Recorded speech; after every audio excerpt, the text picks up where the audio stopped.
Okay, we are live. At least I think we're live. I don't have music. I didn't know that was a oversight on my part. Let me bring in everyone else. Okay, we are live. On my level, session 1 2 1 2 1 2. Jay, can you monitor the stream? Make sure we can be heard. We should be able to be heard, but just do that for me real quick. All right, hold on. Let me check it out. 1 2 1 2 1 2. Yeah, it's good. It's good. All right, sounds good. Yo, your shit echoing now. Yeah, I know. Yeah, I'm just letting you know it's good to go. It's like, yo, you good? Yo, you good? Yo, you good? Yo, you good? All right, so this is the Thundercast. In the past, it was a lot more structured. That's mostly out the window. Listen, we might even change the name. This is Thundercat is fine. But yes, this is no structure, just chatting, talking shit, whatever, blah, blah, blah. This is for us, okay? If y'all enjoy it, that's great. But this is for Thunder Pals to vent and get that real life shit up out the way, okay? Hell yeah. Well, I think that Thundercast is a pretty cool radical name. I believe that y'all should keep it. Yeah, that's the name, bro. We went away from the name. I had to bring it back. It should have been it the whole time, but I wasn't about to argue with motherfuckers. This is true. Right. Like it is absolutely a weather report on how you're doing. I mean, it's probably if I went and tried to tuple it all together, it's probably at least a quadruple entendre. Yeah, that is true. So you got weather report, you got casting spells, you know, thunder cast. That's a weather forecast. That's a triple right there. There's probably a fourth I can't think of. So I like multi-entendre shit. Right. Always what you're revealing like that be holding us that, bro. It's crazy. It's a lot. It is a lot. Mm-hmm. All right, so what the fuck? What do you want to introduce ourselves? Y'all want to just get into the topics? What the fuck? What are we doing? Like, who are you? That's the only structure. The fucking AKAs, period, every time, and then talk about whatever fuck. Absolutely. I'll give them an abbreviated version because I don't want to go for 50 names. Nah, fuck that. Well, do what feels good. I'm doing all of them because it's been a fucking year, so I'm gonna fucking do all this shit. God damn it. Let's fucking reintroduce. Allow me to reintroduce myself. My name is Ho. You chilling with the Iceberg, aka Titanic's Panic, Ice Age Akiji. Here I am, rebel rolling like an avalanche. Spikeberg Mike the Criticizer, Hijack Frost, Brillo Riley, Stylo Stalactite, because it's something cool, but not too cold. Welcome to the Samurai L. Jackson. Motherfucker, I got mini battle raps for you. AKA Sheer Cold Attack, AKA Nasty Narset, AKA Cool Calm Bird, AKA Hakuna Utada Signifier. It's automatic light work. Fang McFrosty. Abominable Hole Man. Cuffing season, I put bitches on freeze. Vin Treasel. Whoa. Cardboard Killer. Chainsaw Elisa. Cobweb Michaels. Yo, dusty as fuck. Oh, shit. The thought of this off, bro. The dust off the mic is crazy. Fancy Boy Berg. Ooh, her fancy in particular. You had any nice bakeries lately? I have not seen a bakery in a millennia. Fact, I've not seen a bakery in like 5 months. The fuck? Shit's crazy. AKA Rosalina and Kuma. Oh shit. Yo, Puma's terrible. AKA Shaster's a debuff. That's true. AKA Absolute 0 Hour. It's victory by default. God damn. We start the clock.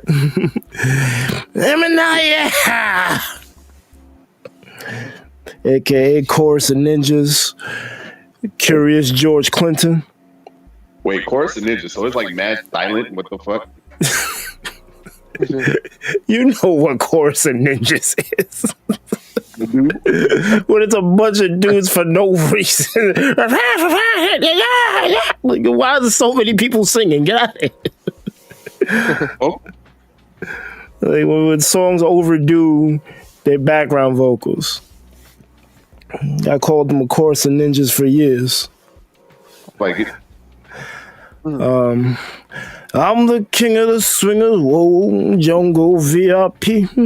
I reached the top and had to stop, and that's what's bothering me. That's right, that's how you pay the Verge homage and you don't hold it hostage, because I'm a native creative. AKA certified OV hole hater. God damn. Yeah. AKA Diddy the lubricant. Yeah. Damn. He got off, bro. He's free. Damn. AKA Reverend Mason Debitor. Pit pool scammer. Or pool pit scammer, my bad. AKA Hiker Mike. Oh, yeah. Kicking rocks and shit. Hell yeah. Yeah. Reggie Ice and me. Crowbat Wow. Tactics. Absolutely. Mel Metal Gear Solid. Yeah. Roller Rink Derby. Oh, Road Roller Rink Derby. My bad. Roller rink. All right. Haman Horfrost. Armor Mama Mike. Hell yeah. Damn. Victor Von Freeze. Griff Disney. Ouch. Calm Before the Possibility Storm. That's just a fact. Ouch. R.I.P. Majors, bro. Speaking of that, Jonathan Joestar Major Disaster. Absolutely. He had a major disaster. The fuck? Yeah, he did. We'll get into it. We'll get into it. Grand Rising, kings and soul sisters, whole Stepper Berg here, and you need to understand, overstand, and JoJo stand that broccoli is man-made. Huh? True, yeah. Not a cool nature. AKA Cannabis Knuckles. AKA Rare Form Berg. You know, fucking with me or earn you a Berg bite. AKA DMX is my spirit animal. It goes rah rah like a dungeon bantha. Dungeon, bro. If you don't like dungeons, we can go with Desert Bantha. There we go. Either's good. I'm fine either way, it smells funky as fuck. So whatever is happening, it's the best. And finally, Deckmaster like the GQ. Oh, GQ? GQ. More entendres. If you know, you know. Yeah, I'm here for it. Yeah. Mr. Rhy'zrd. Welcome, sir. Hello. Hello. Hello there. Shit, chat. I know that this is a pod. Nah, we just it's just chatting, no fucking structure. But we will do the AKAs. That's the only structure. But outside of that, we just vibing and chilling and updating and relaxabating, whatever the fuck you want to Hey, do. yo. Yeah, no that. Yo, do what you gotta do. Or don't. Fuck it. It's the first native creator. I'm a slave labor animator. Listen to Slave labor animator is crazy. That's OD. I'm sorry. I'm practicing senseless doll, master of the park law, jiu-jitsu and kung foolery. From Alaska to Nebraska, specialized in jiu-jitsu, the art of folding clothes with people in them. Now I fuck that something about the Smith and Lesson, Gohan the Abuser, Lil Mac 10, Lil Wayne Brady, Lil Wayne's with Milli Vanilli, Casa del Sol, good guy. I'm a big fan of I'm sorry. Blade Wing, the Devil Joe on a Hungry Strike, the Robert Baron Wasteland, the Battalion Stallion because I'm in attention sports. Low evolutionary, the high IQ Neanderthal known as Pickle Riz, the Pickle Sticker, Lando Calrissian, Darth Mufasa, Han Trio, T first. Yo. Claustrophobic because you don't like people box, JFKFC, D4, Escape. I'm going there, buddy. Mayor of Suplex City, persnickety nigga. Yeah, spectacular. Muhammad Gumby. The Black Raven Kid, cut you everywhere but loose. Tails Morales, Inspector Debt Collector, Bully Billy Dames, Lumberjack Accident, O.G. Simpson, and Yujiro's backhand. God damn. Yo, you took a while. You won like 2 wars. It's crazy. Let's go. 1 2 1 2 1 2. Test how my levels. Party people in the place to be. Hey yo, it be. And you know what's about to happen. You got double vision. It's like chatting. I'm the daimyo. Don't waste my fucking time, yo. Yeah, I'm gonna be late. That's how I know you fuck with me. Personal, yes, you're obsessed, you see. Fine-tune transport your goon, we going the long way. Long way. I'm the Quiet Storm, it's me. Gatotu Freeman, Tupac the God, Ray Dow Jones, Moonshine Down. Moonshine Down. Black Bolt, Moon's darkest night. Ernie paid off with your man's Arsenio Hall in the ill-gotten gains. My pension! Yeah, it's the vibe merchant. Took me 10 years to find the Foster's Revolver's Beer 6. Hey, bro, pick it up. Pick it up. So obviously, look, I got sort of right, bro. Yeah. Right? They sort of they put you on. What happened to it? I'm gonna tell you about my one right there, bro. Straight out of it. It's straight made out of aluminium, fam. You know, that shit crazy. Aluminium? Lids on top, bro. All right, you're done now, fam. Aluminium's crazy. That's aluminium, fam. That's right, bro. Yeah. I can't. Yeah. Especially in times when ask for forgiveness, never permission. Because it's the no bandit commander. Is my Dragonator. What you mean? You see, Poppy, you know black. What you mean? No. You know black. I know black. They got me mistaken, I know black is crazy. they see me out there, bro. I'm the fake Hispanic at the disco. What can I tell you? DJ Boast no beat with that trash. He wanna wash air. And I got that panacea for your ears, you see. Please find me a goodie, oldie but goodie if you can. What is that? Melody. Bird, play me some shit.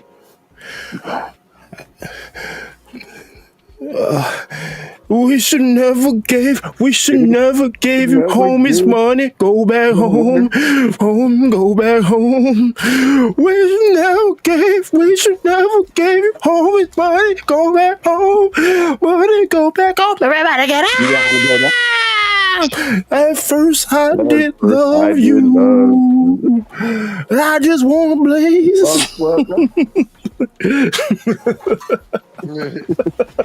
God damn.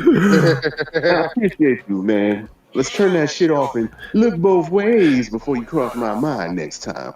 Yes, it's the Dandy Man there, affluent debonair. Hello, Persnickety, Richie B, and Iceberg Mikey. How are you? Oh, and Jumpin' J. Jack Frost, how are you doing, sir? Jumpin' J is crazy.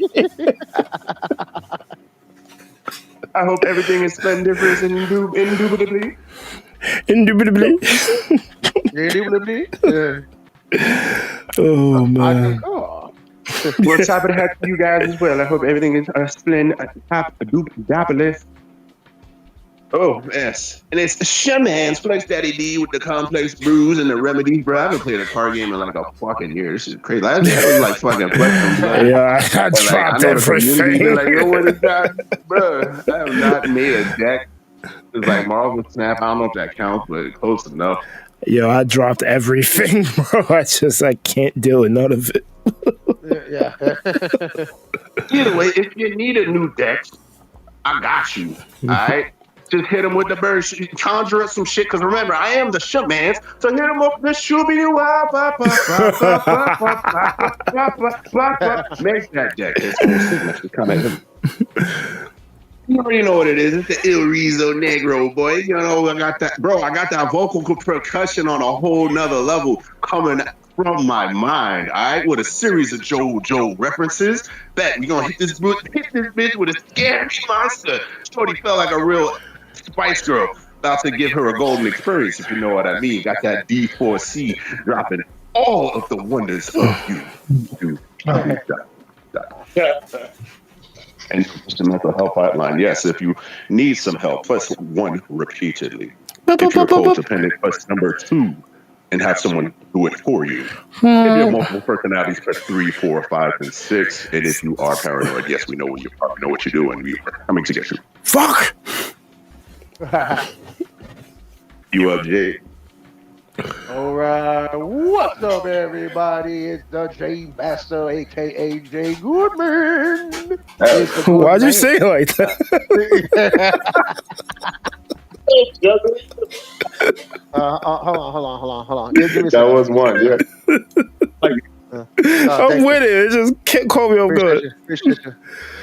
Okay, what's up, everybody? It's the Jay Goodman, aka Jump Spice and everything nice. Bars. AKA Giles Tails Prowler, Sonic eat your heart out, you can't keep up. Damn.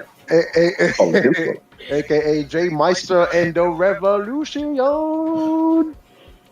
AKA Who Shot JR. Who shot you? Yeah, JR Wing. Who shot JR Wing? Shot him down? You're falling over like that. I can't do a barrel roll. Can't do a somersault. You gotta do an aileron roll. Aileron roll. AKA Jump Life Recordings. AKA Jump Man versus Donkey Kong with the 2 Pauline Bananas. Damn, hey, yo. AKA Jump Paul with the knockout. Can't say the same for my boy Jake.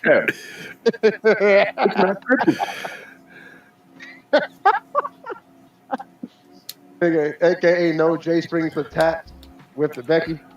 Hey yo. AKA J Stack the Master. Well, the disaster of the planet attack at you, coming right at you like her. AKA Mega J-Tron, roll out, my fellow Thunderbots. Yo, did you see that thing where they said Megatron? No, fucking Optimus was a villain? We'll get into that later. Hold up. Yeah. That's true. AKA Jump Meister. AKA New York Jaywalking on the Queen Street. Jaywalking, bro. Catch the ticket and shit. AKA Jay Shiro of the North Star Fist with the I'm with it. because you are already jumped. Okay, Damn. AKA the Jump Man Strikes Back. Because I am your Death Star. Hey yo. AKA Derek Jader, who knocks it out the park. Derek J. I said out the park, yeah. Derek Jeter was great. AKA Jay Smith, the clean rapper. Mhm. And AKA Jay Fresh, the Mentos maker. You could have combined. You could have had a Will Smith Fresh Prince reference with that. I don't need the curse to sell records. The Fresh Maker. The Fresh Maker. Yeah. All right. That's all I got. That's all I got. That's good. Yeah. Yeah, we had a fifth person here. I guess they decided to leave. Oh, Money? Yeah. What? They did? Yeah. Okay. Yeah. Come on, Money. Come back here. We got to hear your AKAs too, Money. True, you need at least three. I think he had enough. Nah, my internet's mad stupid in this room, bro. No. Oh no, not again. Welcome, Money B. Blackie. You got to give us three. Amane, the guess. Yes, I need to do the nonsense. That's So one. it's Amane be chilling. Amane. Crap. I had it though. My internet messed me up, so let me start over. Amane be chilling. You know me as Amane be speaking the realin'. Oh, Okay. Okay. Hiding in shadows because Amane is a Yu-Gi-Oh villain. It's My true. turn never ends. You wearing purple and shit. Those are my friends. Nah, I can't do it no more because I'm kind of sick. But yeah, I guess I'll be a guest star. Amane just popping up. You know, you Listen, take it man. over. 'Cause I can't Makes really perfect. do the wrong. AKA, you don't get a turn in a card game. Which Absolutely not. Amane will still be playing that Yu-Gi-Oh. I'm only taking turn 1, 2, and 3. AKA Bayonetta Lover 69. Hell yeah. AKA the Lunality. AKA Nishiki of the Wolf Fang Fish. Yeah, Okay. hell yeah. There we go. There you go. AKA Behemoth Typhoon. Okay. Like, nah. AKA, what the fuck? You like that? What's that marshmallow shit? He likes that shit. What marshmallow? I don't know what. Marshmallow, whatever the fuck. Nishiki the Stay Puff. That's what that thing is called. Nishiki the Stay Puff is crazy. But I am a little sick, so I'll pass it over. Good shit, everybody. Hey, man, I got one for you. All right, the Thundercast is sponsored by Mucinex All in One.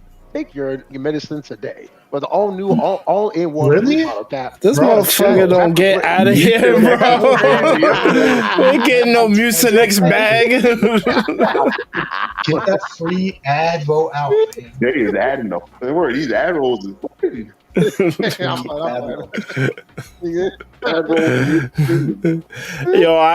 used to. It used to didn't bother me, but now it's like, come on, bro. You just like really. That's crazy. That's why I used to read. I don't even know. No, I mean like the actual like in video ad, like when the creator when they're sponsored by somebody, they try to like weave it into the script. It used to didn't bother me because they were natural with it, but now they're just not shameless with it. Like, bro, yeah. It's like, you're feeling so down from what I told you, but guess what will lift you up? Better help. Drink G Fuel. Sign up for better health. Get NordVPN. Play Raid Shadow Legends, even though no one has touched this game in 20 years. Making mad money. I don't know how it's still going. I don't know how it's still going. Yeah. Oh yeah. Yeah, that's true.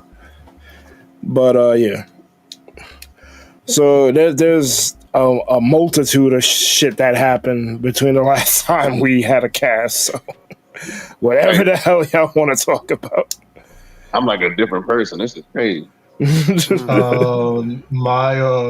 My mom's has been with me for a month, so my dynamic is kind of not normal. What's going on there? Yeah, what's going on? The house got sold that she was renting for like 14 years, so she had to move. Damn. Hey, I know what that's like. Yeah, I'm sorry to hear that, bro. That was me. No, in well, 2020. this is the start, but me being Mr. Responsible, Oh man, to pick up the slack. So for a couple of months, this is what it is. So I don't have my streaming, hence why there hasn't been a stream. It's not that I don't want to. I don't have a streaming. Yeah, no, we understand that. I mean, like, dude, like, we just be messing with you, bro. I'm pretty sure 90% of it is Iman just trolling. It's funny. Yeah, Mm-hmm. yeah, it is some trolling. There's some trolling, but like, no, on my like, we all completely understand if you got in real life stuff, man. Like, we're at the end of it, we're just joking, bro. Like, you stream when you want to, dog. Yeah, we still love you, dog. Yeah, but on the thing of topics here, there's tons of topics that's happened. So I don't know, someone pick something. Go to it. Whatever's on your mind, bro. Talking too much, but well, I want to avoid at least talking about it at first, anything with Marvel, because we'll be there for 20 years. Bro, I'm so out the fucking loop. I don't even know, bro. All right, so here is a topic that I'm sure you've seen, and I know it's gaming, even if we don't play it. I know you all seen the Yugi mod for Dragon Ball Fighters. That shit is sick. That's the topic. That is so cool. That is what we're talking. That's what we're going to talk about. I've ever seen in my life, to be honest. It was mad detailed, yeah. That was a love letter, man. That's for real.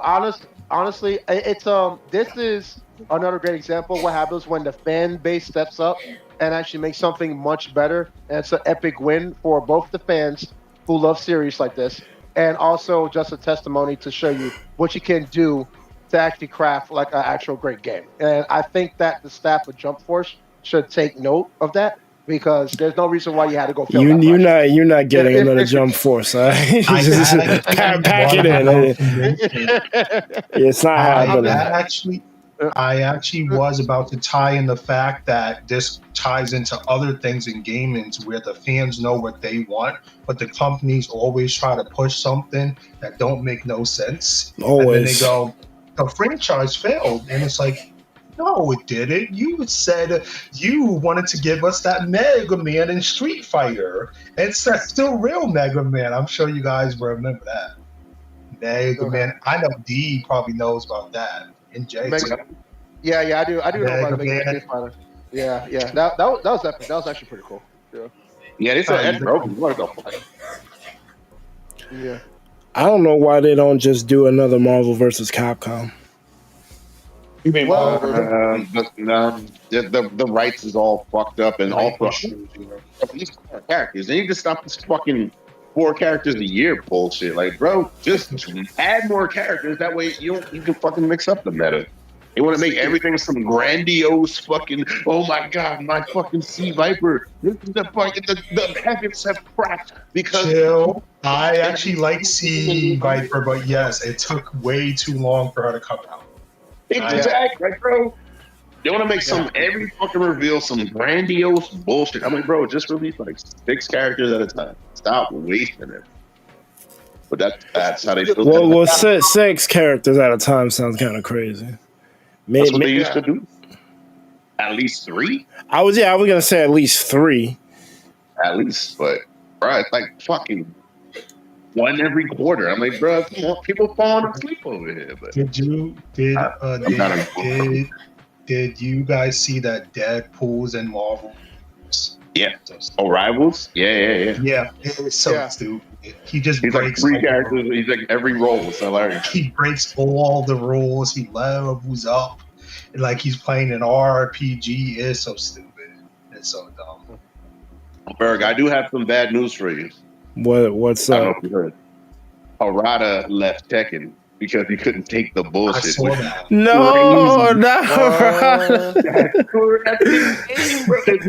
I get it. 'Cause Tekken they got 7 swords is and 3. dragons and fucking machine guns and firing bullets. He's like, bro, this is supposed to be just an old dude hitting another old dude. Like, what the fuck are these dragons?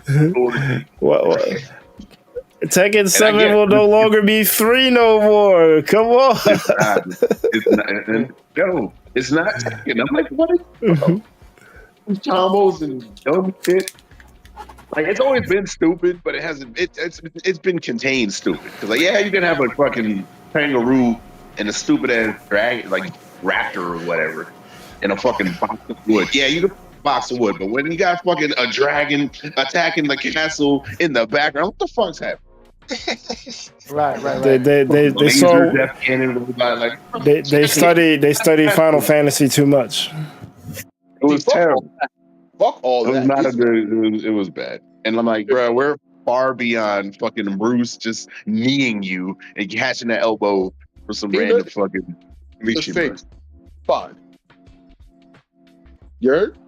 What is it? Yeah. Say Nina is shooting niggas in the face and they're fine. This is no longer Tekken.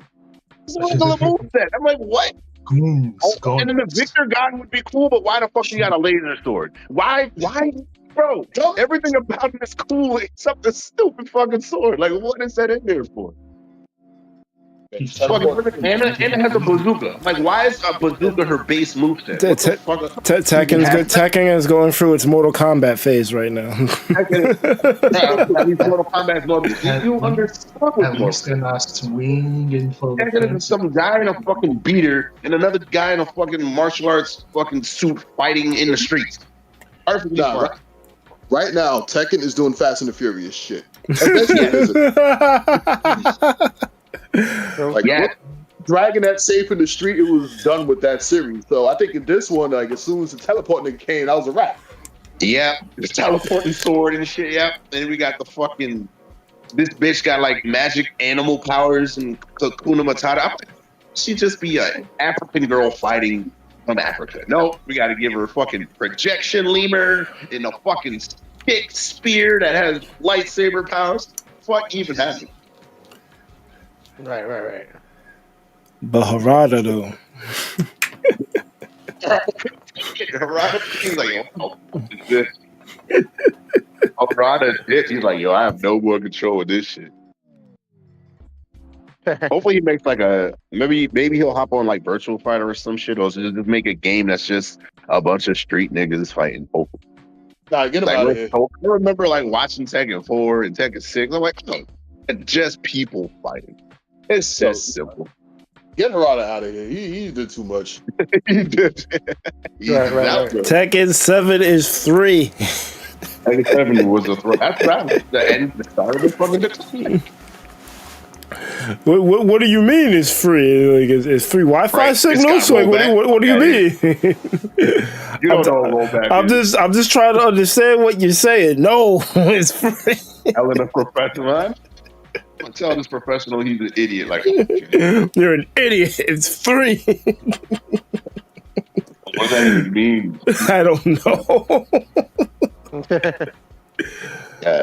Yeah, I wasn't aware about Tekken, but that is unfortunate.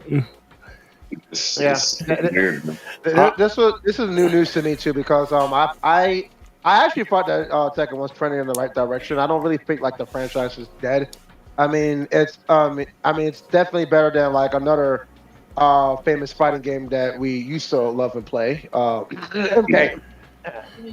Tekken kind of went with it's just Yu-Gi-Oh syndrome, where it's just like it's not for the old fans. It's just some new crazy bullshit that a bunch of consumers love. So it's doing well, but the people who grew up with the shit, they're like, I don't know what the fuck's happening. They no longer care about the other day. I'm like, oh hell no! What it is? I don't even know what this is, bro. They no longer.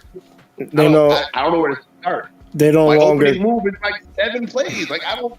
What? I'm not trying to remember all this shit. They no longer care about the old heads, the old guard. It's just let's just get as much money from the new kids as much as possible.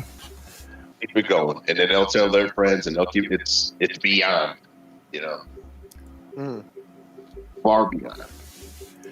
Honestly, I I thought Tekken reached its peak after Tag Tournament 2. I'm like, you can't make a better game than this. Anything else is like a downgrade. And it got worse. I kind of just didn't fuck with Tekken after that. Got worse from there. Tekken Tag was kind of, I was done right there. I mean, it's fun to play, but it's just, you just can't take it seriously. Just like you. Sorry, there's just crazy shit happening. Yeah, at least with Yu-Gi-Oh, they're trying to bring back old shit and redo it. Like retrain Flame Soldier for some reason. They're trying this. They just gave no fuck. Yep. Yeah. But what, Jin's a demon and shit? I don't fucking know. I don't know. Yeah. Now there's 2 demons and shit. But even Jin has some of the fucking powers. I'm like, wait, why is base Jin doing fucking lasers and shit? Like, okay. Like Hachi is fucking headbutting meteors. You know, I don't think that one. But like, come up in the why is he back? He died like 3 times and now he's back. Like, what? Bro, pick one. The main villains doesn't have died 3 times. Like, what? Tekken without Hayachi is like having Street Fighter without Ryu. I get it. Yeah. They keep trying. But stop writing that dies. That should be the thing. Right. Tekken does mix shit up. I'll give it up because like they had the main character. He was out of it. Kazuya was not in 3, so I get it. And I was bold as shit. I think after a certain point, they just said fuck it. Yeah, that was an audience move because Kazuya was a grown ass man by 2, and there were teens that were playing 3. So let's make Jin be in line with that. So that made sense, but the rest of it, I was respect that soundboard bitch. I think they were trying to like progress it, but they entered the Dragon Ball problem where like you can't replace the main character. Like as much as you want to try, you can't replace Goku. Yep. They tried it with Alex, and it's very much It is a thing. It's cool because you see it in like Japanese media where they will try to replace the main character and just like pass on the torch legit, but now it's like a mix where it's like an American thing and branding. You can't get rid of like the brand. You cannot get rid of that. Like they will like, oh, this is this new guy's story, and the old guy is not part of it, or he's like a part time of it. But yeah. And always end up with the, at least in the new age, the new main character is in and continuing. Right. I mean, when they do it right, it's like, the main character's got to be in there for a bit and then they move on from there. Right. Mm-hmm. So, right. It's hard to get people to attach to legacy characters, though. Yep. Well, it'd be like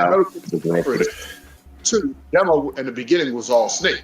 Then the rest you're playing Raiden. At first, it was like, who the fuck is this guy? And then by the end of the game, it's like, oh, not only do I fuck with Raiden, I'm glad that Snake is in there too. Yeah. Right. JoJo did, but he took over season 4 also. But in 6, they got him in, I'm out early. So that's how you pass the torch. Roxas was cooler than Sora for, I don't even care. Like Roxas still to this day was just cooler in 2, and then Sora showed up. I'm like, all right, I guess he's here, but I get it. Well, the whole thing with Roxas is that he wasn't supposed to exist. Yeah, it's not real. But it doesn't stop it from being cooler. That whole shit, it was fucked up because it was like fucking alternate reality or whatever, and everything you knew wasn't real, which made you feel even more. Because I'm like, bro, he's just some dude. You think his whole life is a lie. Yeah, Kingdom Hearts is weird. Like, I could probably sit here for 2 hours trying to explain the whole thing to you. But generally, what happened is that when Sora tried to save Kairi in 1, he unlocked his heart with the Dark Keyblade. It created Naminé and Roxas because, different rules with the Princess of Heart and shit. They can't create darkness, whatever. So there was no Heartless for Kairi, but there was a Heartless for Sora and a Nobody for Sora created at that point. Kairi saved Sora from the Heartless form when he found her back in the castle, but Roxas got captured by Xemnas and put into Organization 13. So you're basically, until the events of 2, Roxas doesn't even know that he's not even supposed to exist. Like he just spawned, and he got basically tricked into working for the bad guys. His story is actually really sad when you think about it, because he doesn't understand what's going on. He's just going with the motions. And then he learns he has to combine back into Sora so he can become whole. It's like, yo, dude, but I had a whole life. I gotta go back into this dude. Why? Right. So I get why D of fucks with Rocks a little bit more. It's just like, bro, like, how you gonna uproot my whole shit? That's true. Yeah. But well, we were on Tekken, right? Yeah. Well, we were talking about Tekken. Yeah. I think that I mean, like, it's Tekken is here to stay. Like, I just really feel like they're just probably going through like a weird situation right now. But like, it's something that's like detrimental. That's gonna like put the series on ice or anything like that.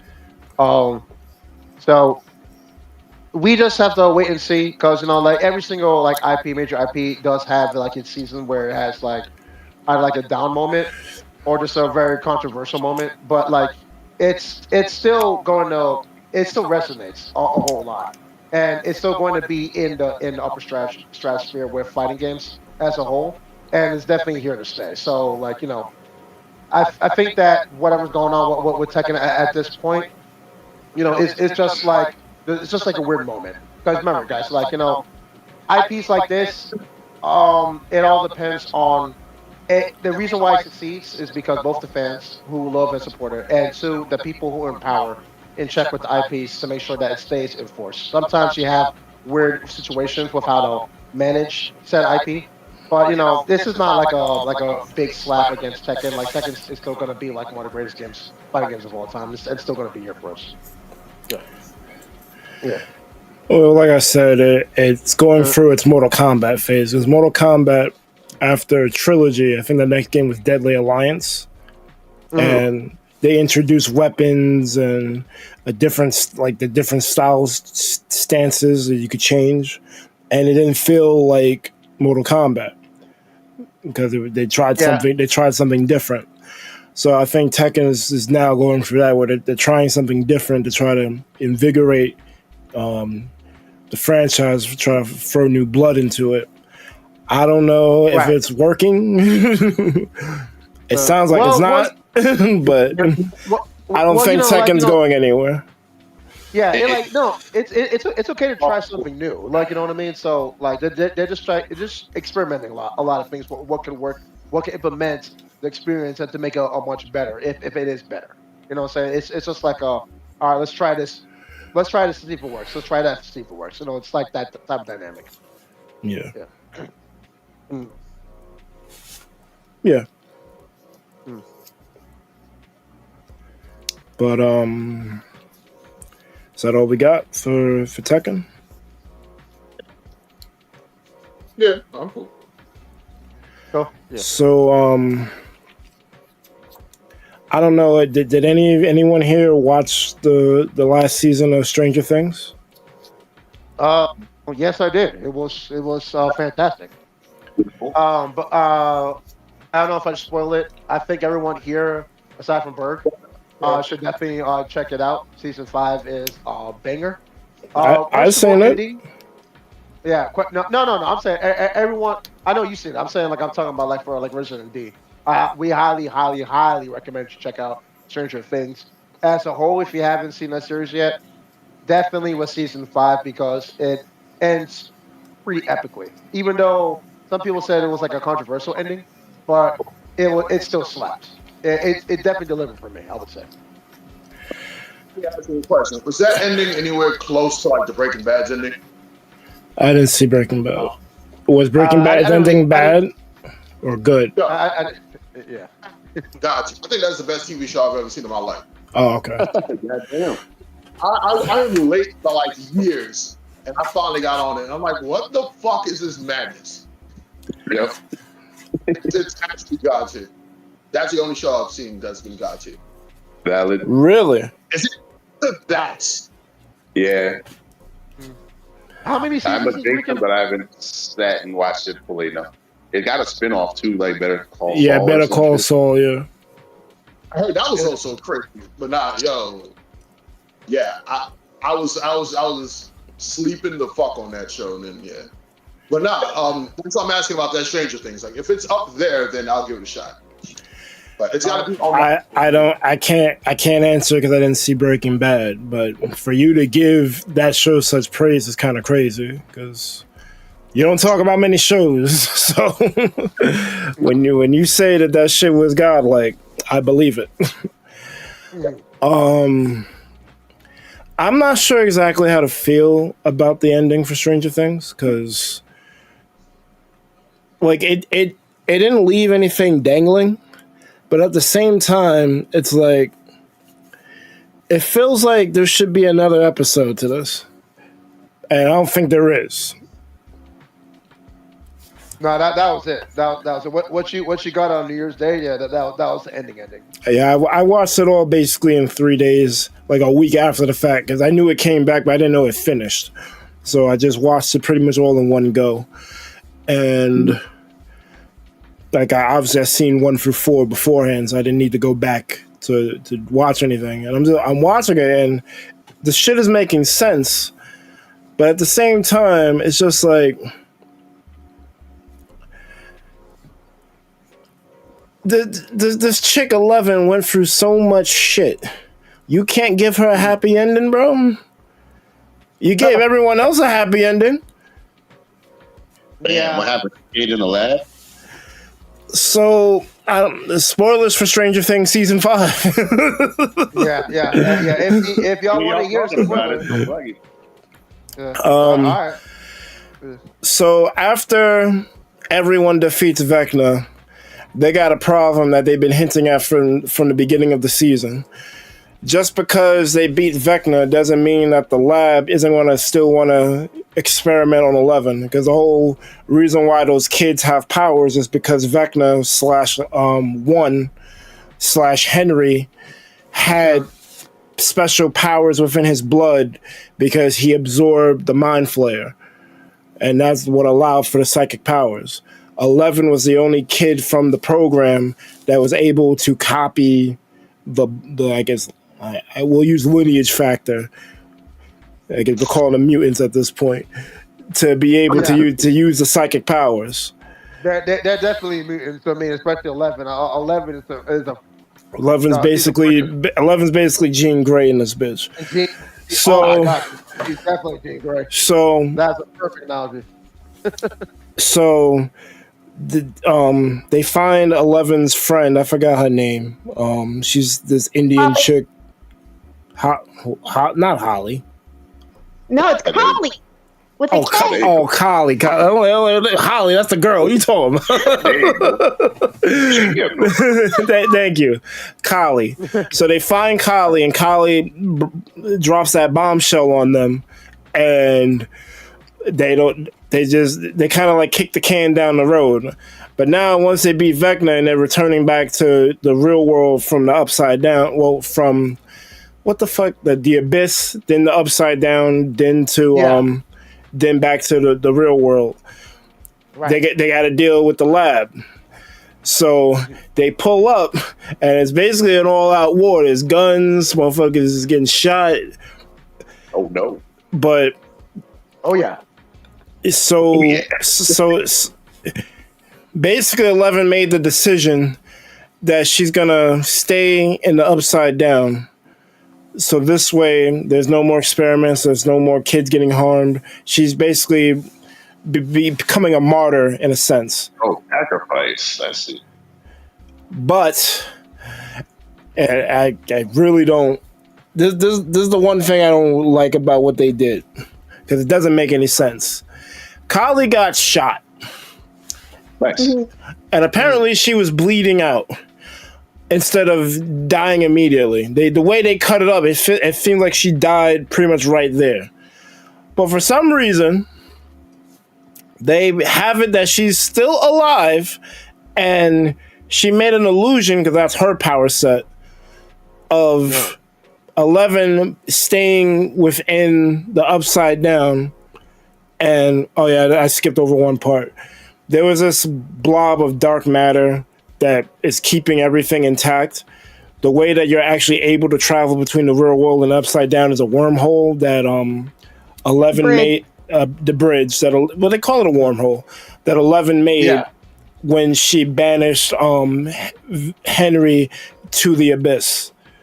They had to blow that up to erase the connection between the dimensions. Once that connection is gone, you can no longer access the Upside Down.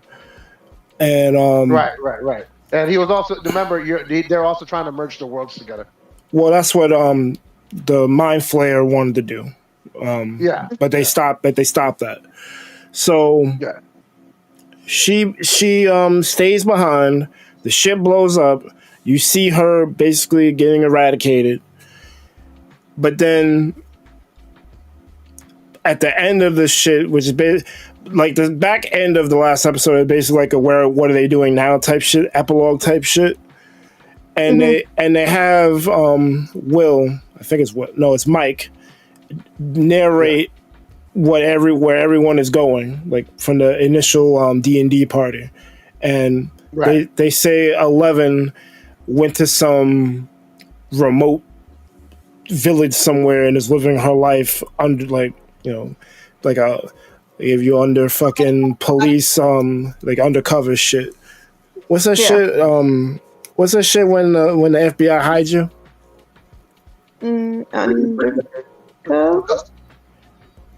What was that? Protective custody. Protective custody. Okay. She's basically on some protective custody shit, but she's by herself. And they show her climbing some mountain, but he's saying that as a hypothetical. They all still think she's dead. But there's also, like, before 11 decided to leave everyone, she told Mike that it has to be this way and you have to tell my story. So did she tell him some shit off camera that we don't know about? And since Mike is the DM, he's just gonna make up a story, but it's not really made up. It's what she told him. Like they leave it very ambiguous. Yeah, they do.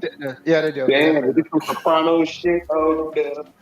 But it's like, it's also, we don't know much about the Mind Flayer and how it came to be. Sure, we know about the rock and everything, but the thing is, the main story of how this rock came to be is all behind a theater wall where none of us can that's another fucking thing. How you make a Broadway show canon to the storyline? Into the storyline that we can't even see, because probably none of us live in New York. Now that's horseshit. But I was still able to understand the ending without the Broadway show. They did it masterfully enough. But if there is key information to know if 11 is still alive or not, based on that Broadway show, you got to put that shit on Netflix. Yeah. I didn't even know. Yeah. Yeah, I didn't even know about the Broadway show at all. I watch 2 YouTube channels, New Rock Stars and Screen Crush. So they went over the ending of Stranger Things. So that's how I know about the play. I didn't know there was a play. I did know there was a play, but I didn't know it was canon. Yeah. And that was that's, for the most part, the play is inconsequential. It just gives you more background lore, but it's still like basically a prequel, but it's still vital to the story. My thing is, why did they put that in that? Why did they put that in the actual canon series? Like, wait. So we have to watch a Broadway musical? I don't think you can anymore. Is it still even on the circuit? I don't know. That's so. I mean, something as informal and as important as that, should definitely be in the actual series. Why I'm would not. you? I'm not gonna hold you. That That's shit gives weird. me berserk vibes. Like you gotta watch the Wait. show. You gotta play the video game, and you gotta read the manga That's so just to weird. get the whole story. Nah, man, you can't do that, man. You can't do that. Nah, but the only thing I didn't like was the whole Kali thing, because like you said she was dead. So you can't now be like, oh nah, but she didn't bleed out completely, and they had a plan off screen. Like no, like you made deliberate shots for certain things to happen, and like she's dead. She wasn't able to do the illusion. Yeah, people are theorizing because 11 had her hand on Kali that their blood like mixed or something, and that. Now I like that theory because I mean she could absorb her powers. Absorb her powers for like for a hot minute or two. Yeah, that's what I've heard. But they don't explain nothing. It's all basically like fan theory at this point. When the series is done, like you need to answer questions, not raise more. Yeah. Exactly. Yeah. Like a complete story answers all the questions, hits all the check marks. And also puts everything as a complete whole. Well, everything is answered. There's no plot holes, no loopholes. Yeah. You have to combine all of those elements together, and you have to answer all the stories of all the questions that you raise. Well, I'm applying Occam's Rhy'zrd to it because they showed us 11 quote unquote alive, living undercover. I'm going to assume that she's alive, but unhappy because she couldn't be with the person she loves, which is fucked up because you show a montage her basically like fish out of water. This dude declares his love for her like immediately, and like you see that their come up, and she can't be with him. Like that's fucked up. I was waiting for that type of ending where like was it Will and 11? For them to be Mike and 11. Sorry, Mike and 11. Yeah, I was waiting for. Will wants Mike. I'm not gonna hold you. The way they revealed that, I was like, y'all got balls. I didn't think y'all were gonna do it.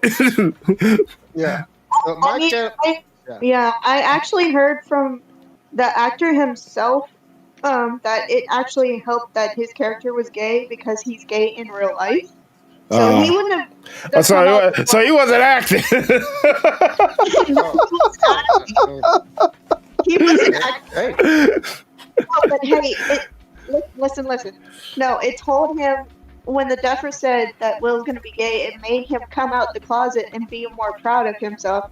If that wouldn't have happened, he would still be in the closet, he said to this day. Well, that's good. Well, you know what? That actually explains that scene where he wanted to go talk to the group. In a interesting way. Like that's the reason why he wanted to go talk to the whole entire group about how he was feeling scared. But but everyone here uplifts him to be the best person that he can go be. Well, that makes sense. It was meta because he actually is gay. But remember, he said that the mind flayer, once it like enters you, it reads everything about you. So the mind flayer knew he was gay, but he was insecure about it. So the mind flayer was going to use it against him.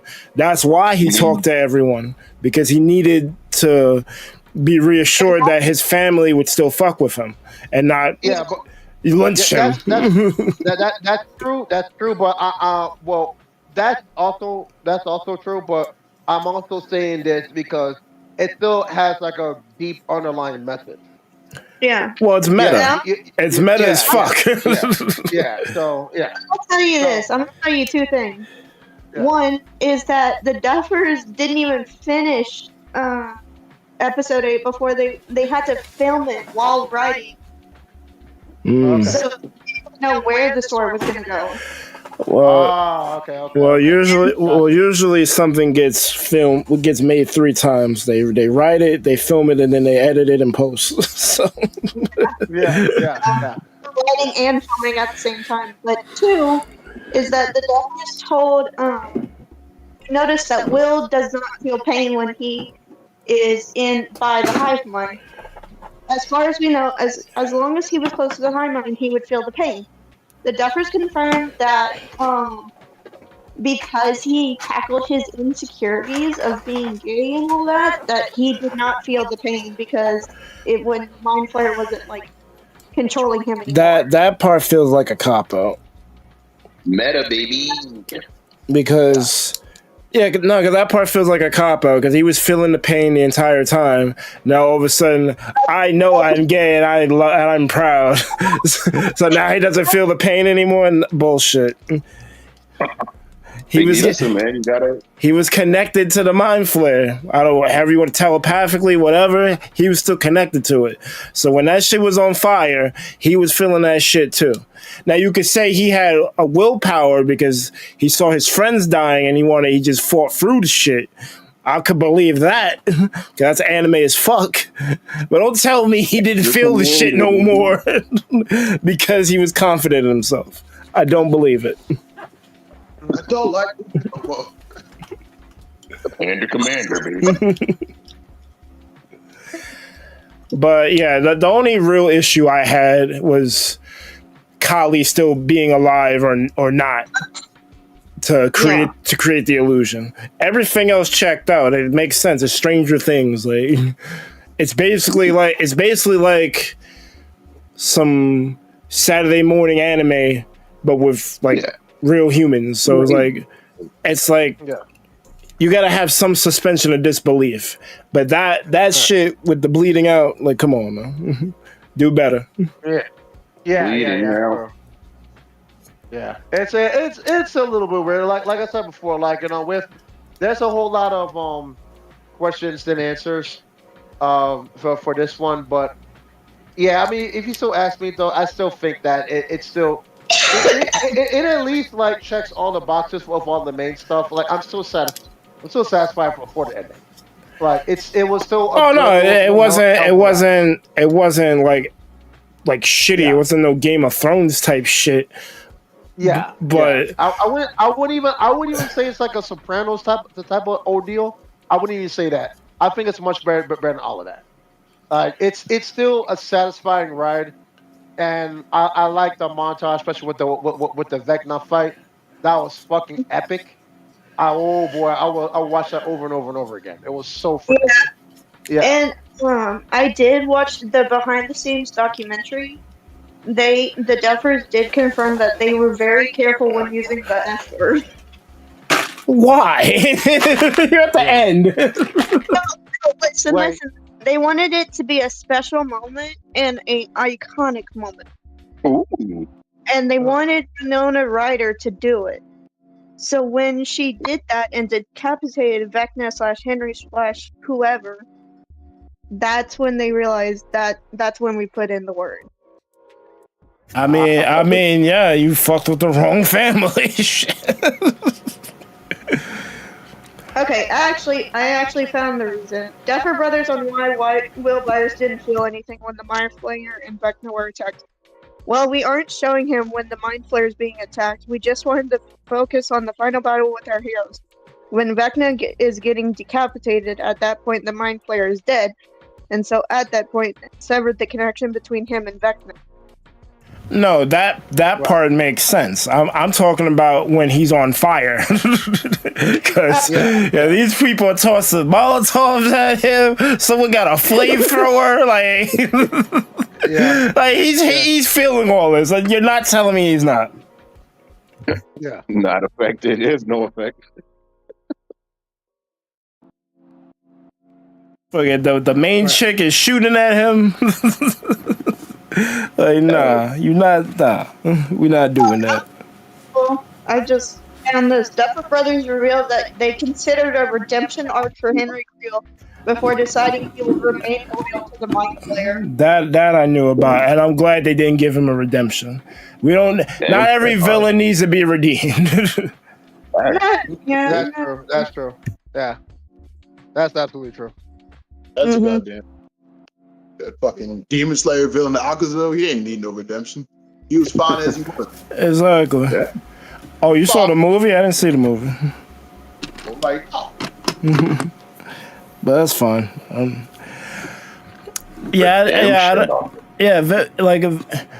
It's okay for some because obviously, like when Vegeta got his redemption shit, it worked out for his character. Like you can make it work, but not everyone needs that. Sometimes just someone's just a dick, and you got to get him the fuck out of here. Very true. Yeah, that's true. Can confirm.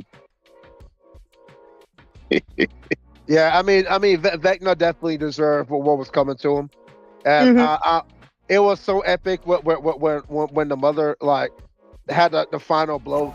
You don't mess with this family. You don't fuck with you fucked with the wrong family. That's what she said. That shit was. You fucked with the wrong family. You fucked the wrong family. Oh my god, that was super epic. I loved it. And then you had I'm actually happy she got her comeuppance because like she was going through it when Will was kidnapped for that whole season. So like you constantly seeing your family in the line of fire, and now you get to see the thing that caused it. Hell yeah, you fucked with the wrong family.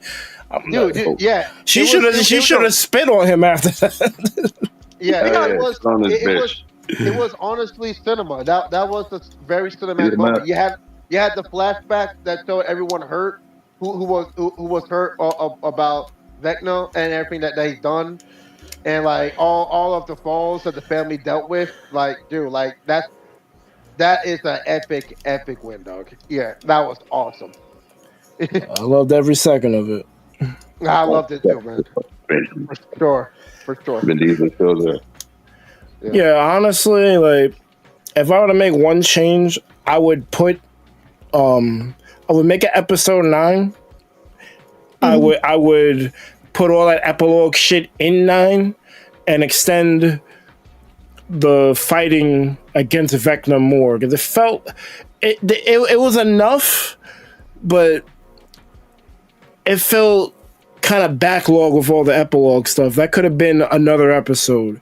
You could have just had episode 8 be the penultimate episode where they do all the fighting and like they try to get back to Hawkins and they got to deal with the military and all that. That could have just been its own episode, and you could have extended certain scenes so you kind of feel more of the action and explain the whole illusion thing better than what they did because I didn't like that shit.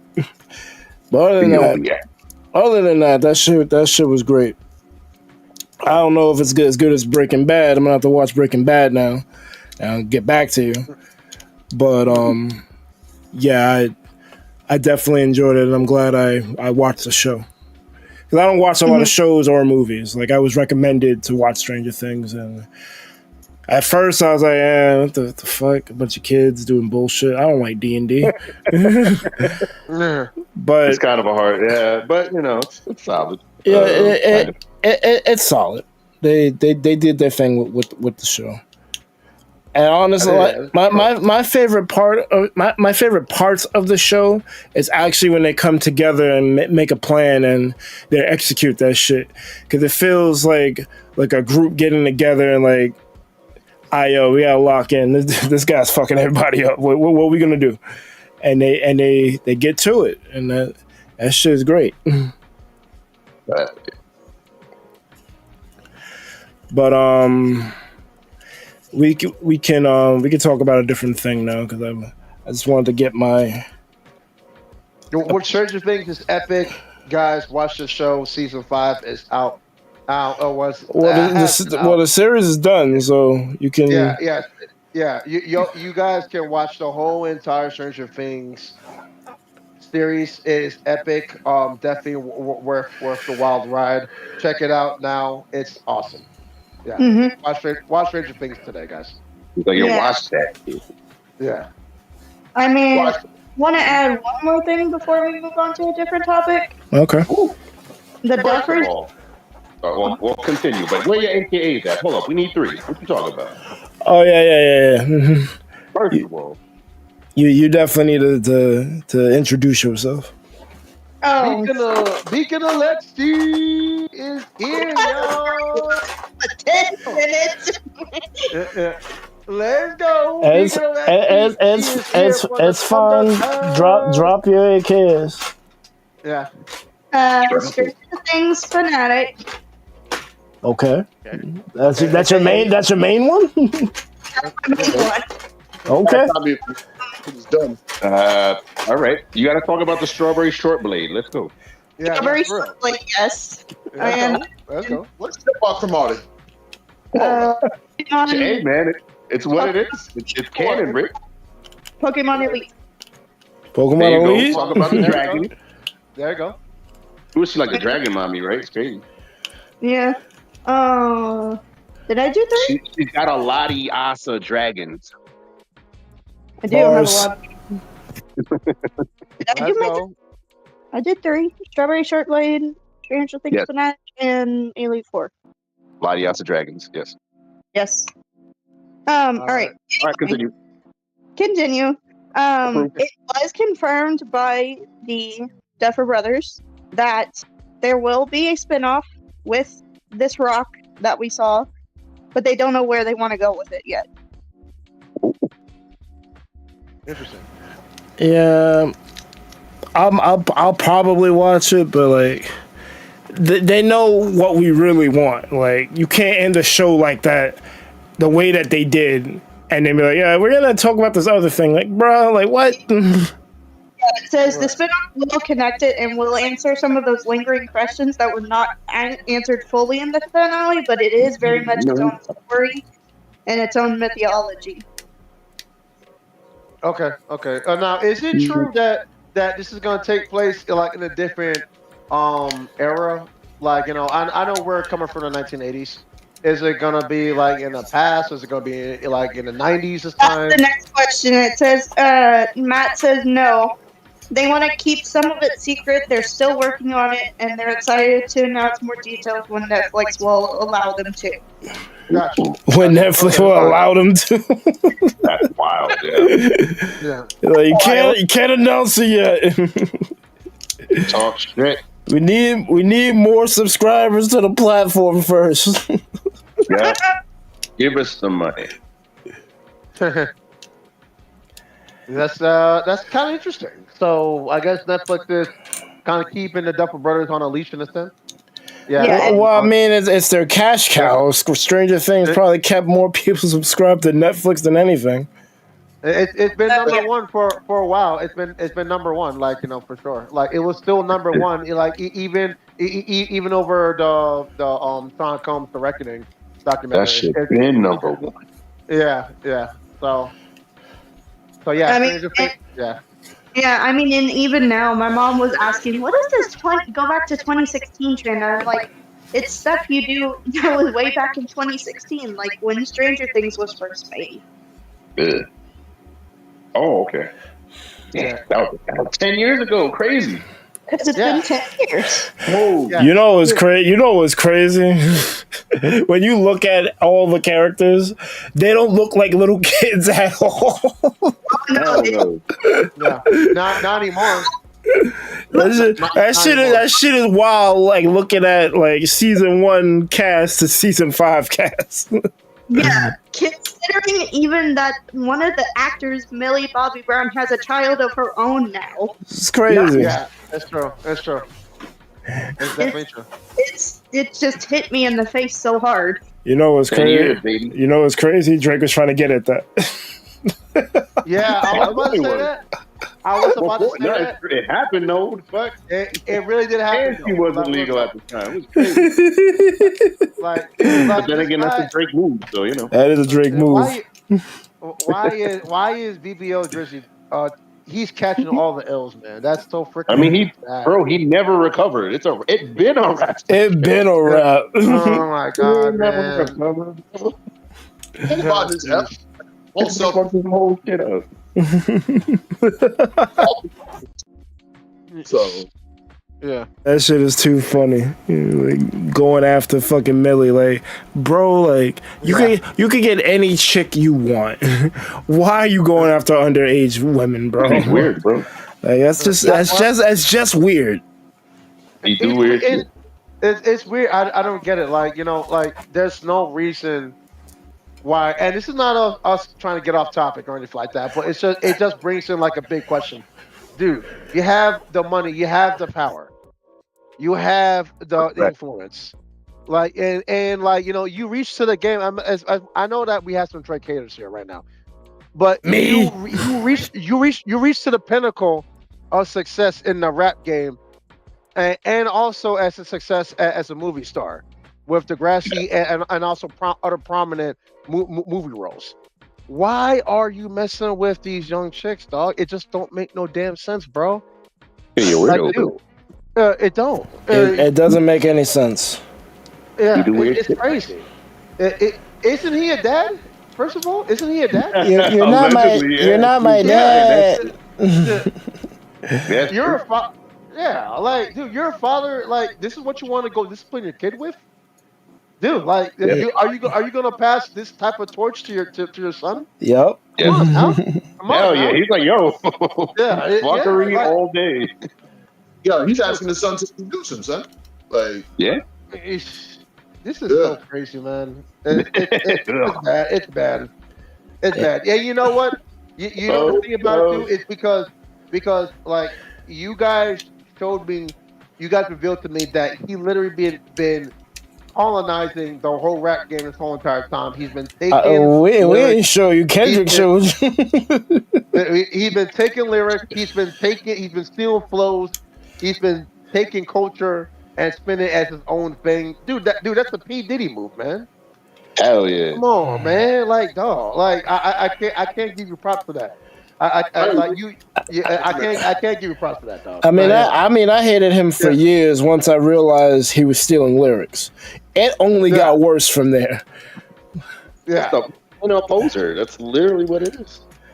Like, I used to like the song Worst Behavior. Like, remember, motherfucker? Like, I thought that was a cool song. Then I realized that whole shit is Mace. I'm like, bro, how you going to steal the dude's whole verse?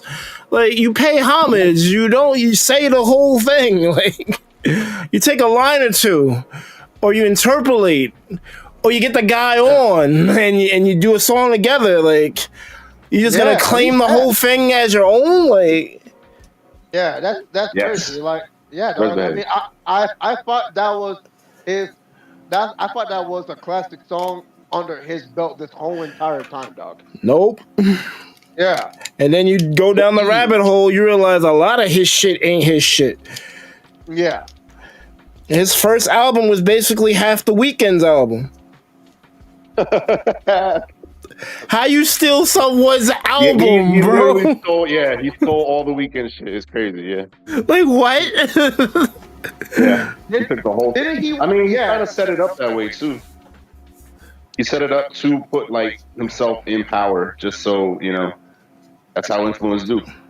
Also, he stole, like, some random Dominican guy's whole fucking song, but he's like, oh, you're Dominican, nobody fucking knows you. It's gonna be a Drake song. It's his whole fucking shit. Yeah.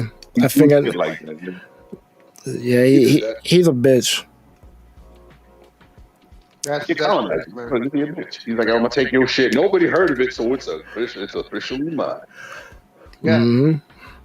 A lot of big artists do that shit because they think that no one's gonna come for them because I'm big. What you gonna do? That dude 6 seconds on the Pokemon ciphers. What was it? Trey Songz took verses from him, and he called him out for it. It's like, bro, that's my song, bro. How you gonna take my lyrics? Weirdo, but what it is. Like, it's crazy. Just because they're unknown, he's not exactly unknown, bro. People know who he is. He ain't as big as you, but that don't mean you get to steal from him. That's what it means, man. Mike makes right. Apparently. Yeah, it does. It does, man. Like, shoot. Oh shoot, Pleasant is here. What up, Pleasant? Lemon. What's up, What's sir? good, Pleasant Lemon? Zero AI was used in this thumbnail plus. Speaking of, wait, wait, do we have wait, hold on, wait. So it's a topics that we're talking about. Are we just winging it? We Because wing it, bro. We said it at the top. Yeah. We don't. I mean, I had things I wanted to talk about. I want to talk about Doomsday, but not at first. I want to talk about Stranger Things. We did that. These showed me some shit that I thought we were gonna segue into, but y'all on some other shit. Since Pleasant Lemon is here, I think that it's appropriate that we actually do talk about this topic: the rise of AI and how it's affecting gaming. Well, I think it's inappropriate, so we won't do it now. Yeah. So what do you guys think about with AI having impact on video games as a whole? Like, you think I don't think it has. Okay, you think it's a detriment? You think that's something that should be here to stay, or something that shouldn't be here to stay? What do you guys think about that? I would argue, Jay, what the hell are you talking about? Because I don't think it has impacted gaming as far as it has impacted the workforce. No, it's impacted real life, honestly. Yeah, real life. I say real life more than gaming. So, Jay, please your case, because I am curious. I am curious. No, legit. Because it's job, bro. Uses a lot of AI for a lot of our shit. We use it to automate half of our spreadsheets and a lot of our entries. So in the real world, it makes sense to talk about it. But gaming space, I don't know, man. Yeah. I'm not sure. Real life, but like that you've seen in game space, I'm curious. Well, let's let him talk. Well, from things. Okay, so with certain series like Call of Duty and whatnot, there has been like grievance with using like AI to pretty much supplement like overall artwork in the industry, and using such tools to like have more of a initial approach and a faster approach compared to like artists who are actually like hand drawing certain art pieces for video games, and using generic AI just as like a stepping tool, to have set artwork in video games. I'm just curious, because in my take, I think that this is kind of like the step in the wrong direction with how to like utilize AI, because I think that industries or big time companies like corporate giants like Activision, I think they're going to use that to go replace jobs with like graphic artists and designers. And to me, as a fellow artist, I think this is definitely like a very bad move. I don't really think like they should like take the lazy way, or like a much easier way to use AI in order to replace jobs. Is what I'm trying to say. Yeah. So here's my take on that. So as far as stepping stones, there was that game that Claire Obscura 33, whatever, right? They tried to take it off the game here because they used it on the process of making a game as placeholders. But if you ever done like any kind of UX or whatever, when somebody's coming up with an idea, they'll make a mood board and they'll pick stock images and whatever anyway to do the same shit. Okay. So they're doing that just as a placeholder, so that of course they'll come in and actually make something over the top. Like not over the top, they'll just make something. Having that placeholder like shortcuts your development time by so much, because now you don't have to commission a whole thing for something that's not even going to be in the game. Okay. Right. So there's plenty of artists that don't have any credits, who don't have anything, because they get something, they throw it out there, and it's never used until the real they want to hire comes in. So I don't know. I don't have a problem with it if it's not in the final product. Okay. Well, then you're gonna hate Call of Duty then, because it's in the final product of Call of Duty, and like games like Call of Duty. Like it's in the final product. I mean, I kind of expect it coming from Call of Duty. Yeah, so I no less. I'm not surprised at all that they did that. Yep. Yeah. So with that said, do you still think that it's a bad stance on the corporates doing that because it's in the final product, like how you said, like You think that's a slap in the face to graphic artists or anything like that? Like using those tools instead of like having people like have their jobs and be commissioned to do said work on said project. Okay, as I said while you were talking, I said I don't have a problem with it as long as it's not in the final design. So, okay, all right. Well, so I want to chime in. yeah, How I feel about AI, I've said many times. I feel AI should be a tool in your toolkit. I don't think it should be. I don't think it should be something to replace a job. I think graphic designers should be using AI for mundane tasks. Like, for instance, for the December mega collab that I made the thumbnail for, it was based off one of the JoJo albums. I think Phantom Blood. I can't remember now. It's one where damn, I can't remember off the top of my head, but it was one of the openings from the earlier JoJo shows. I can't remember which one. It's either Phantom Blood or Phantom Blood is part 1. Which one's part 2? Stardust Crusaders? No, that's part 3, right? No, that's 3. No. Part 2 is what was it? It was in World War II, 1940s. With a young Joestar. Dang, what was it? Yeah, part 2. Joseph Joestar, young Joseph Joestar, 1940s. Yes. I got you. That's it. Yeah. Either way, it was either part 1 or part Battle Tendency. Yeah. I think it was the opening for Battle Tendency, and it has a lot of panels that have different art styles in them. One has like a dot matrix thing with polka dots. One has triangles that are going up and down. Like, it's like at least 16 different distinct art styles. So I use AI to build some of those. The dot matrix thing, I could do it, but I would have to literally copy and paste a dot like 500 times to create the dot matrix pattern. Instead, I use AI to make that pattern for me instead to save time. These are the things that I feel like you should be using AI for, to like help you shortcut a task, not create your whole backgrounds for a video game.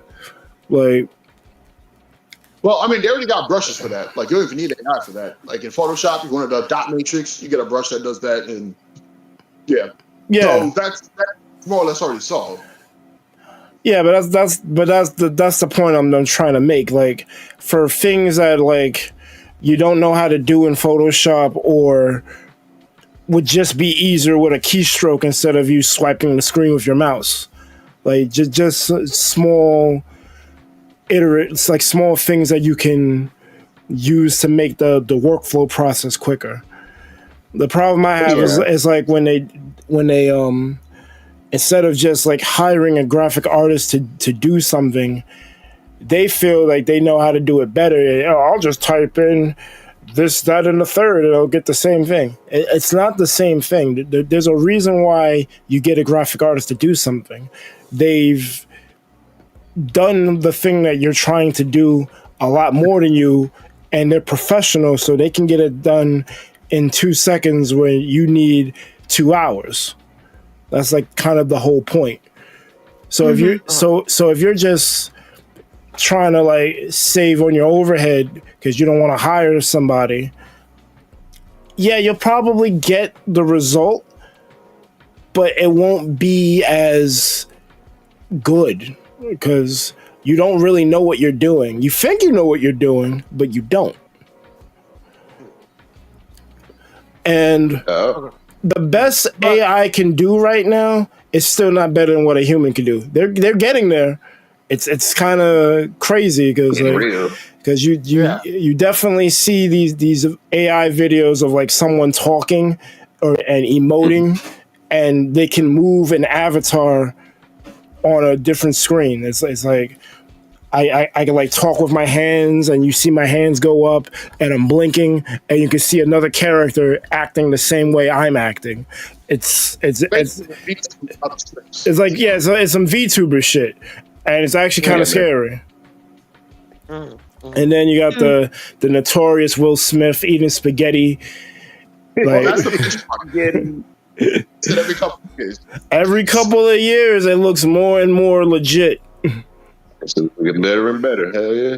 And technology doesn't stop. Technology is just like time. It's a slow march forward. It's going to keep getting better. So what I'm worried about is that AI will get to the point where people's jobs get replaced, like indefinitely, and not just I know how to use ChatGPT. I could do this. And now you could actually legitimately automate your entire, not just graphic work, like the Rhy'zrd said, like office work. Like, what do you need a secretary for? ChatGPT just handles all of your shit for you. Facts. So, and the way I'm using it is I'm using it to do that automation shit, but then I'm not telling them that I'm doing that, because when they eventually start using it, I'm like, oh, I know how to use it, and now I still have. Yep. There you go. Rich smart about it. Hell yeah. I know how to use that. Let me handle it. But at the same time, like, you gotta, like, why work harder? It's shit is inevitable. That's the unfortunate problem. The reality, we can't get it. Right, they haven't discovered it yet. Like Rich said, he's like taking advantage while he can, because boomers don't know what the fuck going on. So that is the problem. Boomers are gonna just see it and be like, you know what, we could use that, not knowing what it does, but they keep them in the dark. Yep. So it's actually good that you're using that against them, because they definitely would use it against you. Fucking right. And kick rocks. That's okay. No, I just want to say one thing. Berg. You can say two things. Berg, hit a brother up if you want some avatars, man. Please. Do it for me, man. I'm gonna keep it a buck. Do it for the crib, bro. I'm gonna keep it a buck. Do it for the crib, bro. I'm gonna keep it a buck with you. I ask you for shit, and it takes 20 years for a result. Do AI. And even then, I still ask you for it, but I haven't been streaming. That's why you haven't been getting any requests. Okay. So it's not because I'm using AI to replace you. Trust me. I'd rather use someone's drawing than an AI, I don't know, avatar or whatever. I'd rather someone draw it, because someone's like blood, sweat, and tears go into it, rather than just me clicking something to get the result. But the thing is, when you're under a time crunch, sometimes that's all you got. Yeah. Okay. All right. Yeah, I will improve upon that on my part. Yeah, that's on me. But no. It's not. You haven't been getting requests because I haven't been doing anything that I would need you for. Okay. All right, okay. I got you. Yeah. Even then, Jay, in the same token, the field that you're in, you got to know that that's your competition, and you can't really feel a type of way if your competition is outperforming you. You just have to move and adapt with it. That is true. I know you don't like AI, but hey, think about how unstoppable you would be if you used AI. It'd be crazy. It's like saying don't pick a top tier. That's crazy. Do the shit that works. Yeah. You're right. I guess top tier, baby. Yeah, I'm just traditional about it. Like, you know what I mean? Like, I draw and then I color it. So, like, totally fun. Yeah. It's the same thing. Again, same way people using cave paintings and they invented, markers and pens. Now, instead of markers and pens, we got AI. Yeah. It just evolves, Yeah. So we just did a photo shoot the other day, and I had to edit maybe like 200 something things. I let AI do that shit. I'm like, this was even what the fuck? Yo, here you go. Upload. handle my light work. I ain't waiting the fuck. AI did that shit. Let him do the work that you don't want to do. You got better shit to do, man. You only got like 50 summers left. You got time to be doing shit. No, but I understand where Pleasant is coming from, because if we just allow AI to run amok, people are gonna like lose jobs and bullshit's gonna happen. Like I get that, but you're not gonna stop corporations from corporating. It's already happening. There is no stopping it, Pleasant. You either get with the times or you get ran over. It's like a river, you know. You either swim or you get dragged. There's been so many petitions signed to get rid of AI, and while all of them have been signed, nothing's been done because nothing's gonna happen. So corporations are gonna corporate. They're gonna find the most effective way to do something with the least amount of money. Right. Well, some people backed out of it though. Like Apple, they had an AI thing, they backed out of it. They sold theirs, but then also Google bought not Google. Microsoft bought OpenAI, but Gemini is actually doing like a little bit better than them now. So it's a little dicey right now. It's a race, arms race. It is. It's literally an arms race. Yeah. I'm with Pleasant though. Like I agree, but that's also my fear, because in the next 5 years I do see corporations trying to go replace jobs though, which is very, very unfortunate. And that's also one of the main reasons as to why I also bring this up. It is a lingering fear that could be a fear if you don't know how to adapt and be with it. But So a couple of ways to adapt, right? There was like you got to do live shit. Like I was talking to my boy Nick. He watches live concerts like on YouTube or whatever, or you go to live places. You can't AI that up. You can't gorillas that up. Like it ain't gonna work. Even gorillas can't AI gorillas. What was AI in 2000? That shit was crazy. Like that shit was ahead of the time. Yeah, virtual insanity. They was bugging back then. Tell you.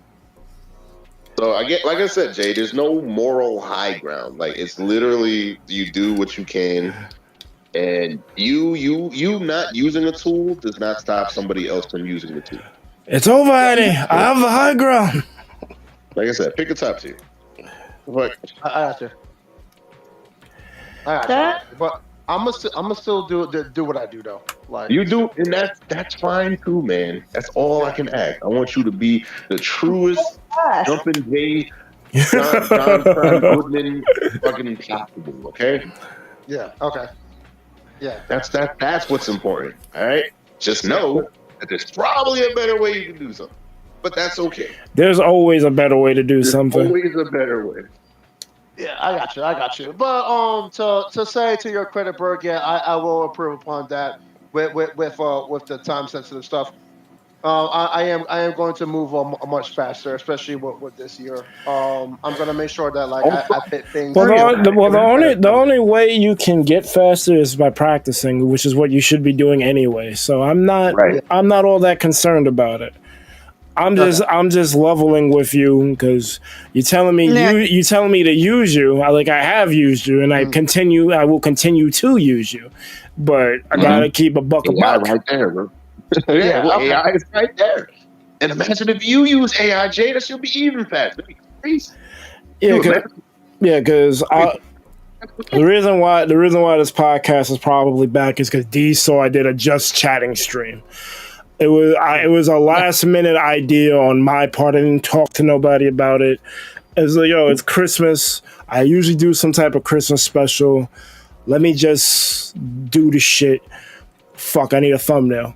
Fuck, I need a banner for the logo for what we're doing. Fuck, I need an avatar. I needed I needed all these things. Chat GPT's right there. Right there, baby. Yeah. Obviously, I went into Photoshop and I made my edits.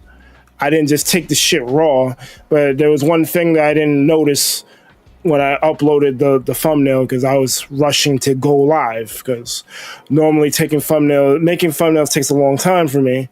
This was almost instantaneous.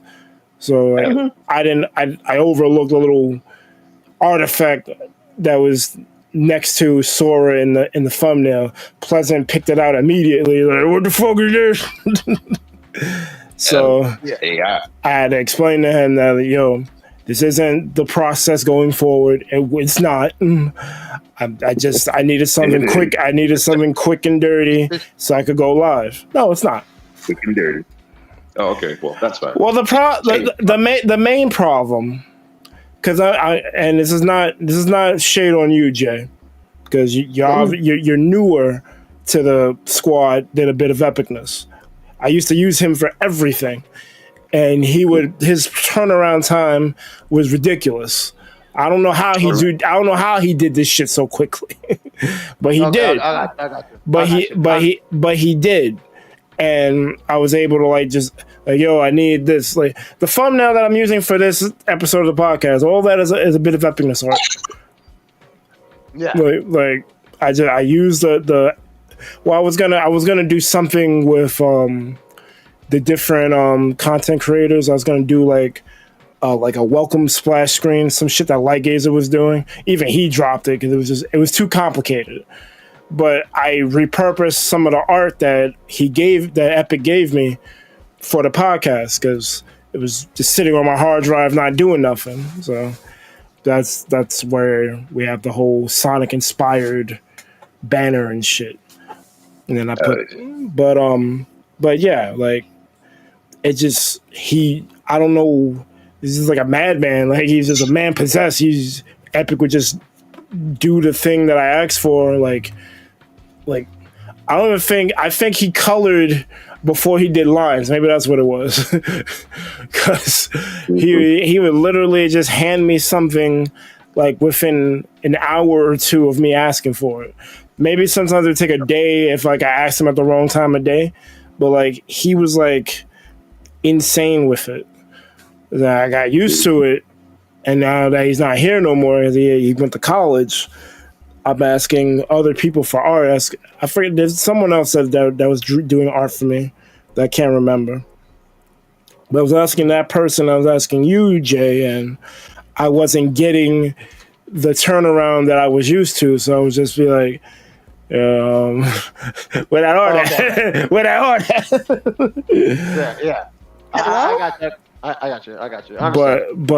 Yeah, I will be improving upon that. But that's the reason why the just chatting shit had the pretty much mostly AI design behind it, because I couldn't wait for someone to give me an avatar. I just had to get to it. I'm not a graphic artist.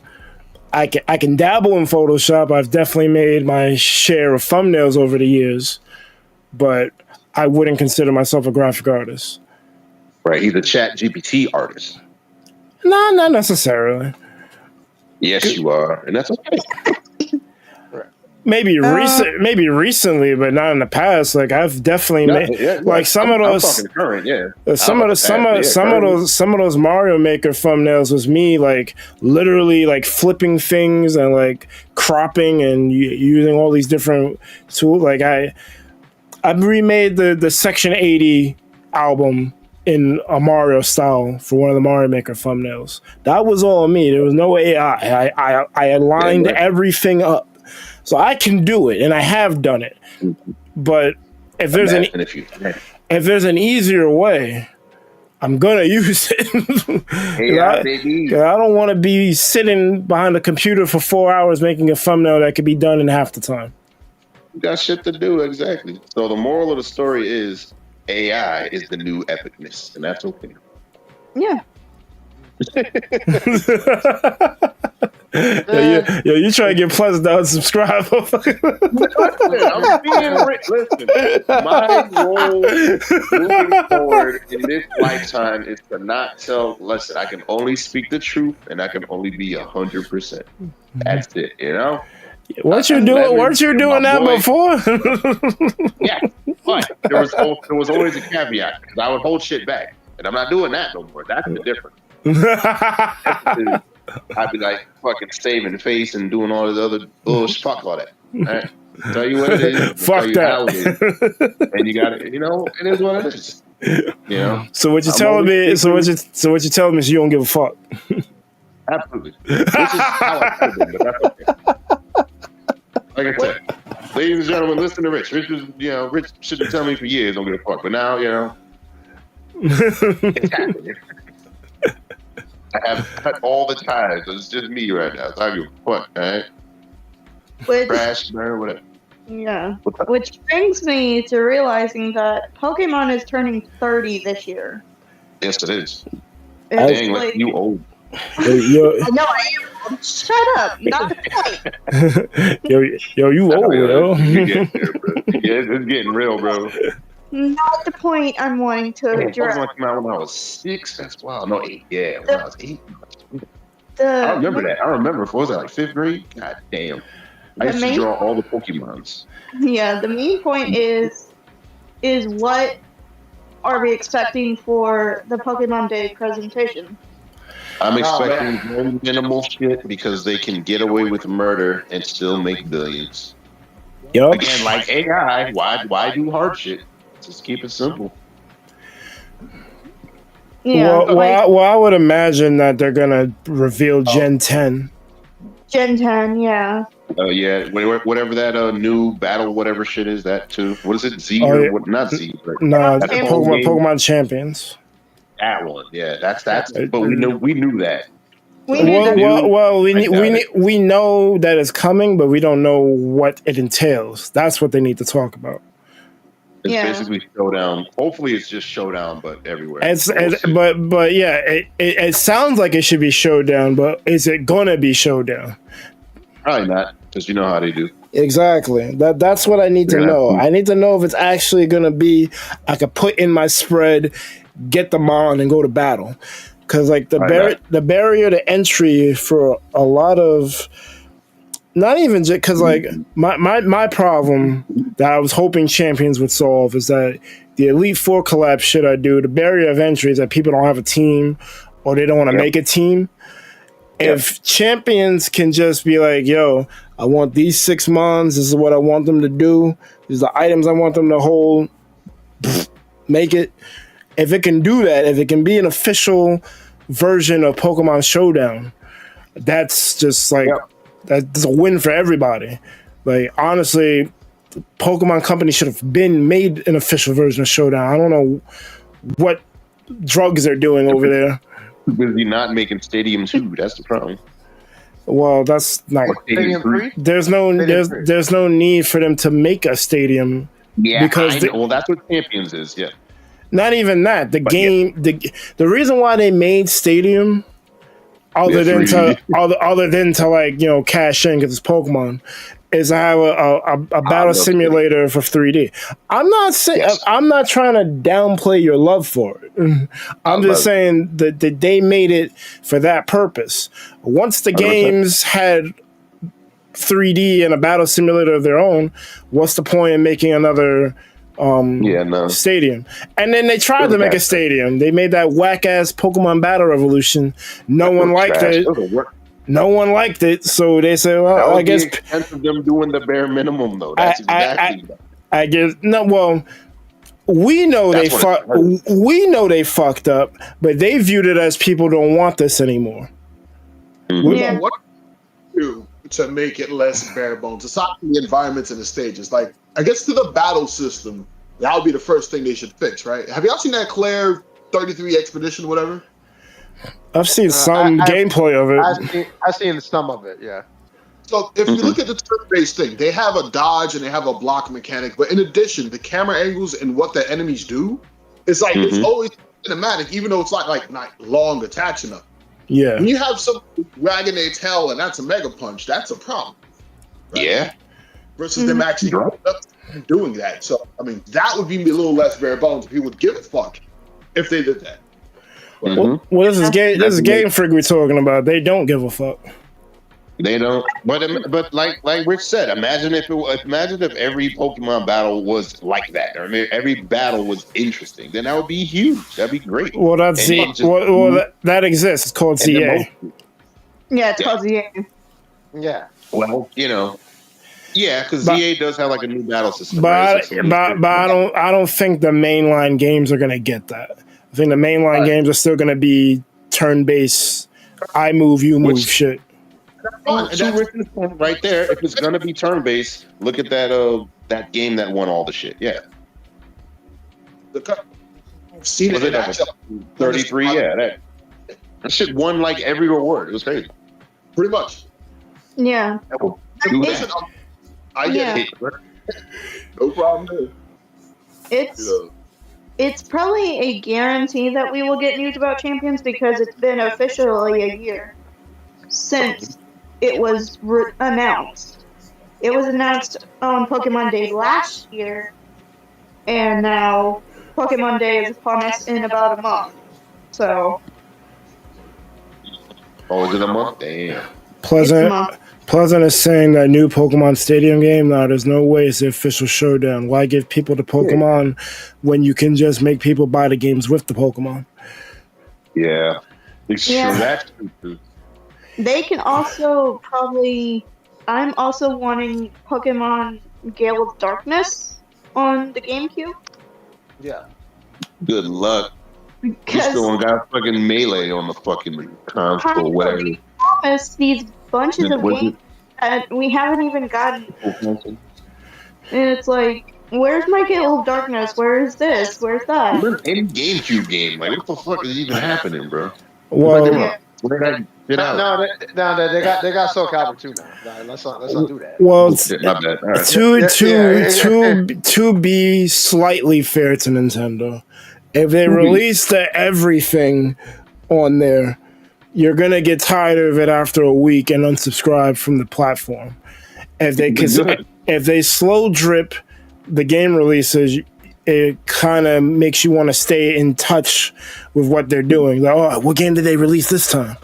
I think it's stupid, but I don't run a business. Yeah. Speaking of that's not AI is not the issue with gaming. That's the fucking issue with gaming. This drip feed shit, bro. That shit is corny. Subscriptions are corny. Corny as fuck. I should drop 60 or 70 or 80, whatever the price is. I should drop that once and get my game. Why do I have to get a battle pass? Why do I have to subscribe to something? Like DLC is something different. That's you making an update to the game that's substantial enough that you want to ask bread for it. Fine.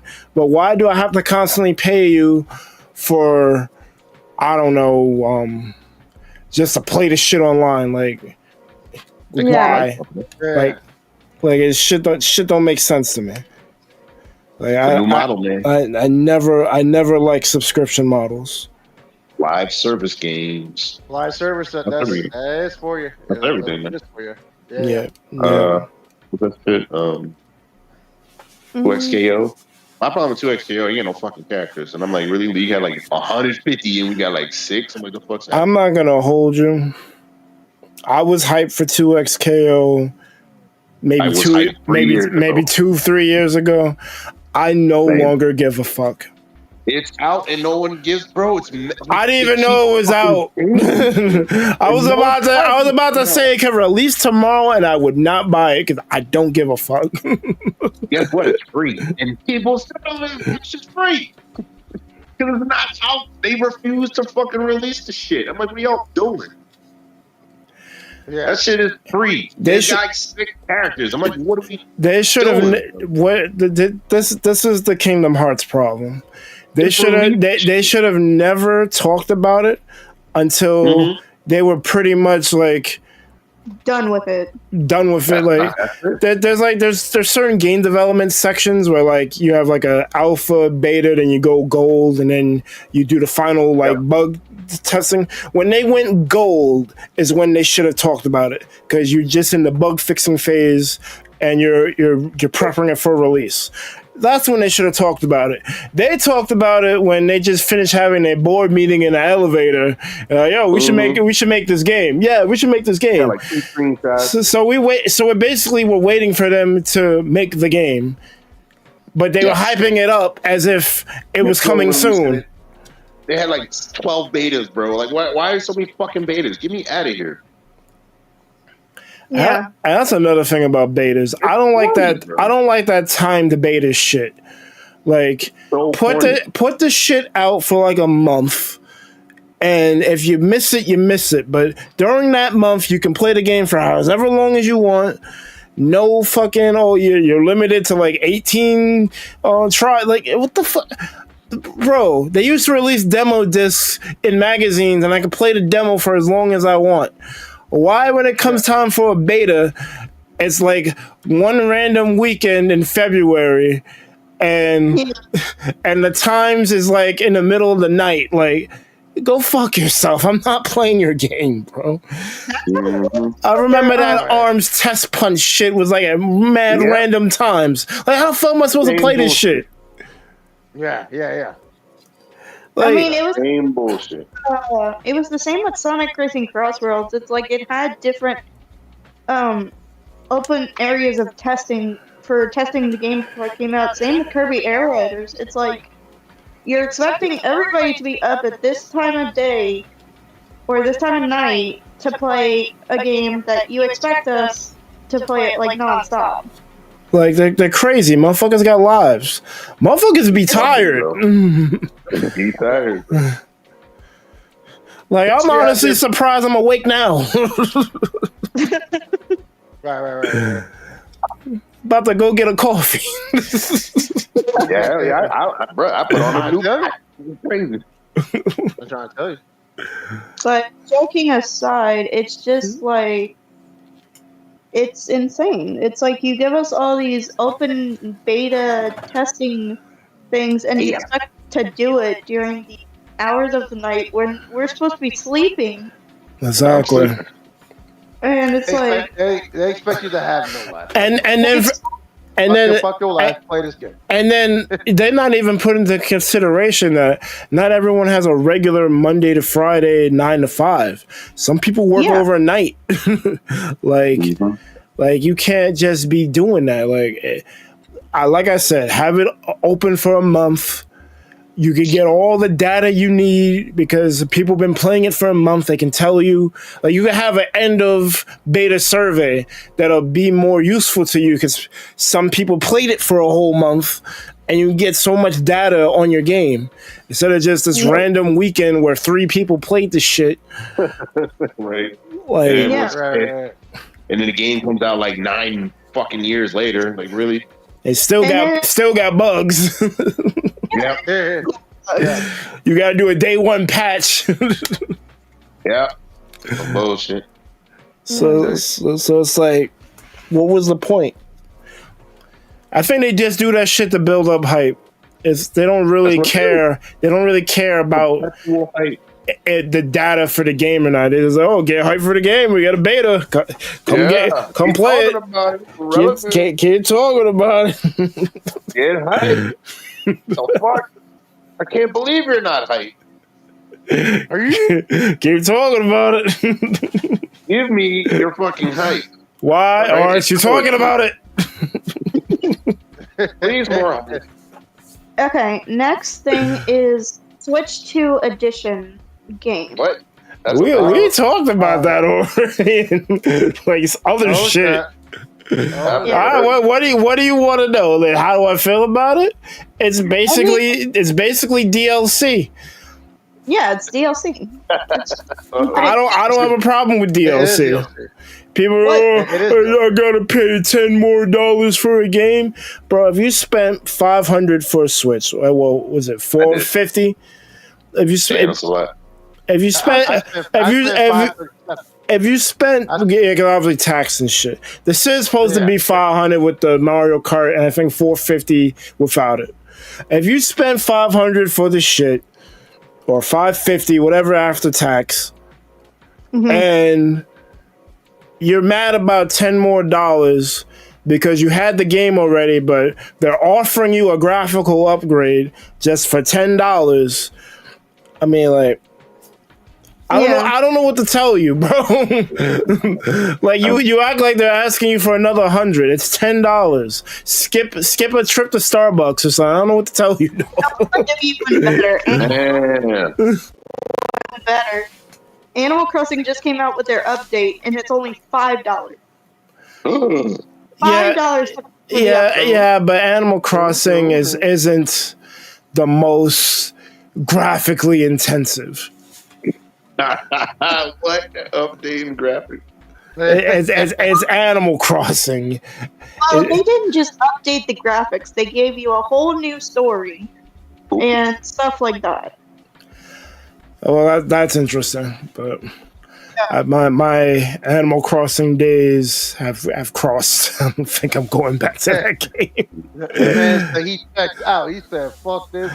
I'm out. 1000." No, I enjoyed the I think I played it for about 30 days straight. I don't pack my bag. I enjoyed it. I ain't coming back. But I ain't coming back to this island. I'm good. I'm going back to work. The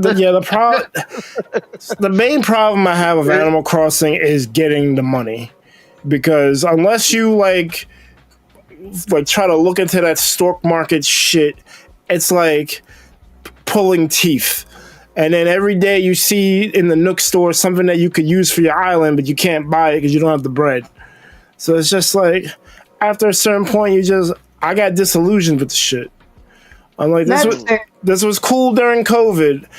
I don't think I can play this past that.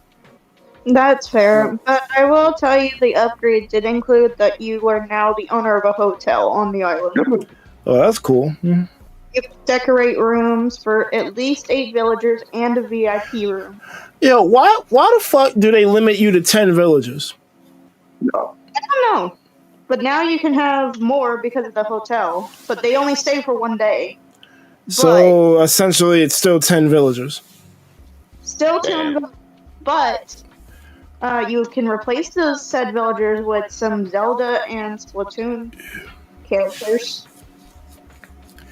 I guess that's cool, but then why did they stop at Zelda and Splatoon? They added a bunch of Zelda items that you could get through the Yeah, exactly. When you put on it makes the song. It makes the sound when you put on like an outfit. Well, that's actually cool. Yeah. The Splatoon stuff I haven't touched yet, but I got some borrowed items from people, and it's actually pretty cool. That's the one thing that I don't get, that Nintendo, when they do these crossovers, they kind of half-ass it. Like, you guys you could use Mario, you could use Metroid. Like, why are we stopping at Zelda and Splatoon? Like, I mean, they do have Mario stuff in Animal Crossing. Hey, man, you're just spoiled because you like Maker 1. That's the issue. Oh, well, I mean, that's the only time they did it right. Yeah. And they was like, nah, this is too popular. Get rid of it. They were starting something with Mario Kart 8, but then they just rage quit on the Wii U and I mean, like, nah, this is too good. Get rid of it. We got fucked up, actually. Because the 3DS is officially 10 years old because it came out in 2016. Yeah. The 3DS was a better system than the Wii U, unfortunately. By far. Yo, that was like the perfect system. Why are we changing shit? It had Hunter, it had Smash. I'm like, there's no need to change anything. This shit just worked. That's Street Fighter 4? That was like a fucking era. I think they did have Street Fighter 4. I don't think it was good, though. Wii U? Street Fighter 4? Yeah. No, on the 3DS. Yeah, they did. You had to use a touchscreen to use special attacks. That's what it was. Yeah. One button supers. It was terrible. Yeah, one tap supers, really. One tap guile flash kick. Oh no. Yeah. Flash kick or reaction. Because obviously the Wii U is more powerful than the 3DS, but for some reason, like in terms of just like how like games felt, they did innovation. For the world ends with you, right? Like that couldn't have been. That was an awesome game. I love The World Ends With You, though. That was an amazing That was a good game. That was an awesome game, dude. Yeah, I wish that was a series, bro. I really did. To this day. I got some news for you, Jay. You may or may not like it. Guess what, buddy? The World Ends With You is actually a part of the Kingdom Hearts series. That makes sense. Yes. Really? Yeah, man, look at this. You can't look at it, bro. I didn't know that. Yeah, really. Look at that. Of course, Was it a spinoff? Unfortunately, they only reappear in Dream Drop Distance. Any of the characters from The World Ends With You. For some reason, they don't appear in other games. But canonically, the same people who worked on some of the same people who worked on the Kingdom Hearts GBA, the Chain of Memories, they worked on The World Ends With You. So they're like, but it's in the same universe? They're like kindred spirits. They're in the game. Wait. They're in Dream Drop Distance. Oh shit! So they ain't say nothing about Goofy or Donald or what's going on with the Kingdom Hearts organization. They ain't they got like that. Final Fantasy shit, though, you know. Yeah. They ain't saying none of that stuff. The problem is Square has been very inconsistent when it comes to like everyone not involved in Kingdom Hearts in Kingdom Hearts. Because if you think about it, when 3 first came out, there was next to no Final Fantasy references. After everyone bitched, they put them in, but base game didn't have them. You had Cactar and like Moogles. That was it. Right. That was it. That's crazy. Yeah. Wow. Mm-hmm. You would have fooled me. Yeah. Like, I thought that was his own thing. Nah, it's just I think the developer was Jupiter, but I think they're under Square Enix, and they worked on Chain of Memories GBA, and they worked on World Ends With You on the DS. But yeah, like I was saying, the Wii U obviously is a more powerful system than the 3DS, but until like Mario Maker 1, Captain Toad Treasure Tracker, Mario Kart 8, because these games came like 2 to 3 years within the timeline of the Wii U. The Wii U didn't have nothing at launch. You're forgetting one more important game, Tropical Freeze. I don't think that was a launch title either. These games all came like at least 2 years into the lifespan of the Wii U. Because Nintendo thought they were doing something special when they named it Wii U instead of Wii 2. Hell yeah! Well, I mean, don't you think it's the same thing to Switch 1 and Switch 2? I mean, like it's just a continuation. But this is why this is why it was dumb, and I'm gonna explain it to you because your logic is sound, but you're forgetting one thing: the original Wii had 15 billion add-ons to it. True. Right. And a mother buying or a father buying a new system for their child, they're gonna ask for the Wii U. Mother don't know what the fuck a Wii U is. They're gonna ask for the new Wii, and this dude's gonna hand them a white console instead of a black one, and the kid's gonna be very upset because he didn't get what he asked for. So, right. So, like, if you name the shit something definitive like Wii 2, or just give it a different name altogether. I think one of the code names was the Revolution. Should have been called that. The code name is almost always better than the actual name they come up with. I don't understand. Like they should have called the Wii U the Revolution, or just something not Wii U. Because when you got a Wii Wheel, a fucking dance pad, the fucking Wii Fit, the gun, the Joy-Con, not the Joy-Con, the Wiimote. Yeah, the Wii-Con.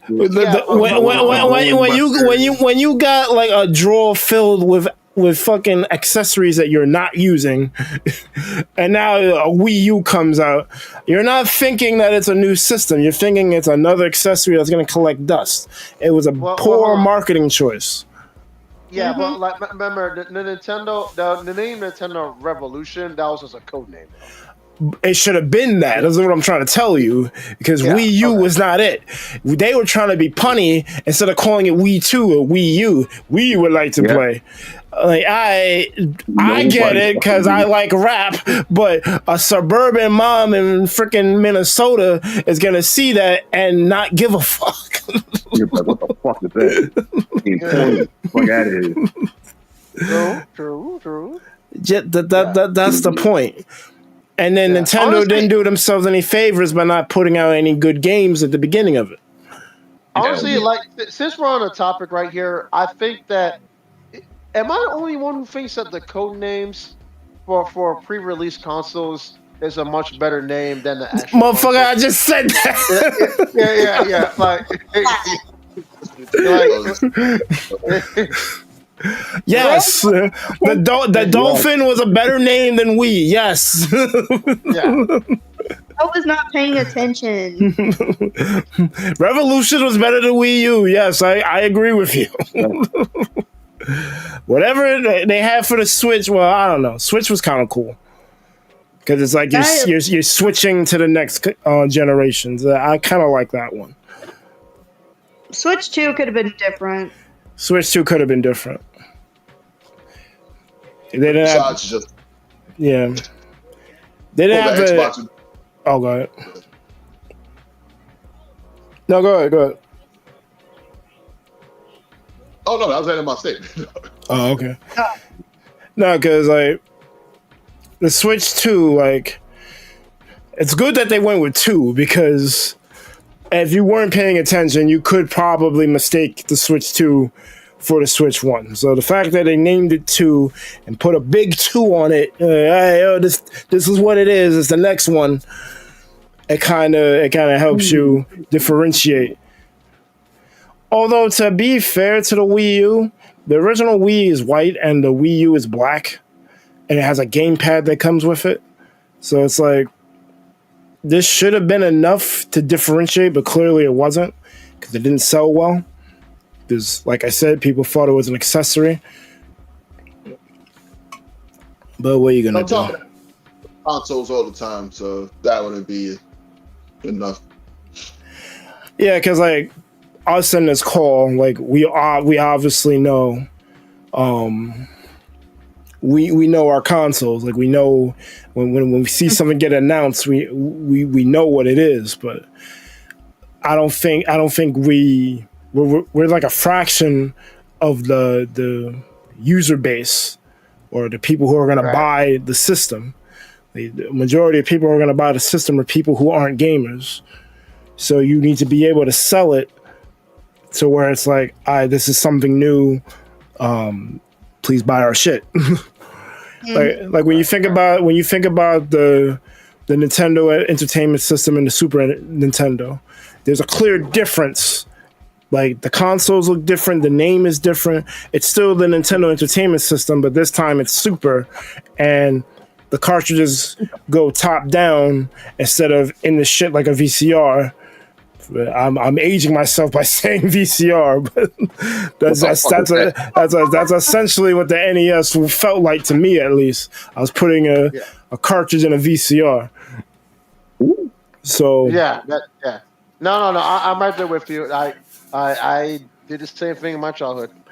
So that's like there's differences. Like you can tell at a glance that it's something new. You can't really tell at a glance the differences between the Wii and the Wii U besides the color and the Wii U having a gamepad. But the Wii also has the inherent problem of the accessories. So you see the black gamepad, you're thinking, oh, this is just another accessory, or they changed the color. All right, there's a color option for your Wii. I don't need this. I got my regular Wii. Like that's the later Alexa. But that's the all right, later. But that's the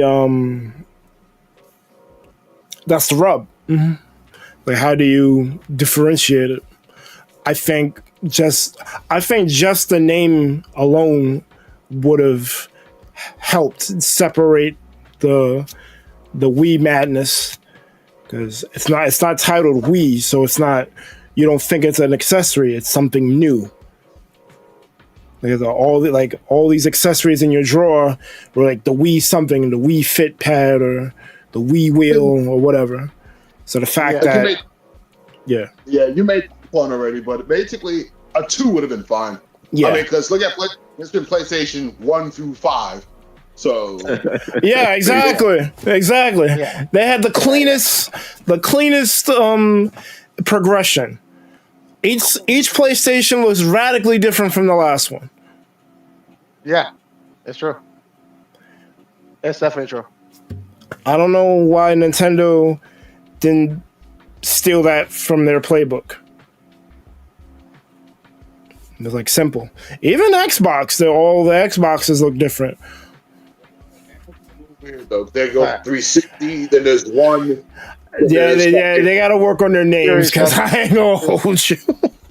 I don't know what a Series S or X. I don't know what the difference is. Well, one got lesser hardware. Like I don't. But that's a whole nother different topic. All right, so do we have anything else that we want to get to? Hell yeah. Because I want to get to Marvel, but I know that's probably going to close the podcast. So is there anything else before we get to that? I'm drawing a blank right now with that, so I don't know. I'm gonna assume that y'all don't talk about that Diddy shit. Oh wait, you guys want to talk about the Sean Combs Reckoning? I didn't watch it, but I'm pretty sure I know most of what is in there, so you can just talk about it. Hating 50 lesson? No, that's crazy. I never thought I'd see the day. Fuck with it. Holy shit. This is unnecessary. But to see the doc, I'm like, yeah, you know what? Okay. I understand 50. I'm sorry. Yes, 50. Thank you, 50. Thank you, 50.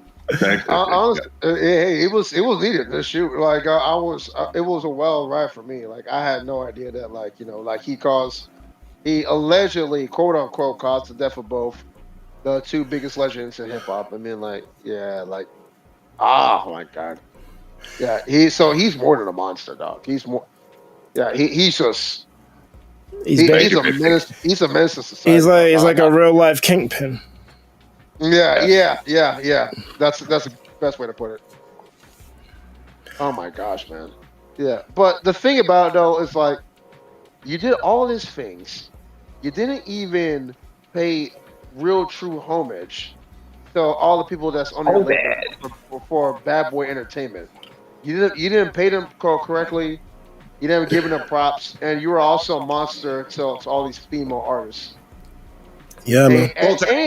And on top of, like, the Tupac and Biggie situation, like, dude, it was horrible. And then he was also envious because, like, he was jealous of Tupac's fame, so he wanted Biggie to be, and they were friends too. He wanted Biggie to be a rival to Tupac.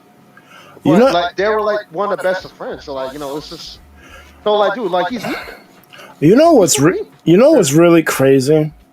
Like, he doesn't have any real talent, at least when it comes to music. Like, I never heard a Diddy verse, like, bars, like a Diddy verse, like it was just on. And, like, you know, someone obviously ghost wrote for him. Maybe Jadakiss ghost wrote for him. Biggie ghost wrote for him. But you never really, like, was, like, on the edge of your seat. Like, he's spitting right now. He was just there. But then, like, you watch the videos and, like, he's dancing and shit. Like, it's his shit.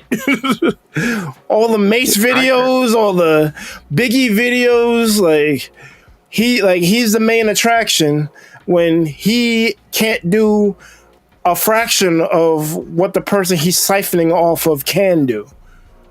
Like, you can see you can see it in all the videos, the Shine videos, the G-Dep videos, Mace, Biggie, all of these people, even the groups he started, like that Making the Band shit, Dandy Kane, 112, like, at 112. Like, yo, like, you can, he's a parasite, like you said. Like he just like you said, he is the kingpin, bro. That's not his role is not to be good. His role is to show up and profit, just like Drake. It's the same shit, bro. Yeah, man. Yeah. Gotta be good. That's a perfect analogy. Yeah.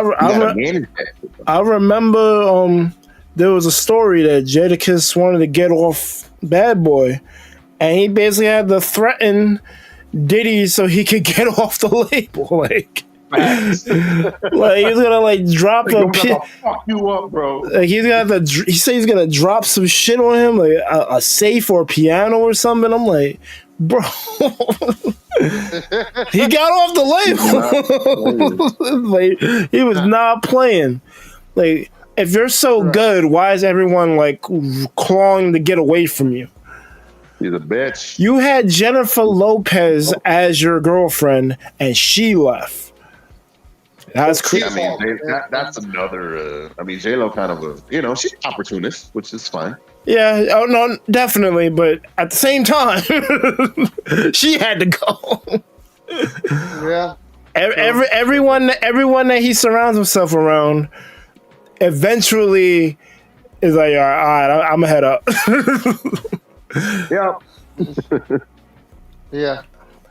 You need to watch that shit, bro. It's even crazy. I know a lot of it because I see through the bullshit, but obviously seeing it will put things into perspective. Okay. No, it's gonna do more than that. It's gonna make you. It's pretty much going to put you on a different spotlight. I'm not surprised that he's a monster because they showed the footage of him running down that hallway. That's a monster, bro. No. Where you go? In the towel. You're right. You're crazy. Right. Yeah, no, you're absolutely right, but it's bigger than that because it actually gives you a full blown perspective. It puts it in a timeline. So, it's a more right. Yeah. And it's a deeper dive than all the things that you expect, or all the stuff that you didn't expect, fuck off, and all the stuff that you probably know but you don't know to a T. It gives a deeper dive into all of that stuff, and it just blows your mind as each and every single minute of each episode goes. Like it's a layer upon layer. You're going deeper down the rabbit hole. You know he's a monster, and he's free. But you and he's free. Right. You only know the surface level of what you know, but you don't know. It's basically like one of those Iceberg videos, but it dropped into episodic form. One of them Iceberg Mike videos. Yeah. No. They call it.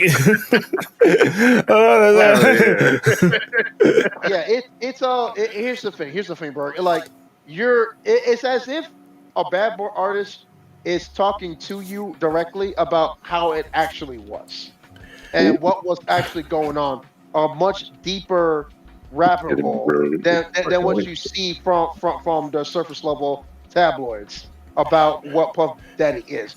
You know that Puff Daddy is a monster, but I don't think you know what a monster actually is until I tell you what Puff Daddy did.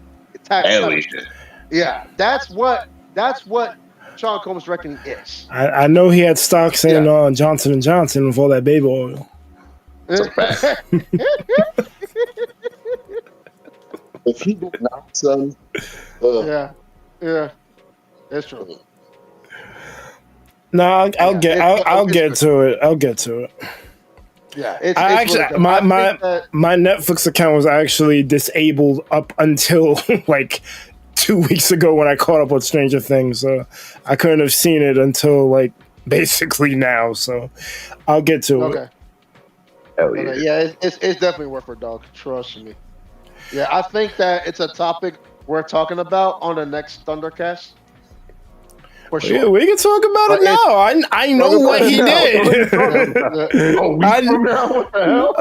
I know what he did. It's just obviously the documentary puts it into a brighter perspective, but I have a pretty good idea what he did already.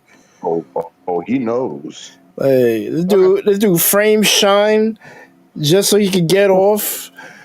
Dude, fucking, dude. Yo, what happened to Shine, bro? That's great. Dude benefited off of like all the people. Like he was doing 360s before 360s were a thing. Yeah. And then Eminem brought up the whole like he killed Biggie and Pac shit. So I already knew that he was being accused of that shit. I have like baseline knowledge of everything that happened already.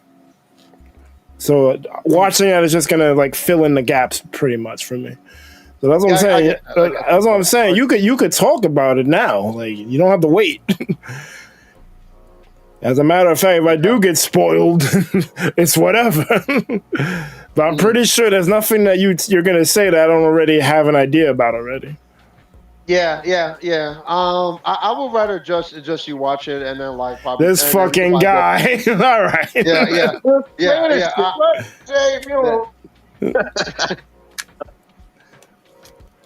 This isn't the latest MCU film. It's a freaking doc about Diddy. You think I care about spoilers? If you don't start talking about this shit. All right. So Diddy from the very beginning, he always wanted to be part of the limelight, and that was also something that that's mother pretty much procured onto him.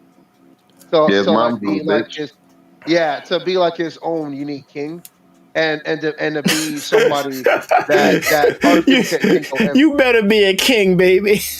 Yeah. It was believing it, baby. Yeah. Yo, that's crazy. Yeah. Don't be like them losers on the block.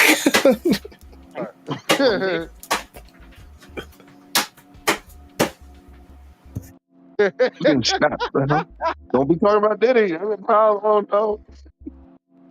Yeah, but the thing that I think that what it was that made P Diddy become a monster in the limelight was when he had that party where it was like some basketball, it was a basketball venue that he had. Yes. And then yeah. It's a community celebrity charity game. Yeah, it was a charity game. Yeah, and then like a lot of people wanted to like come in and try to like fill up the seats if you would to get into it, and it ended up becoming a disaster because people were trying to like barrage the door in order to go come into the event, and it ended up killing like several people. Like several people got trampled and people got hurt. And Diddy kind of like mismanaged the whole type of event. He didn't understand like the scope of things.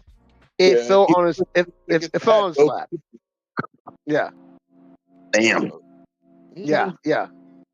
I think that this was like the start of the fall for Diddy in a sense. Like, and it only got worse. It only got gradually worse as time went on because now he's the man, he has the power, and now he's fucking over female celebrities and female artists, like abusing them and Fabulous. He made Fabulous run. It was crazy. Yeah. So he's trying to take 50 shopping. I'm like, yo, you don't want to go shopping with me? That's all. I was going to take you shopping. Trying to take another grown man shopping is crazy. Yeah.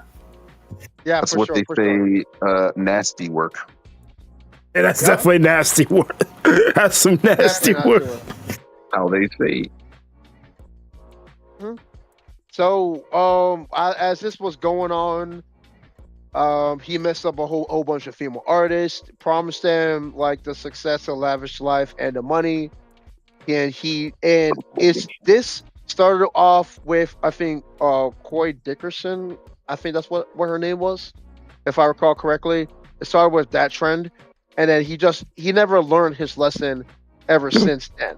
And he doesn't realize what the pattern was with fucking people over, because you promise them rich, like the rewards, the success, the fame, the glamour, the money, all that stuff, and you keep on doing this, fucking over people over and over and over again, with each and every single artist, like giving them a false dream, like, and while this was continuing to happen, the fallout happened with each and every single successful person that would have had success, but never really truly made it because their potential that they put themselves on the line never came to light because of how bad Puff Daddy fucked them over.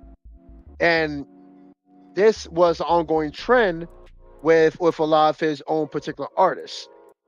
And then to make him a much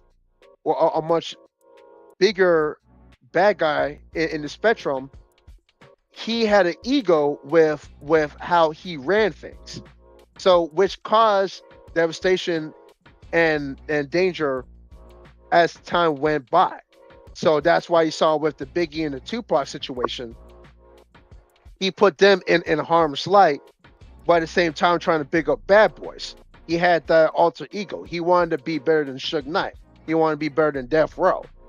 The whole East versus West situation, he wanted to be on top. So an entrepreneur who's trying to be on top, but also has an ego complex on top of that, you already know it's a recipe for disaster. So that's exactly what happened in the 90s. And the fact that completely trailed off into the sunset with the devastation and like the situations that happen with each and every single person, it completely tells the tale of someone who's willing to do everything that they can in their power to have said power and influence, and does not care about that, like the aftermath or the fallout with everyone else who's involved. So Sean Combs is epiphany of all of that, and it shows you that what happens when power corrupts and how far it can go. Right? What are you saying, Rhy'zrd? I was saying, let's get into specifics because, that's the whole. But so one of the things, and this is not even an artist, it was against the guy who co-founded Bad Boy with him. Yeah, if you he coerced him, to put it lightly. He basically threatened his life to sell him off for the rest of the Bad Boy. So that was the first of the biggest drops of anything. Because initially, at first, even when the thing happened with the riot, with the basketball charity thing or whatever. Yeah. That's when he was starting to try to buy off the other guy while still trying to have him take liability for some of those issues. Right. That coincided also with you mentioned with the Suge Knight thing. Something that happened with the Suge Knight thing was, there was an argument that him and somebody else had, and a gun was fired. One of the security people was hit. He didn't die, but that's when Shine was in the car with him, and it wasn't that he framed Shine. Shine took the fall, but he assumed Biggie was going to have his back by taking the fall, which didn't happen. Hell no. He's like, sucker. Go to jail, please. Mm-hmm. So it made it worse. It wasn't that he fucking framed him. It was like he told him he was going to be down, and it was like, oops, I forgot. Oops. Hold his gun. Oops. I forgot. It's funny with this Cassie shit. This is the wrong person. It's like she was down with most of the shit he was doing. It's just that ass whooping is what brought everything else to light. Mm-hmm. If it wasn't, he probably wouldn't have cared as much. Let's be completely real. Mm. Right. That thing in the hallway or whatever. That was least of the worries. Right. Because aside from her, women from Dirty Diddy Money, she had one of his kids. There was another one from the Making the Band chick. She had one of his kids. A bunch of SA allegations again from both of them. Making the Band. Right. And they were still fucking with him. So. I forgot about Diddy Dirty Money. He literally took two chicks to do some shit, and he was like, they basically backup singers and dancers for him. I'm like, yo, what the fuck? This dude is unscrupulous, bro. Yeah, for sure. Right. Every single person, and then they had like all of the footage of him talking to lawyers and all that stuff, trying to media press or media blitz their way out of this shit and whatnot. So it followed like the timeline with like 5 days before his arrest, 3 days before his arrest, and like him being hiding in a hotel, and like there was cops across the street watching him. Like if you wanted to. Right, because when he got on trial, like he was trying to go for a bond of some sort, but they denied it instantly because it's just like, yo, dog, we know you're gonna fucking flee, so we ain't about to have that. You are a flight risk. Flight risk. Where you going? Hell yeah. Where you go? Yeah, they were watching this every move on all that stuff, and like, I mean, like, dude, it's a crazy documentary, man. Like overall, like, just he really is. This is like the overall definition of what a monster in the industry can be. I mean, like, like you hear a lot of bad things about the music industry and like just how dirty can actually be. This is like the pinnacle of dirty, and the reckoning just pretty much like it gives you that like that limelight. It puts you in perspective. You're talking to like all these artists who got screwed over, and even a co-founder who got screwed over, like in Diddy's like crime path, if you would. That's why it's Diddy Dirty Money. Yeah. So he's telling on himself. Yeah, it's horrible. Like, I think that another thing we can also say too, there was also like another event, like, where he had like MTV that show where he was trying to like making a band, where like people who like the winners of that show who would get signed to Bad Boy, their lawyers, the entertainment lawyers, they would even like give them a cautionary warning. It's like, dude, like, okay, all right, you're gonna have the fame, but you're not gonna have the money with this. Are you really sure that you want to go through this with this contract and be on a P Diddy? But Bad Boy is so much of a big label, like it literally is like the East Coast main label. Why would you not want to go sign with that and at least have your recognition and your brand rights and you as an artist like being out there? Of course you're gonna go sign it.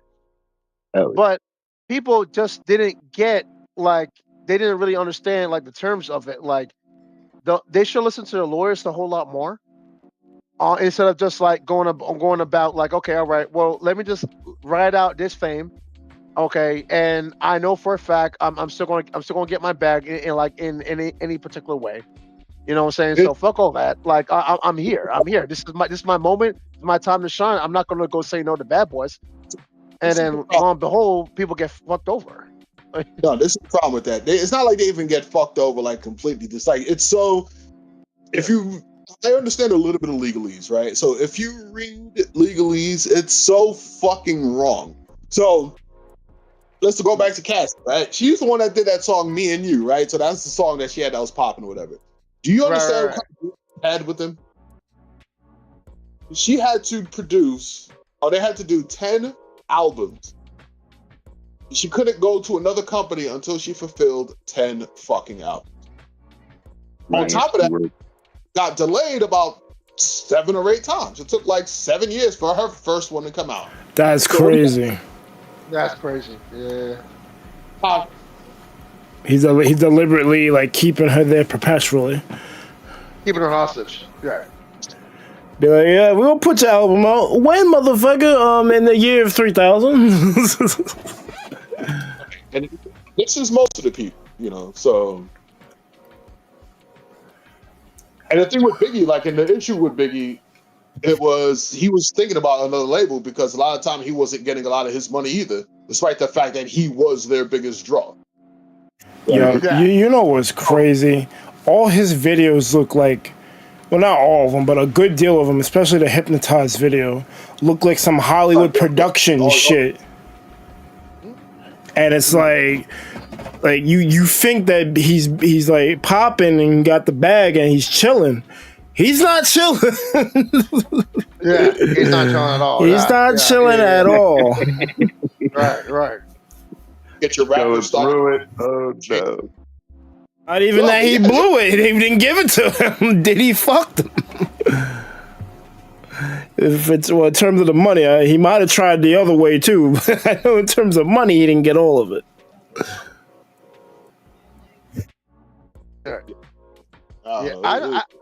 I don't think that like PD like ever like fulfill like anyone's contract, dog. I don't think so at all. I don't think they could, to be honest. Yeah, so there was a whole lot of money that was on the table. He damn sure didn't do that with any of the producers and beat makers. Like there was like a whole episode of that. Like he screwed over he screwed over a producer that was like fully faithful. I'm forgetting his name. Like been out there with his family parties, like his son's parties, was pretty much like brought in as a family member, right? And still got screwed over. Yo, we family, right? Yeah, never saw the millions. Never saw the millions that was promised to him. What was owed to him, and he only got like what 10% of like his actual full pay, like what was owed. Yo, we family, bro. Right. Yeah, just completely put him under the bus, under the table, man. Like under the bus. Yo, come to the party this weekend. We family. Yeah, I think that how it is.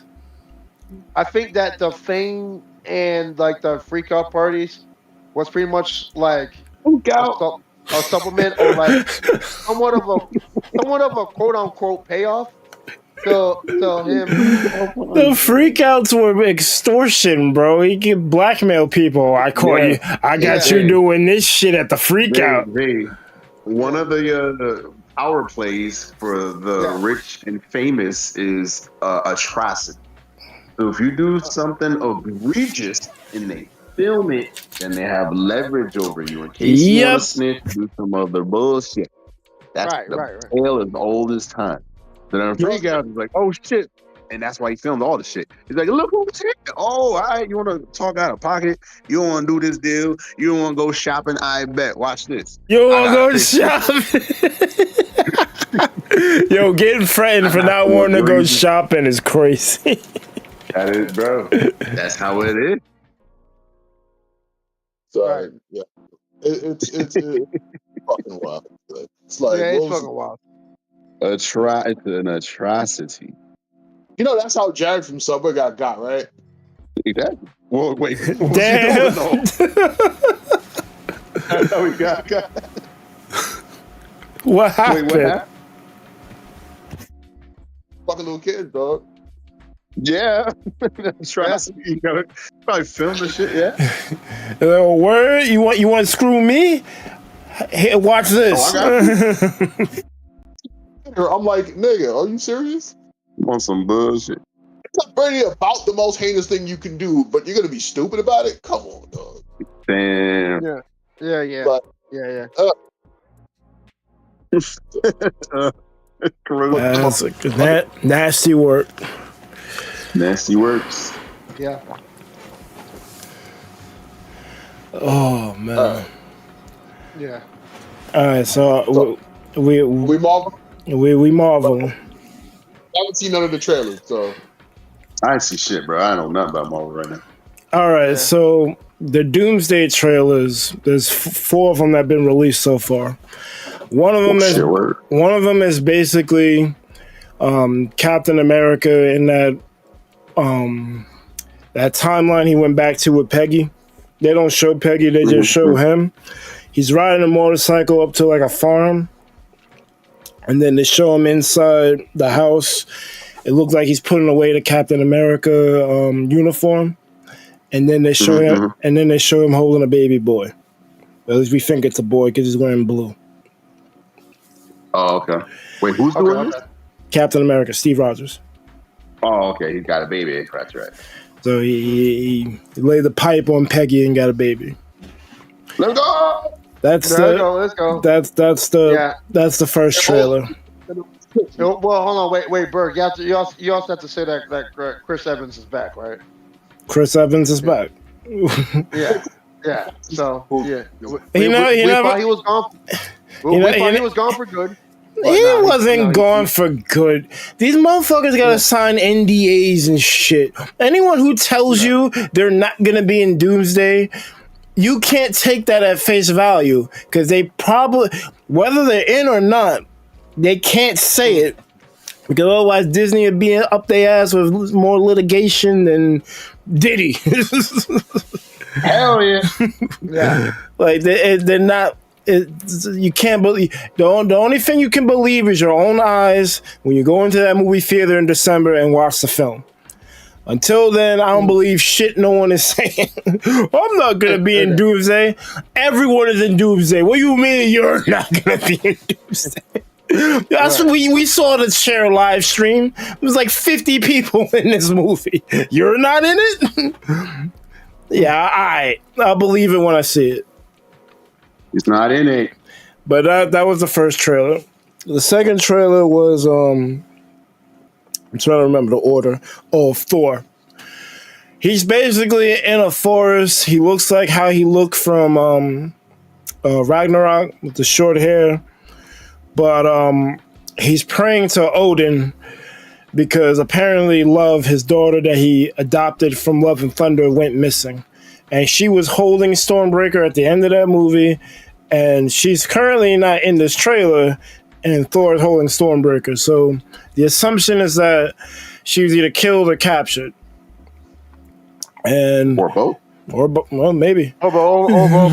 Yeah. So Thor is holding Stormbreaker and praying to Odin. He's in this forest. And he's basically saying, give me the strength to fight one more enemy so I can come back and prepare the person that I thought I would never be with. He's basically saying he never imagined he would have a kid. So he wants the strength to be able to protect her. Which is kind of dope and profound. Well, I mean, Odin is alive in Valhalla. They showed Valhalla and they showed Jane in Valhalla. We know Odin died, so Odin is in Valhalla too. Hell yeah. The third trailer was the one. Well, the third and fourth trailer were hype, but I think more people are hyped for the third one because this was the X-Men trailer. They basically show the X-Mansion fucked up, like it got attacked. The plaque that you would see in the X-Men movies of old is on the floor, charred up. They do a slow pan through the mansion. Shit's black. Shit's on fire. Magneto is narrating. I forget the whole thing of what he said, but he was basically saying it's not about what happens when you die, it's who you are when you close your eyes. And right.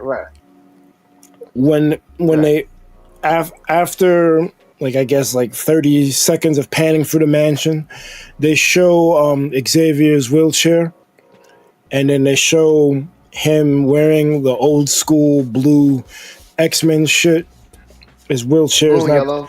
His wheelchair is a regular wheelchair. It's not the yellow hovercraft thing, but he's wearing the old X-Men uniform, and he's looking distraught. Obviously, his mansion's fucked up. I'd be tight too. And then they show Magneto, but he looks disheveled too. But he doesn't have he normally looks smug or evil looking. He has almost a smile on his face, and he's holding Charles's hand. So I'm guessing if this is a scene from Doomsday itself, it's Magneto comforting Professor X, Charles, because he just got his shit blown up. Hey, yo. Then immediately after they show the two holding hands, they cut to outside of the mansion, and Cyclops lets out the biggest optic blast you've seen in your life. Visor off, old school uniform. And you can see Sentinel pieces in the background, shit's on fire. I guess there was just a big battle there, and I guess someone died or got captured because Cyclops is pissed. Oh, yeah. Yeah. And they end the trailer. The fourth trailer is based in Wakanda. They show Shuri talking some shit. I don't remember what she said.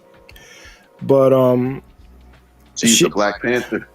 She's something about the I gotta prepare. The king has to prepare the people of Wakanda for the afterlife, and she said some other shit. They show M'Baku and her walking toward a person.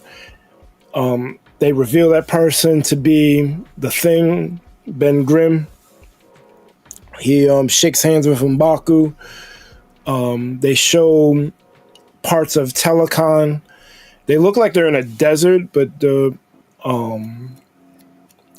speculation is that it's not a desert, but the water got absorbed or evaporated, and it revealed Telecon.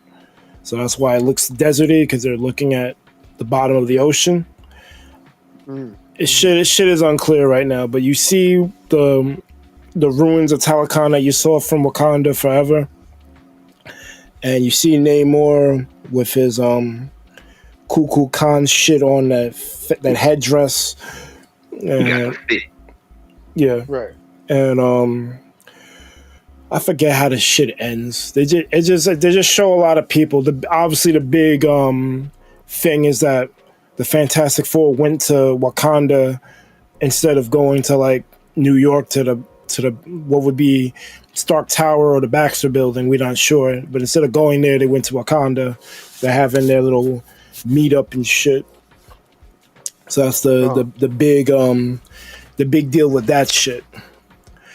So the prevailing theory that I gathered from watching Screen Crush and New Rockstars is that Doom needs children with cosmic powers to help reshape the universe.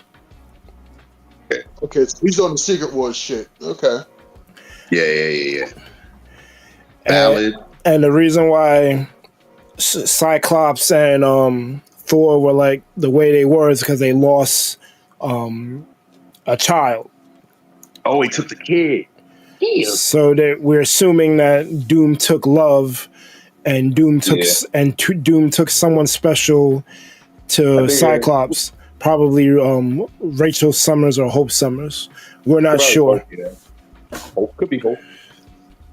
It's not certain. That is just extrapolating based on, because they're adapting Time Runs Out and Secret Wars. So like yes. So you can make inferences based on what the source material is, but ultimately we don't know exactly what they're doing because it's an adaptation, not a one-for-one transference. But that's essentially what, and I think it's smart because essentially they're using these kids that were mentioned within phases 4 and 5 to try to group everything together, because there's not a lot you can do to unify the saga. So I actually think it was smart on their part to use the kids. I wanted Young Avengers, but this is actually kind of dope. Although I think I'm getting tired of this capturing kids trope. Right? I'm like, this happened in Love and Thunder. It happened in Stranger Things. Now I'm seeing it again for Doomsday, and I'm like, we can't think of nothing else. You got a billion comics. We couldn't think of another plan. True. Think about the children. It's a very visceral thing, so that's kind of what they're kind of going for. Because it's probably like one of the biggest fears in like the modern age, or like any parent. So they're hitting on that front. So I respect it because it's like they want to make it like a mass appeal type of thing, and that's probably like a very if you're a parent bringing your kid to the movie, and then you're just like already hitting directly, we've talked about this ad nauseum about the strikes and majors and all this concoction of shit that forced Marvel to go down the road they went. And we got Robbie Downey Jr. back. Yeah, Chris Evans back. You got Chris Hemsworth back. You're tapping on nostalgia. You're re-releasing Endgame in the theaters on the lead up to Doomsday, so people are aware. They're saying that Doomsday is a direct sequel to Endgame. Yep. All that other shit didn't matter. It's like, I get what they're doing. They fucked up 2 phases. They're like, I get what they're doing. They're trying, because even though I think Phase 4 and 5 get a bad rep, because there are good things in them. We got Loki from the multiverse saga. Like, that's not nothing. 4 was cool, 5 was trash. What was trash? 4 was cool, 5 was trash. 5, I'm not sure what was in 5. But 4 was kind of bad too. I don't know, man. Fuck. Yes, so now I gotta bring up the list. I mean, we gotta bring the list because I'm like, there's only like 3 good things. So, because Shang-Chi is Phase 4, I believe, and I thought it was good.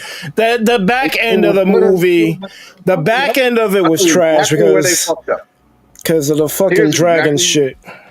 Here's exactly where they fucked up. Right after that building scene, which was cool as shit, the whole movie was shit. Right after that scene, it was nothing but trash. They went to find Trevor, and it was like a fucking talking ball. Okay, see, Trevor was where the movie went to shit. And then it was Dragon Ball. I'm like, what the? Yo. As soon as that scene was over, the whole movie went to shit. They topped out because the whole thing about Shang-Chi, he was supposed to be half villain, half hero. They copped out completely with that bullshit. Because like he was supposed to be pulled to both sides. Like, yo, I got my father he's a gangster, and my mother this is where I want to be good. And it's like, oh shit, I could be bad because I was literally raised under this motherfucker the whole time. Well, what they tried to do, they tried to have the sister be the bad side. That's what they tried to do. But they didn't even show that. The sister's just like, I'm evil. I'm okay. But I'm kind of good, but not really. Well, I think the problem was that we never got a Shang-Chi 2 to like explore that because they just kind of cliffhangered it. Nope, but we got 2 dragons. That's for fucking sure. All right, Phase 4 had WandaVision, Falcon and the Winter Soldier, trash. Black Widow, Shang-Chi, Eternals, trash. No Way Home, Doctor Strange, and it's connected. No, it's good, but they didn't follow it up. They didn't check else to do with it. I thought it was cool, but Spider-Man is hard because of Sony, so it's like there's only so much they can do. But I thought it was fun. It was a good movie, but it's like Spider-Man in Journal is on Pocket Universe. Yeah, I mean he's still a part of the MCU. It's just weird. He only shows up in when Tony Stark's around and in his own shit. That's literally it. And they could use him for more, but they. Well, Sure, where that goes. hopefully they resolve that shit. Doctor Okay, so Strange we and got Multiverse of three Madness, good ones so far. We Love got and three. Thunder, and Black Panther: Thunder, Wakanda Forever. That's Phase Right. 4. That was a 5. I like Namor. That's about it. Everything else is not great. I liked Black Panther: Wakanda Forever, but I think that movie suffers from. Come on, man. It mainly suffers from Chadwick dying, and I don't mean that. I don't mean that. You know, obviously, I want him to be still alive, but I think because they didn't recast him. Yeah, it was worse. It hurt the series. I think they could have still did everything they did. Have the funeral procession, all that other stuff, but having Toussaint appear at the end was like, no, you shouldn't have did this. It should have been like a recast type of situation.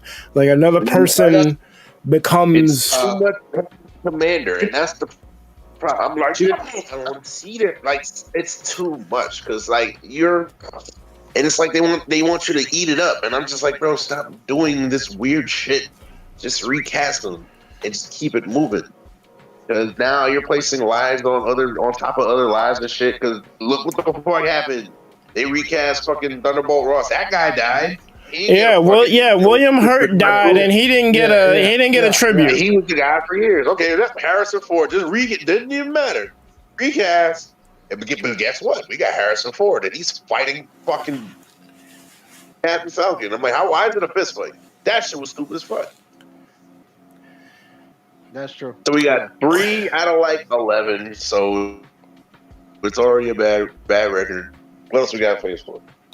No, that's all of Phase 4. Loki wasn't in Phase 4? Or was that 5? No, that was Loki. Oh, this is an incomplete list then. Fuck. Yeah, Loki was. So that's 4. Let me go to Wikipedia. Like 4 out of 12. Is it Moon Knight in there too? Or Moon Knight was in there. How long ago? But Moon Knight was good though. I like. There's no reason. Moon Knight was mid. Like it was. All right. It was good. The last 2 episodes were okay. Why did we just start? Moon Knight needed 2 more episodes, or cut 2 episodes of what they had, because they should have just cut the first 3 episodes. Yeah, they would have been fine. Literally, him being an archaeologist, jump around and fucking, do that shit. That was cool. No, because once they went to the hospital, that's when I felt like the show started. They wasted too much. They wasted too much time with like Was it Chad or whatever the fuck his name was? The second one. I can't remember the second one's name. But yeah, they wasted too much time on him. It was necessary for them to spend time on him, but not as much time as they did. It was too many episodes. It should have been like half an episode. Then it would have been fine. Half an episode, then it's like, oh shit, he wakes up, he's a different person. All right. Not fucking 3. Fucking, he was the main character. And I'm like, this guy sucks. Yeah. All right, so I'm on Wikipedia now. Black Widow, Shang-Chi and the Legend of Ten Rings, Eternals, give it a 6. Spider-Man No Way Home. Rate him, Bird. Go ahead and rate him 1 to 10. Oh, you want me to rate them? Yeah, let's rate him. Well, Black Zero gets a fucking goose egg from me. Okay, 0 next. A fucking all right. Let me be fair. Black Widow is a goose egg in this phase, but if it had came out in Phase 3 or maybe Phase 2, the timeline's a little fuzzy for me, because this movie is supposed to be in between, I think, Age of Ultron and something else. I think so. If it would have came out in the time frame that the movie was in, then it would have been fine. You come out after she's killed. It's like, bro, why do I care? You make a movie about Black Widow, she's not even alive. Nothing for the plot. And it really, all it did was introduce Yelena. And I guess Red Guardian. Yeah, great. Cool. Yeah. Trash. And then fucking Two good things. And fucking Taskmaster looks fucking horrible. Taskmaster. Taskmaster was horrible. That wasn't Taskmaster. That was Assmaster. unfortunately that was Taskmaster, and unfortunately Taskmaster is dead. So that was great too. Hopefully it's just like a mantle thing, and we can get a real Taskmaster after the reboot. Tony Masters and call it a fucking day. He's a fucking asshole talking shit. Fucking, I think he's from Jersey. It's perfect. I'm saying once the shit is rebooted, hopefully we can get a real Taskmaster, because that one was not it. 1 out of 5, I'll give it a 1. Because it does. I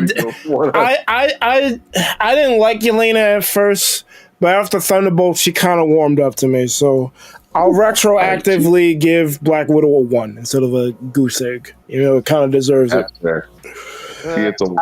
I would say 2 out of 10. I would say 2. That movie's not good. What do you mean? 2. Fine. As long as you don't be like, that's a 4. I love that movie. Like, what? Zero. What you at 0? Hey, cool. Next. Yeah, it's a waste of time. Wasting my eyeball juice. It's crazy. Yeah, Black Widow was easily the worst movie in the MCU. The goose egg. All right, next. Shang-Chi. I give it a 5. I'm surprised you gave it a 5. I'll give it a 5 as well. I'll give it a 5. It's not good, but it was cool up until the fucking mystical bullshit. We did not any of that. Actually, the fuck makes me make it even less than that, because it's like you fucking tease me with a good movie. That's true. So let's get. It's a 4. It's a 4. When he was broken and then he turned into a bitch. They banged his ass. He was fucking same shit. He was cool. They definitely banged his ass. I'm gonna go fucking touch his wall because my wife is dead. They definitely banged his ass for sure. Like fucking what the fuck you know? Gotham is yours. Bro. Yes, she's behind the wall and speaking Chinese. I'm like, bro, what the fuck? Stop. She's not there. I'm gonna punch the wall. I'm like, you could just do something else. Well, to be fair, he was under Genjutsu. Right, but why the rings is not fucking fixing it? Like, what's happening? Apparently, they're not that broken. Fucking D-spell evil. What the fuck? Cast that D-spell. Fuck out of here. Remove trap. Remove trap. I don't understand. The rings do everything else. Yeah, that was kind of a plot hole. I'm not even gonna hold you. Like this dragon is that powerful? Yeah, and then they killed the cool guy because he looked cool. Like, bro, it just shit on the whole movie. Whatever that weird guy with the mask, he was cool and doing the building scene. That guy was cool. Yeah, he gets fucking command grabbed by some fucking bat. I'm like, what? Killed them all, and then we kill off Winwu. Why are we killing good villains? Well, that's not a Shang-Chi. That's not a Shang-Chi problem. That's a Disney Marvel problem. It's terrible, and it needs to stop. And they get a 3 for that. Fuck it, you're right. Now you just made me remember. That's a Disney problem. They get a 3 now. I'm gonna maintain a 4 because I like that movie, and aside from the end, because they could have resolved that movie differently, I enjoyed it. I'm mad we still didn't get a sequel. That's like easy money. Also, no follow up of what's happening. Yeah, there's no follow up, and then the post credit was dumb as fuck. So, that's easy money. I don't understand. You make Quantumania, but you don't make Shang-Chi 2. Like, are you fucking kidding me? What's happening? They don't know what they're doing. They don't know what they're doing at all. But we'll get to Quantumania because we're not there yet. Yeah, we wouldn't pay this for. Hold on. All right, so what is that? 4 out of fucking 10. All right. Eternals. No, see, before that, even Shang doesn't get a pass for having such a shitty ending. Like, it can't. I can't get the bad ending out of my head because now that's all I can fucking think about. It's unfortunate. Like all of the cool shit is just negated by fucking flying with dragons. I don't think it's negated because it's just you don't have. You can watch the beginning of the movie and then turn it off. Why I gotta do that?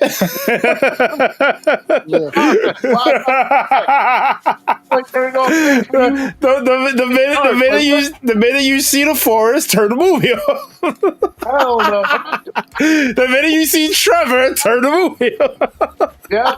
So why do I have to do that? That should get to -2 now. Fuck that. Yeah. Oh man. Yeah. Well, you gotta think about it in context, though. Yeah, you don't like these things about Shang-Chi, but there's still good things you can say about Shang-Chi. there's some entries that are coming. There's not enough good things. That's the problem. People feeling this trash. There's too much dumb shit. The good is not. It's not enough good. But the building was cool. When Winwood was fucking up gangsters, that was cool. Winwood as a whole. Up until he fucking went to the Shadow Realm was fucking. It was. Who was in there? What the fuck? Michelle Yeoh was in there. He do shit. That whole whatever realm that shit did not need to happen. That could have been in 2. That could have been okay. Shang-Chi in the wonderful wizard world or whatever. That's why we didn't get 2 and didn't use it in 1. Too much. Now we got a fucking Trevor was in there for no. And then the problem is the Mandarin is crazy. The Mandarin's mad smart, bro. That's why it's even worse that he got fucking Genjutsu.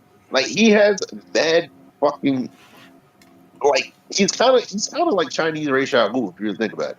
But nobody knows that. He's too busy fucking getting command grabbed and shit. Command grab. Command grabbed his head and he was like, what? It's the disservice to the villains, bro. Like that's a disservice. Gore was a disservice. We're getting at it. We're getting ahead. We're getting ahead. We'll give it a 4 out of 10. I thought we were doing a scale of 5.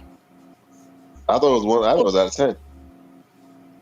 If I'm doing 5, we'll do 10 or 5. It doesn't matter. It's the same shit. Yeah. What do you give it? No more than a 2 out of 5. But I'm moving towards. I agree. Good stuff about it, but yeah, no more than 2. I agree with 2 out of 5. I give it 2. What the fuck happened? Yeah, I also agree. I'm with it. Yeah. I don't really hate. Eternals, give that shit a 1. The fuck was the Eternals about? How you gonna skip after the fuck? Before, all right. So, given what you said, maybe Shang-Chi doesn't deserve a 4 out of 5. I'm willing to do a 3 out of 5. I still enjoyed that movie. It's nowhere close to a 4 out of 5. 4 out of 5. So, hey, Winter Soldier, you crazy? Winter Soldier's a 5 out of 5. I mean, that's all right. That's a 5 out of 5. So. I'm willing to give it a 3, but you can give it a 3. I'll give it a 2. That's all fair. Right. All right. So let's move on to Eternals. 1 out of fucking 5. 1 out of 5. That's an easy 1 out of 5. It's almost a 0. Eternals was. What benefit? Eternals was bad. What? I have 2 problems with Eternals. The first problem is that most of what is in that movie doesn't have relevance to the MCU. And the second thing is it could have, but they kind of pussied out of doing it. That could have, like, Eternals could have been the birth of mutants. Don't even get me started with that. Not even put that in. Yeah. It could have been. But it easily could have been, yeah. They just dropped the ball, and then they mention fucking Thanos' brother, and nothing comes of it. You got the Blade reference that it doesn't matter anymore because that movie apparently got canceled. So much stupid shit. It's like, and like, what did it do? That's good. I'm trying to figure out what's good. Honestly, the movie is not really a bad movie. It's just not a good MCU movie because it doesn't push anything forward. The only thing we're getting from it is the celestial Tiamat that's in the Indian Ocean. That's all. Yeah. That's all that movie is doing, and that's a shame because it could have been way more. Like that could have been like a special guess. That could have been like 15 seconds of bullshit. It could have been a special presentation. And if you really think about it, they dropped the ball mad times. They made Celestial seem lame as fuck. They made fucking I-Beam seem lame as fuck. The villains were trash. They didn't do any fucking thing. There was mad of them. It was like always a group of like 7, and nothing was ever happening. They were just talking shit. And like, I don't get this, reference because I'm from the past, but I live here. But also, this table's from IKEA, and I get to cook and make fun of them. And then they killed Gilgamesh. The best part, what's happening, bro? They always get rid of the good shit. Kill Gilgamesh. The villain was kind of cool because he was like fucking Cell, so he was like absorbing people's powers. Then he got hit with a blade and died. I'm like, what? So he was pointless. And then the actual Blade wasn't even in the fucking movie. And then we didn't even get the fucking Black Knight Blade. So it's that dumb shit. And then Icarus died. So we don't need I-beams? What happened? Why need that? They try to set you up for a part 2 because the bitch gets kidnapped along with 2 others. The remaining people's like, we gotta go get her. And like, okay, we got Erishim, cool. Our Celestial. He didn't do shit. He just kidnapped people. And I can make the star. Yeah, like you show a Celestial and nothing happens. He just takes 3 of them, and like we have no idea what's happening. It's like why was this even made? Why they make the shit? I don't know. And then it's like, I'm in the past, but now it's a love. It's like all inconsequential. What about that Chimera dude that was supposed to be like that whole like super beast shit? And he died in like one flash. What happened? Right. What was the point of any of that? What was the point? There was no point. We're here to stop the deviants. Why do you need to use I-beams to shoot? Why not? Why don't they just fucking exterminate the deviants? Why do you need to battle them out? Why are you cutting random beasts with swords and bullshit? I'm gonna go around the world and stop this threat. Why is it a threat? Why is it on here? Why can't that fucking Erishim just snap his fingers or some bullshit? And why are they robots? That's even more stupid. We are endless robots, and then Athena's brain goes bad. Now she's got to like talk about it and gets sad, and Gilgamesh will fix it. But if Gilgamesh died, but he was the only cool part, and the other guy, he's got the same. He shoots finger guns, but Icarus has I-beams. So why are we doing finger guns when this guy has I-beams and can fly? Why is he not just D1? That's absolutely bad. Why are we punching demons when this guy has I-beams and can fly? I don't understand how Athena was the only person that had that memory problem. Right. She had like a disease, a brain disease or some shit. And I'm like, why? Why just her? Why if there's a robot, why not just reboot? Yeah, I don't get it. Like I wanted to like that movie. I really did. And I think that part of me did enjoy it when I watched it. But I'm just thinking about it now. You got hindsight is 2020, but it's like that movie doesn't really do anything. And then what sucks is that it was the first one that came out after Endgame. How you follow up Endgame with this? It's not good, and it's not good that we don't remember it fondly. Because like if we're remembering it, I'm like, wait, what is all this dumb shit? Like if Cena betrayed them, we're getting somewhere. No, he's like, problem solved. I'm gonna just cut them up in ribbons now. There's no more deviants. What was he, the king deviant? I thought they were all over the planet. So they have no more purpose. So what are they even doing here? And even then, what is the point of this movie? Because what do they do for the greater universe? They're just robots who can not intervene for what? Yeah, what if did this better? We can make fucking dinner and fucking be in the fucking Mayan war and not fucking help and shit. Like the fuck? We'll help the Byzantine Empire, but not really. They're not advancing civilization. I don't understand. They're not. They literally serve no purpose. No purpose. It was just the problem is, Jay. It literally could have solved. Like it's literally what it is in the comics. Jay, literally in the comics, them being interacted with ancient man created the XG. From the caveman era, the XG goes down through the generations and generations. Cool, we have X-Men because of them. Way further back in the past. So remember all that shit in the past that they were talking about? That could have been okay. We're fucking we're basically laying the blueprint for X-Men. Cool. Yeah, that's how it should have been. The only thing I could think of is that was what they were gonna do. But there was a stall with getting the rights back. That's all I can think of. They were laying that seed. That'll be a good reason. Honestly, I understand that. That makes sense. They were laying that seed, but it didn't pan out. So they just kind of forgot about it. Yeah. I do nothing else. Why do nothing with it though? Sure, you can't do that. Then do something that makes sense. Nothing made sense. The only thing they did with it is Tiamat. That's it, exactly. And that shit was stupid too, because they sent like 3 boats to fucking get the shit. Yeah. He started with that shit. Like, you said 3 boats? What? Alright, so we can all agree Eternals is a 1. Let's continue. Spider-Man No Way Home. Which one was that?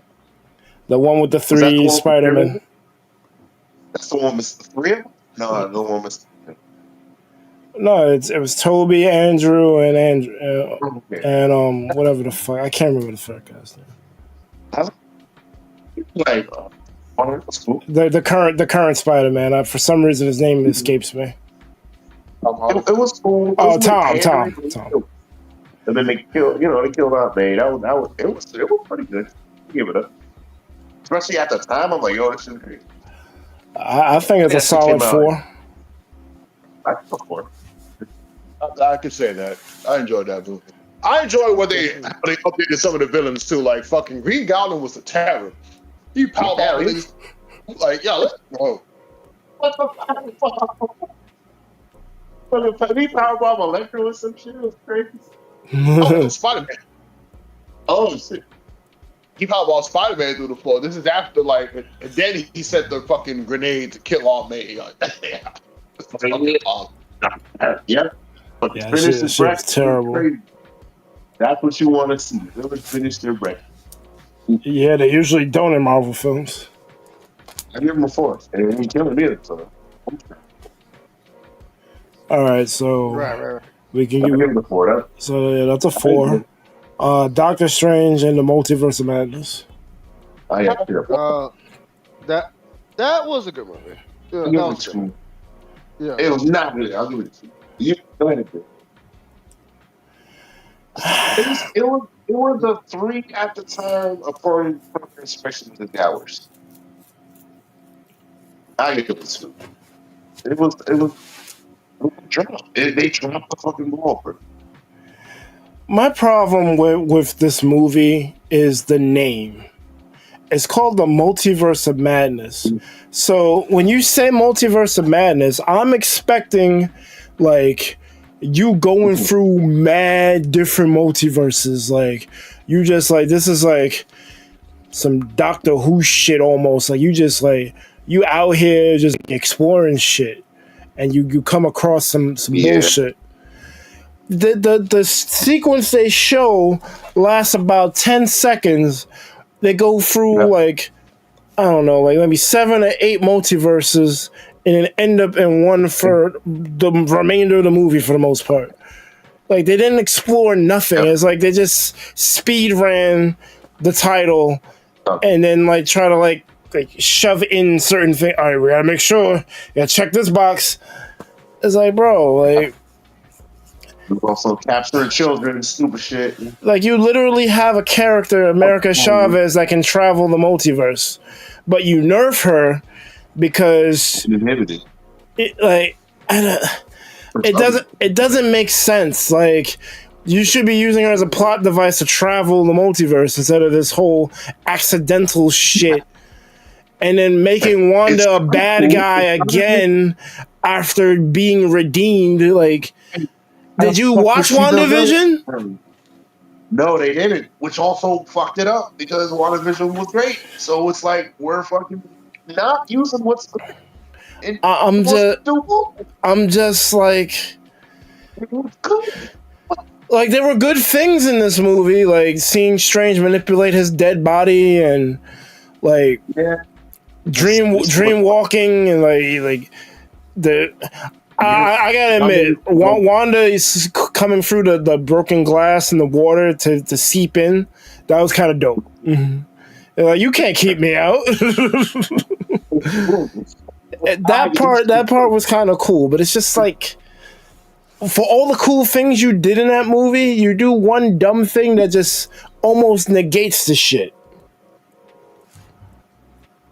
I think it's, why is she being spooky? If she has all this fucking reality warping power, why not just do this if you want? Because Sam Raimi directed the fucking movie. Yeah, we need the papa and all other dumb shit. That shit was mad dumb. Why not just, okay, I like this universe, I'm gonna live here now. Especially if she's jumping universe, she can do it though, right? If she jumped from into the next body, why not just live there? If she's so powerful that she can make the hex, why don't she just make her kids again? Oh, it just be chilling. That's the movie right there. Also, they fucked up because that should have been House of M right there. Another drop.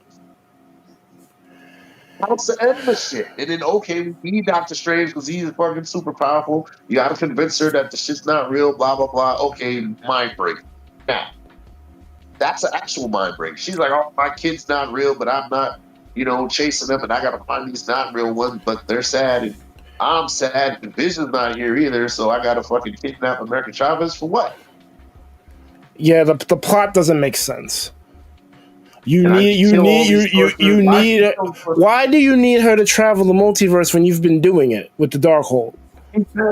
Right. She's just like, okay, here's my hex. Do it again. What's the issue? Go to another planet and here's my hex. Ooh. Well, I guess she couldn't do the hex again because she was traumatized for what she did to Westview. But whatever. You could just do a localized hex. Just focus like how you had the house foundation and then you made the hex around it, but it ended up expanding to the whole town. You're in better control of your power set now. You can just have it focus on one area. You can just have your house, you chilling, and that's it. Now, Mike, what you said earlier, pretty much everything doesn't even matter at this point. She was using the Darkhold to move around anyway. So, yeah. She was reality. Why does she need to do anything? Like, she was literally doing the thing. She was moving. Why is she even interacting with people? I don't know. Why was the Illuminati trying to stop her? Like, why was she there? Why were they? I don't even know why she was even there. Now I'm thinking why was she there? I think that was the universe where her kids. Like, what was the key? But the kids still had their mother. She wanted to replace the mother. And again, why not just choose a reality where she did make it? And then there's orphan. There's billions of realities, probably billions of orphan kids. Not one reality. Oh, but she couldn't. She had to possess a Scarlet Witch in that reality. So if there was no Scarlet Witch there would be no way. Well, that's how it works. If you're gonna dream walk, you have to attach yourself to yourself. So why not just take over? That's what she should have done. Why not just take over and just live that life instead of kidnapping the kid? And it was kind of working because she did the body swap, right? So she was in her body. Yeah, she was in 838 Wanda's body, bodying the Illuminati. That's right. Right. Why was she at the Illuminati Tower anyway? What was she doing there? There was something there that she needed. Oh, the book of Ashanti, I think. Because the whole thing is she was looking for. Why did she need the book of Ashanti? She did the thing. Why? I don't know why she needed the book. I can't remember. Because that's a. Oh no, she wanted Chavez. She wanted Chavez. I think she didn't want to dreamwalk. She wanted to actually be there. So she wanted Chavez to actually go to 838. She was in there though. No, but she was there as the dreamwalk. She wasn't there physically. She wanted to be there physically. She murdered all those fucking people and walked and. No, she was there because she possessed 838 Wanda's body, but she wanted her 616 body to be in 838.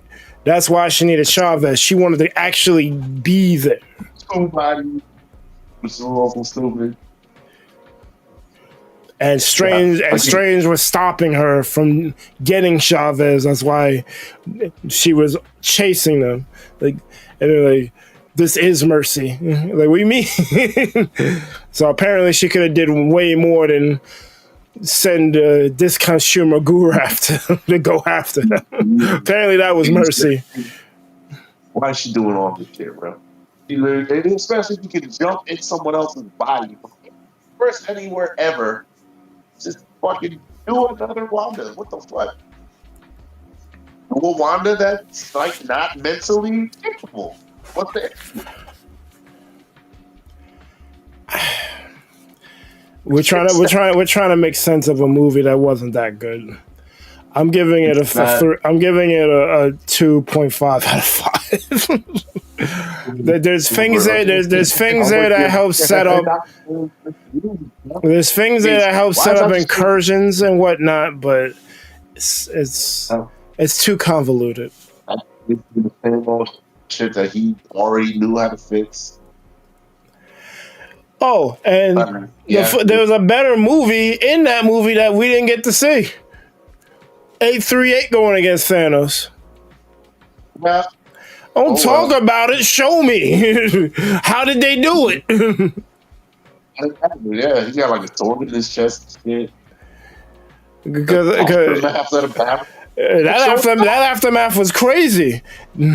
Show us the fight. You got Captain Carter right there. I mean, I like Carter, but see, it was fine there. I think the problem was with what if they kept reusing her. Like, bro, it's like she's cool, but she's not that cool. Y'all can find someone else. That's actually what it went fucking down to. Because it was fine. It was fine in Multiverse of Madness. It just they kept using her. It was the problem. It was way too much.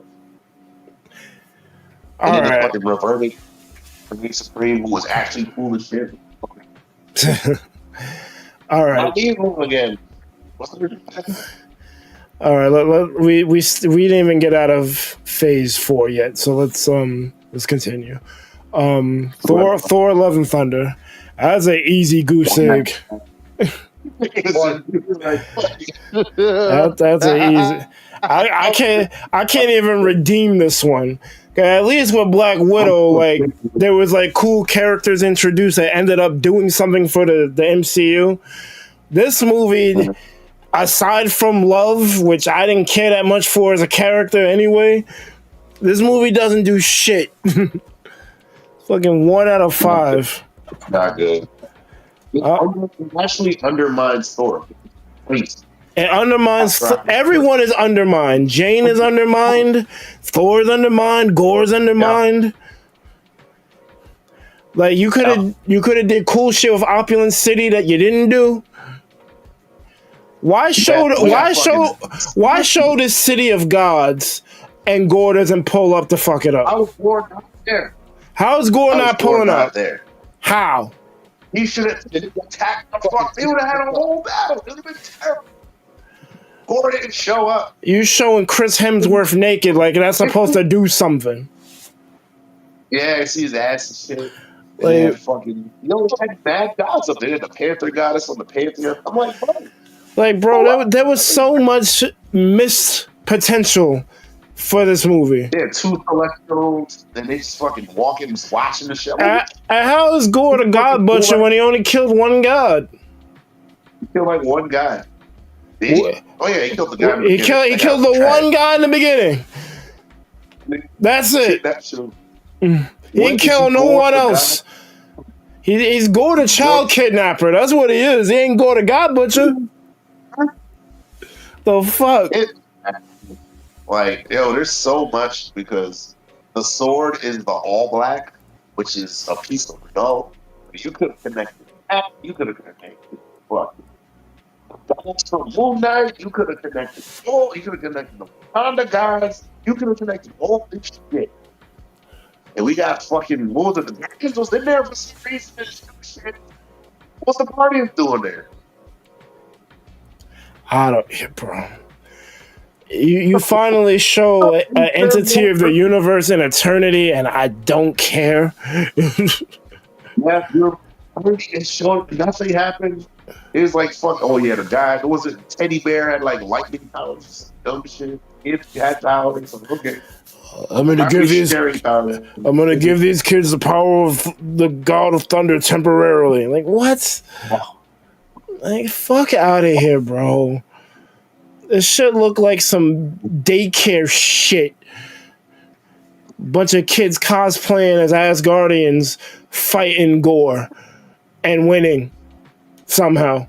And winning against Gore, the God Butcher. The sword is the all black. Those are all symbiotes. That should have easily connected fucking Venom and all that shit. Well, that wasn't gonna happen because of Sony. No, it was just some Let's make it work. They didn't have to do any extra universe shit. If this is Gore the God Butcher, you have him kill the first dude, you show him looking for other gods, he eavesdrops and finds out about Opulent City, he finds a way to get there, he gets there, he lays into the city. While Thor is there, and a big battle ensues. He's wilding out. It's terrible. Here's a fucking Marvel loves just like adding shit for the sake of adding shit, right? And that city could have been a perfect city to introduce a bunch of new Asgardians or a couple other gods. Zeus should have been pirouetting in his fucking skirt. He should have done something. Anything. But no. Oh, the Zeus and Hercules shit. The Zeus and Hercules shit was dumb too. They didn't fucking like, why is Zeus should have fought Thor? I've been worried. Zeus and Zeus versus Gore would have been crazy. Zeus versus Gore. Team fight Gore, and then they bring in Thor to fight all. You could even be ballsy and have Gore kill Zeus and Hercules avenges Zeus. Give him something to do other than being like, I'm gonna get my revenge because Thor kind of slighted Zeus a little bit and I'm mad. Like, what? Why? Exactly. What was the point of that? He went there for help. And he's like, go. I don't have any more friends from work. I need help. It concerns all of them. But we definitely needed more of. Definitely more fucking Borg in his bullshit. Why did he die? That should have been it right then. We got a fucking dumbass face and continuing singing and all this other bullshit. Cutting every fucking eating full seed off with a stupid ass quit. Like, bro, sit the fuck down. I didn't like the Jane Cancer shit. It was like, it was it was like, dumb. It was kind of serious. it a joke? Why is it a joke?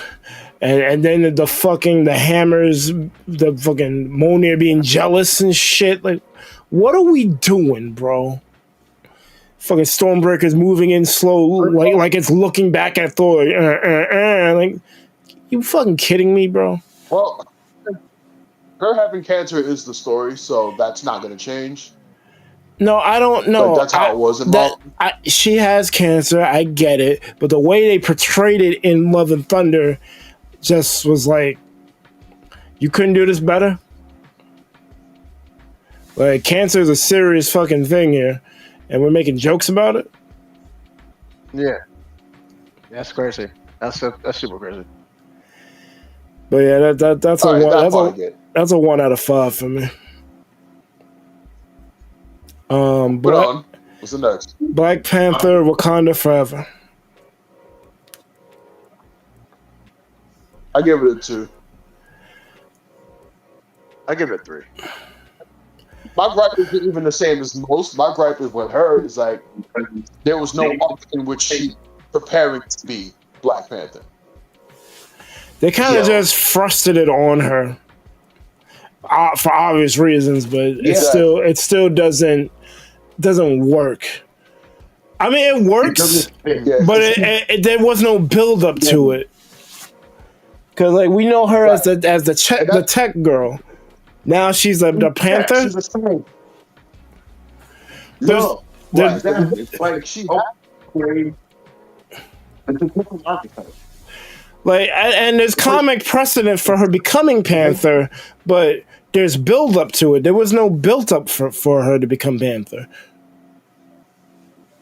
And it's also not. It's also, it's not because T'Challa doesn't exist anymore. She became Panther in his absence, and then it back. So it's not like, okay, she's the de facto. She's not the de facto, and she was never the de facto. Yeah, I don't. Right. I mean, and that's fair. Like, and that was because I guess the issue with Chadwick is that people just love Chadwick so much that they didn't want to see a recast of him. Yeah. So, which, well, sure, but also that's too close to almost, like, that's not their, like, who made that decision? Is that a cooler decision? Or is that like a business decision? It was probably a mix of both. The problem also, the problem is like the actor and the character, obviously no one's playing a better Wolverine than Hugh Jackman. No one's playing a better Tony Stark than Robbie Downey Jr. No one's playing a better Black Panther than Chadwick Boseman.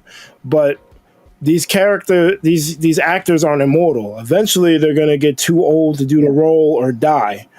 So you have you have to give the role to someone else. There's 3 different Spider-Men for a reason. Toby can't do it forever. Yeah, exactly. Toby wasn't even the only Spider-Man. It's the symbol. Like, you can't, and that also kind of killed the symbol because it's like now we can't continue to have something that was great. Exactly. It's like okay, go ahead. You bury the symbol also. Subvert it now. Shuri is fucking Chadwick in their opinion, which not even close, but that's what they're basically trying to say. Well, sure. I mean, it looks like it's Shuri trying to replace T'Challa, but it's not really that. Like, Shuri does become Black Panther in the comics. It's just it's not earned here because they had to like quickly pivot. Like, oh, my brother died, so I have to avenge him and take the mantle. That's the story explanation. The thing about Shuri becoming Black Panther, it's a temporary thing. She becomes the Black Panther, then she's the Black Panther. Yeah, that didn't happen.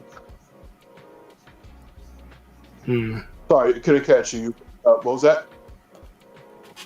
So when she became Black Panther, it was more of a temporary thing, right? She didn't become the de facto Black Panther forever. Kind of. There was a point where they couldn't have two Black Panthers. That's why he became King of the Dead instead. So at that point, she for a while, for years, until there was a new writer. So that King of the Dead Panther. That's why she was pissed. It's like, yo, how the fuck you working with him? And yada yada yada. This is the reason why they made me Panther, not you, and all that shit. Doom and shit. Yeah. Well, yeah. So then he got back to Mantle after the incursion when he dropped Namor off on that planet to die with it. He was like, all right, you got it back. Yeah.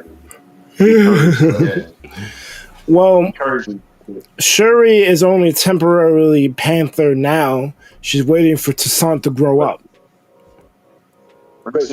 Yeah, right. Right, yeah, because we see that at the end of the film, right.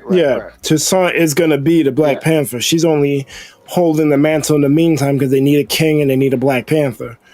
And M'Baku, M'Baku's great, but yeah. M'Baku. Anyway, so yeah. All right, that's fine. They, killed Killmonger. Could have had him do it for this time. It's kind of cool that he's dead because he appears in Shuri's afterlife. Well, why that instead of just having him, be the Panther? Because he was Panther too. Yeah, kill all two of them together. What? That's they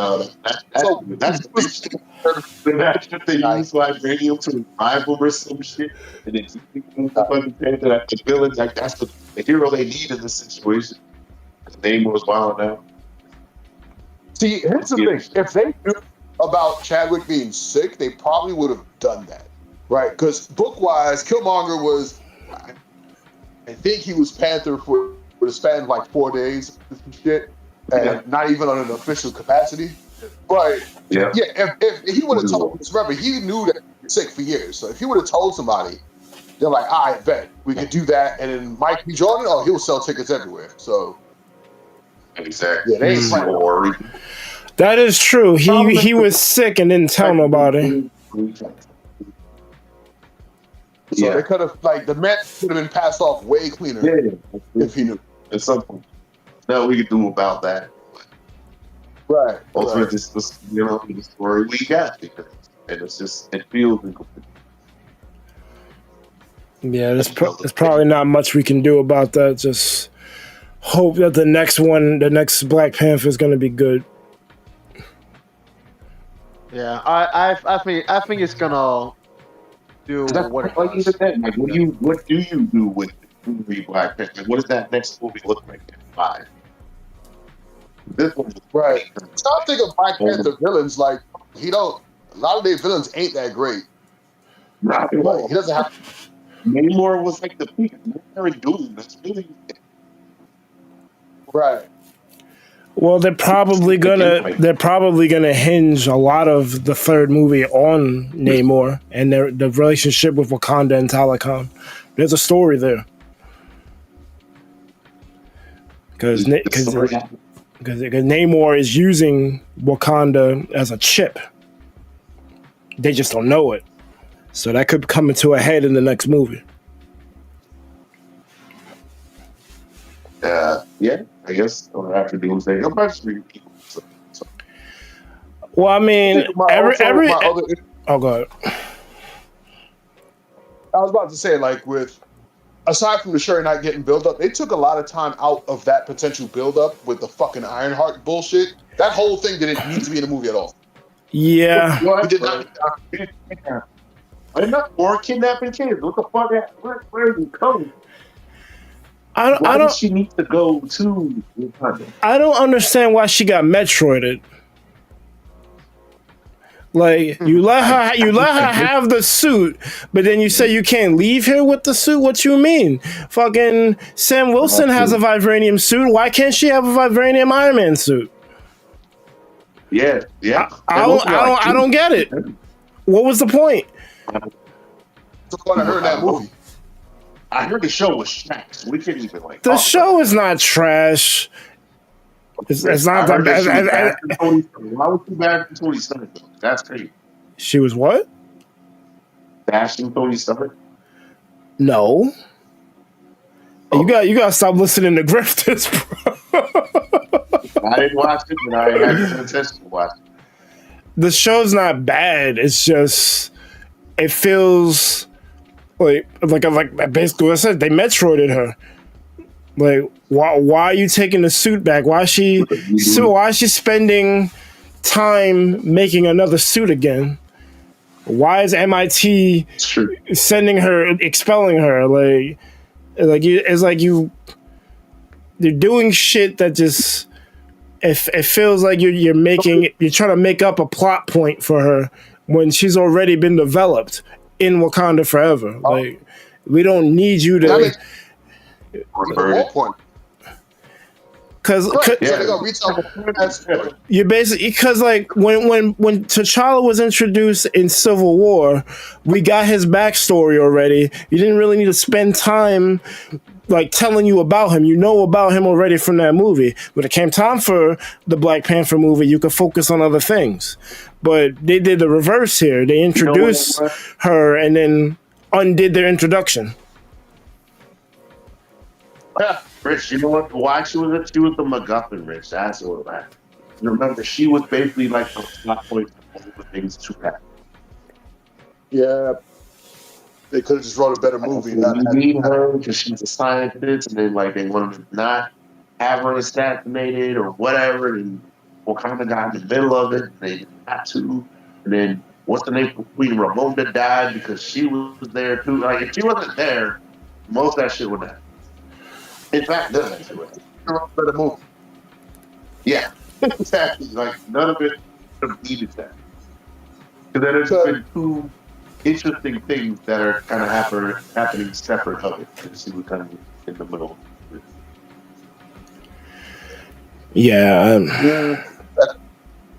That could have been her own movie, and they show a Wakandan person here or there, or something.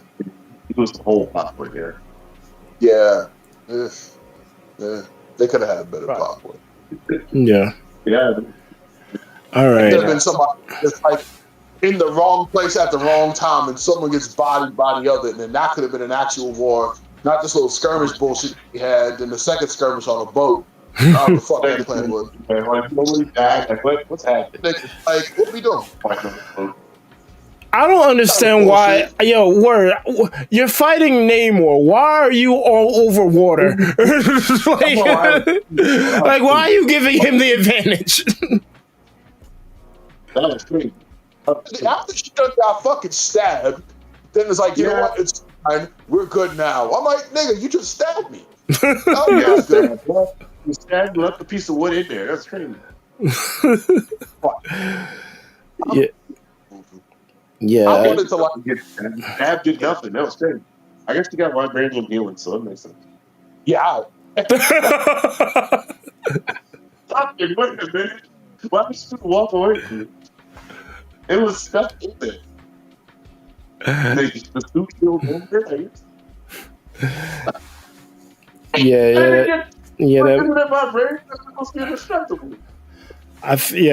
That movie suffers from trying to keep the same script and honor Chadwick at the same time. Hold on, I'm so confused. I get tears, but then it broke.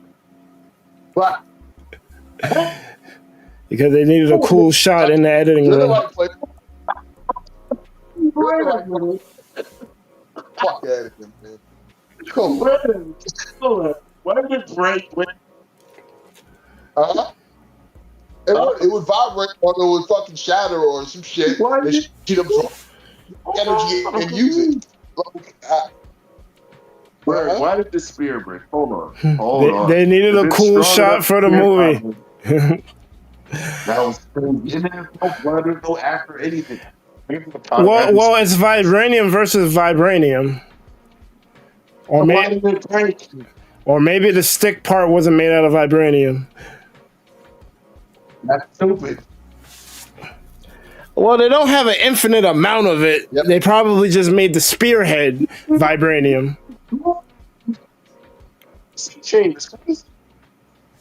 You sure about that? Why is the Because the U.S. government go there and find the seen shit. this in Best Car, bro. That's the shit. The whole shit needs to be made out of it. Well, Regular wood. Hold on. you're not gonna be Now we're getting there. you're not gonna be not confused. I realize the movie makes no fucking sense, dog. So the movie doesn't make. The movie's doing too much and it's got other shit. And like, when what's her name came in and snuck in, and then she snuck in, but then it's captured, but then she was fine with it, and then she's like, "Oh, wait, it's not so bad. Nah, you're coming back." And then she shot 2 people. Now, like, why does she need to shoot them? And then She did. And then why? And then try to act like she's always there. Yeah, because she was being treated okay. And she's like, "Nah, I'm sad. I'm back, but I'm sad, but I'm not sad." You had me. She's like, "Nah, I just walked up in there. Got 2 people." She caught a body. Some relationship. But Like I'm like, why are we doing this? No, like get that. I'm gonna show you the world. Like, come on, get like, yeah, I'm gonna show you the world. Whatever. Like, come on. You know, way fucking much. Every time I'm trying to figure out the plot, they did something else, and I'm like, only that matters. Well, nope. The key probably fucked it up. He didn't do any of that. He did not. And then sure, like everything is not bad. Wow, we have 2 be mad. Came back, she's like, "Yeah, safe now." So you killed 2 people. And it's like, okay. Well, you got to remember, Queen Ramonda was on some fuck everybody shit because she lost her son, she lost her husband, now she lost Shuri. It's like, yo, what the fuck? So it kind of makes sense from a distraught mother's standpoint to send a undercover agent to try to figure out what's going on. Like, if she has the power to do that, she's gonna do that. It's just shit went wrong on the mission. I'm out of time. And this is why Reset don't do it because she did it. But is there anything that went right in that movie? No. Well, Shuri beating Namor. That plan went right. I'm confused. Was it? He called like the on a debuff in screen. Yeah, the heat debuff. Yeah, dehydrating him. I mean, I thought that was an inventive plan.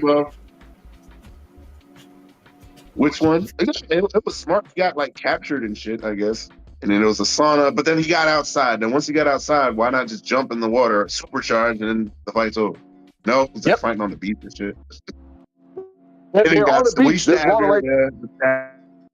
here, bro. Instead of okay, let me just do a quick rebuff. Hop in the water right quick.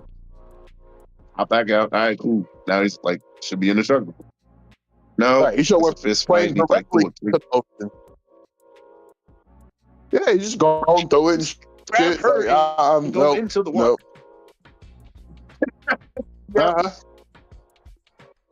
So this is why my rating. This is why my rating is as. There's way less things that don't. So yeah. Wait a minute. Hold up. Why did the Atlanteans jump out of the water? Why not just be in the water and sink the boats? Yep. Because then you wouldn't have your cool fight. You wouldn't have your cool fight scene on the boat. That fight wasn't cool. And Iron Man was just like, that's probably the only one. Why did they all have mech suits? Why was it a fucking boat? If they all had mech suits, then sure. Now you have a fight. I don't understand why they use a boat in the first place. Like, it was two boats, yeah. A big ass boat, and then they jumped onto the boat. Why? Well, it was supposed to be a distraction because they wanted to get Namor alone. I didn't know. Namor the ship and then went about his business if he really wanted to. He didn't even care. He just kind of left, and then there was there was an island or some shit. So he got trapped. They did the sauna bullshit, and then he jumped out of the boat onto an island, and then they fought. How did that happen? Yep. If he escaped, why did I go through that? Why did the sauna not continue to work? Oh, I'm so confused. Well, the sauna has a range. It's not like it's not gonna work for like a. He was in there. They caught him. He was like in a whatever chamber, right? There was a chamber, it was a debuff chamber, and then he was like losing, he was getting hot and sweaty and shit, and then like his powers stopped working or something. Well, it didn't stop working instantly, but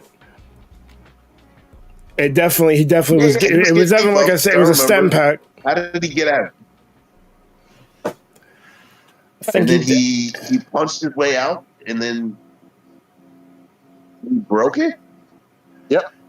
So that should have probably worked, right? Then he broke it, and then he jumped on the. Then they was fighting on the. I remember he was fighting on the beach for some reason. I felt whatever ship they was on blew up or something, and they ended up on an island. But he was still weakened from the sauna shit. Yeah, okay, yeah. So the ship blew up, and they got launched onto an island. Yep. And then he was like, I'll throw a kick, and then I'm mad. And then instead of getting the water buff, which Josh just did, you just brought it out on the beach. He could still fly too, so instead of just flying and no, he couldn't fly. I think he got stabbed. Combat, he's like, he got stabbed in his like wing foot thing. After because he was in range. That was later though. Yeah. He stabbed her. She went on the floor, then she went and clawed his fucking foot. Okay. Remember, the stab gave her like a buff because like she got stronger from the stab afterwards, clearly, and then she cut his foot. But all of this happened before he could fly or jump into the water. Yep. He's being arrogant, I guess. Uh-huh. I mean, I could. Namor was arrogant, so I could. That's plausible. He's also not dumb. He knows how to fight, and he hasn't really. And he's shown to have not really lost fight up until this point. So why is he being dumb now? I guess the debuff hurt his brain or some shit. I don't know. Maybe brain got cooked. Namor back, and you saw how he moved. You saw how he took out the whole shit, tactically. In the entire end of the movie, he tactically did smart things and didn't really lose fights until it became a fist. He didn't even lose a fist fight. He punched M'Baku, and then the last fight is when there we go, another Bane situation. Just gonna be stupid at the last second. Bane character syndrome. Weird. It was the Bane character syndrome. He lost the plot armor. Doing shit the whole movie. The last second. He lost to the plot. Sad. Lost to the plot. Bane character syndrome. Because I'm like, why is he doing it? He could have just grabbed her, flew, and just went into the ocean and called it a day. She can't swim. If they're fighting to the death, why not do that? Didn't cross his mind. For once, they didn't kill a villain finally. Took long enough. I'm a stab with my wood. It doesn't work. I don't think. Get my foot sliced. I don't think they could have killed Namor. He's too important. I mean, even then. Like, I like living soft because it's like, okay, in my mind, like, you know, Latinos and Spanish shit. It's like next to Latino Spanish shit. It's like, oh shit, you know, yeah, blah, blah, blah, we're different. But then, you know, your mom's like my mom's, and like it's family, and we're all family, you know, Cholos and Negroes all together, one blood, that shit.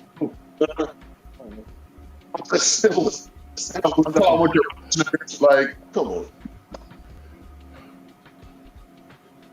The fight was done. Most fights were cool. That fight was done. And didn't need to happen, but it happened. The problem is, it's the last one. You can't have the last one. Trash. Not good. Every other battle was cool as shit. It was like the fucking Okoye, Akuma fight. That shit was cool as fuck. It was like learning from each other. They both had moves. That shit was cool. The name area shit was cool. Where's her movie? Them attacking the fucking army, whatever boat was cool. Cool. Like, she's one of the few people that in these acting things that can actually brawl. Like, most people, like, they have this facsimile of fight. I tried to rewatch that Batman, the Bane one the other day. I realized that most of the fights were actually trash in that movie. Like,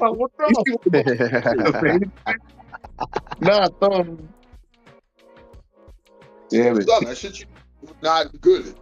So when you have Okoye who can actually throw the fuck down, I'm like, yeah, I need her. That was good fight. The fight on the bridge was cool as shit. That Tom was like, all right, it's like, what the fuck? You're like, and then he fought. He's like, okay, let me fight you legit. And she got fucked up. I'm like, yo, this is good. The discrepancy in power. Cool. And then she learned from it, and then Okoye got better. Like, yeah, this is skill. You get the show off, and now here's the difference in raw stat. Exactly. Okay. It's like, okay, I respect you as a warrior, but here's the difference. I got shark power. It's different. DC pressure. Right, so what was it? A 2 out of 5? All right. Read that Moon Knight comic. He's fighting that Guardian dude. He's the man. He's still a whole bunch of shit. That he's in a strong player. Well, there's a whole fucking gap. Got you. Yeah. That's how you can show somebody doing badass shit without just winning immediately. So. Exactly. It's also kind of, I don't know. Scaling's a little weird. It's actually very weird. So, figure it out. Because it's kind of cool that you can kind of see how an Asgardian could fight an Atlantean, and it would be like a relatively similar power level, but I'm never going to get that. Be like a regular one. Like, you see that, okay, M'Baku's strong, but then M'Baku got one shot, so that kind of showed that, but it didn't kill him, so that showed that M'Baku at least has some Gorilla God strength, but he was still out of commissions. There was the discrepancy. Bomb fall. Yeah, I mean, it's a one-sided situation with them. So.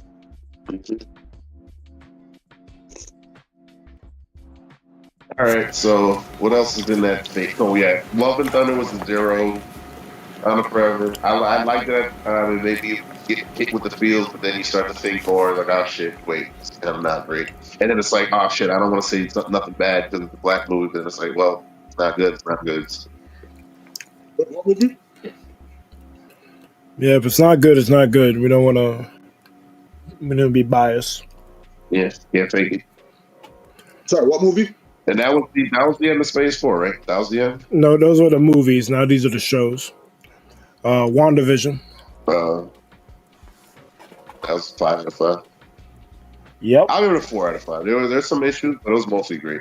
I'll give it up. It wasn't perfect, but it was pretty good. The only problem, Doctor Strange could have been in it. I think that would make it a lot better, but that's not.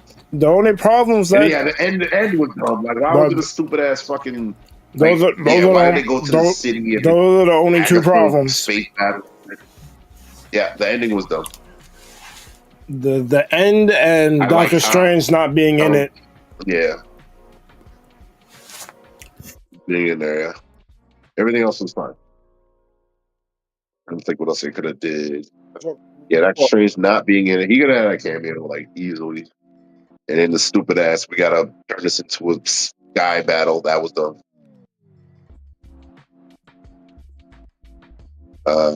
Yeah, I'll give it up. All right. Oh yeah. Yeah. We fucking up a quick. That was dumb too. Should have just been a fucking alternate. But he was a Ralph Boner. Yeah, it was trash. They lost the whole point for that. They were trying to do that fucking meta joke, but like, no. It was cool if it would have worked, but then they fucking reneged on it, which was fucking stupid. Mm-hmm. They could have just been, oh, this is a Quicksilver from another universe. Because we're already here. We're already fucking going crazy. No, fucking, nah, it's just an actor. I mean, they could have had it where Wanda made him, and she didn't realize she made him.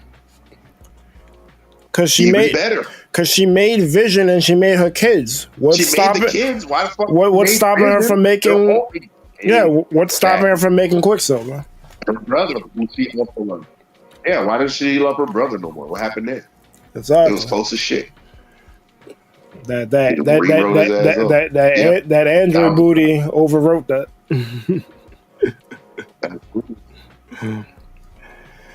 That Android dongle. It's still a strong show. It's a 4 out of 5. It's still a 4. It's strong. I give it a 4. Solid 4. Outside of that, yeah, those were dumb. Everything else was good. Man, we got the Falcon and the Winter Soldier. It's like a 2. It didn't do anything, bro. I'm trying to think of what is it. It gave us what means. Yeah, it's like a 2. It gave closure to Bucky. Because remember, Bucky still felt like he wasn't like normal. This finally kind of put him on a track to like he could live with society. I thought the Wakandans fixed his brain or whatever. That happened here. Oh, was it? Oh, okay. That was before that, no? He just took his arm or some shit. They fixed his brain at the end of the movie, right? And then he was chilling, and he's like, "Oh, okay, I'm gonna suit up." It happened before that. Yeah, it was resolved. That shit was bad. I guess he just still was doubting himself. Yeah, okay. Okay, he was in therapy, and he had the list of people he needed to scratch off. So that was basically him having closure. Cool. Oh yeah, that shit was with the boat too. Oh yeah. Oh, I hate fucking the boat. Can get the fuck out of he was broke. Yeah, that shit was a 2, bro. I don't think I can rate it higher than a 2. 2 and you saved the fucking world. Why is financial? You're right under financial. Well, I don't get that either. How does he have financial trouble? No one else does, but he does. You blew the shit on rims. Yeah, Bucky's chilling. He's not. What? Isn't Bucky like a hobo and he still got money? That's crazy. Yep. I don't get it. Yeah, adding fake ass storyline. Like this flashback was true. It's like they needed to give him something to do that had nothing to do with the plot, because Bucky had his own side plot that had nothing to do with the main plot. So the best thing they could come up with him as a boat? Like, really? Yeah. I'm a snowboat. The sister's like, damn, bro. As person, like that was completely unnecessary. Like Rogers or someone like that makes sense because they're out of time and out of sorts. But he was already in it. So what the fuck we need more? Let's get more plot. It made no sense. Why are we doing it? It didn't make sense. That one person. Like, why do Wakandans? Like, why do you need money, bro? The Wakandans gave you a fucking suit. You clear.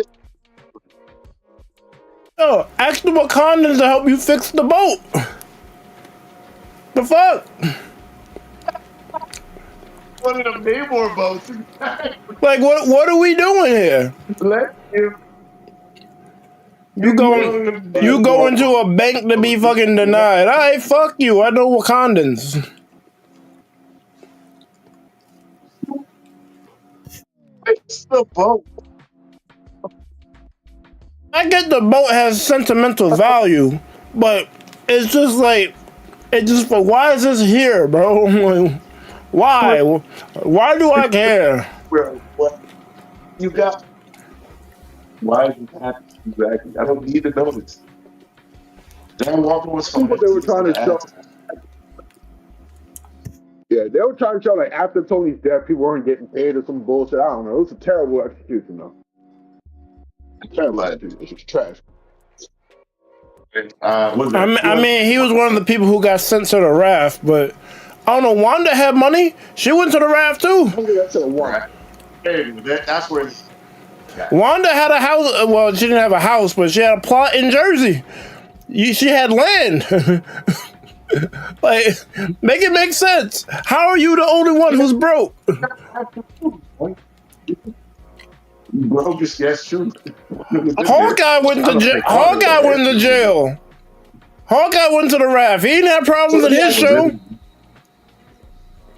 That's true. So Fox, He was another one. Like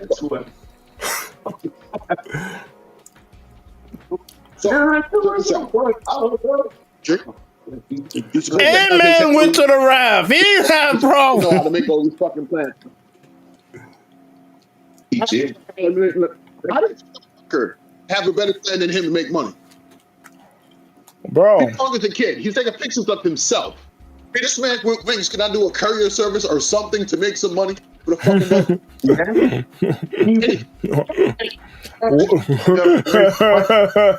Uber Eats.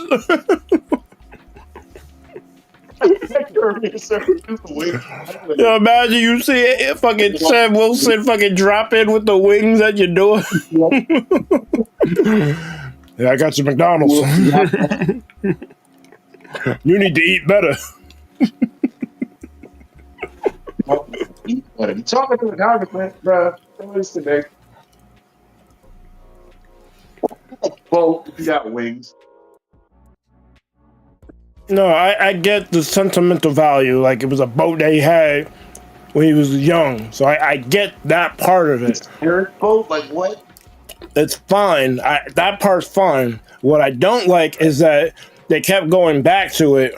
He kept getting denied for money, for loans. I'm like, oh, man.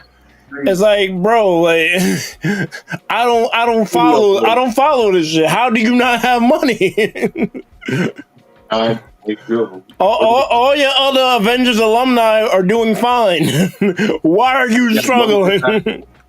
I don't want to take it to a racial thing, but it's starting to feel like they just wanted the black guy to be broke.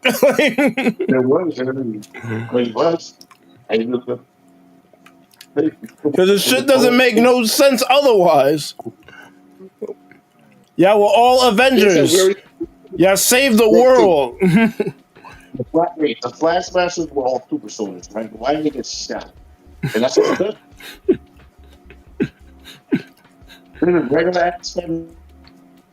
Yo, I was thoroughly unimpressed by the Flag Smashers. John Walker was a better villain than the Flag Smashers. Zemo was in there.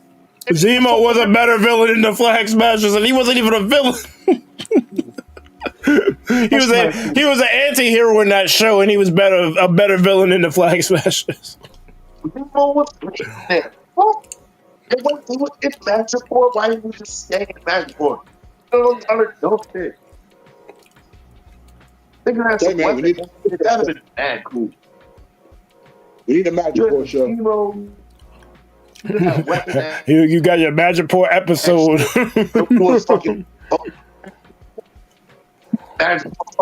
like 30 seconds. He's like fucking was a big tiger or some shit, and he bought a painting, and that's it. What? When he was that fucking drug lord, he was mad cool. I like that Anthony Mackie better. Or like big tiger or some shit. Yeah, he do it. He was pulling.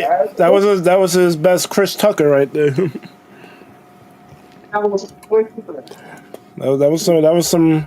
was some James Carter Rush Hour. Anthony Mackie right there. Anthony Mackie with the fucking disguise. Oh shit. Tiger, it was great. And the world. Yeah, we need like 2 episodes of that. Yeah, Falcon and Winter Soldier wasn't that good. And then they wanted to be fucking cheeky. They wanted to be cheeky at the end. It's called Captain America and the Winter Soldier. Yeah, that's actually the real title of the show. They did the same thing with Thunderbolts, called it The New Avengers. Thought they were being slick. Oh, yeah, that's fine. They love to do this. They do. It's kind of annoying. Because I'm not calling it Captain America and the Winter Soldier.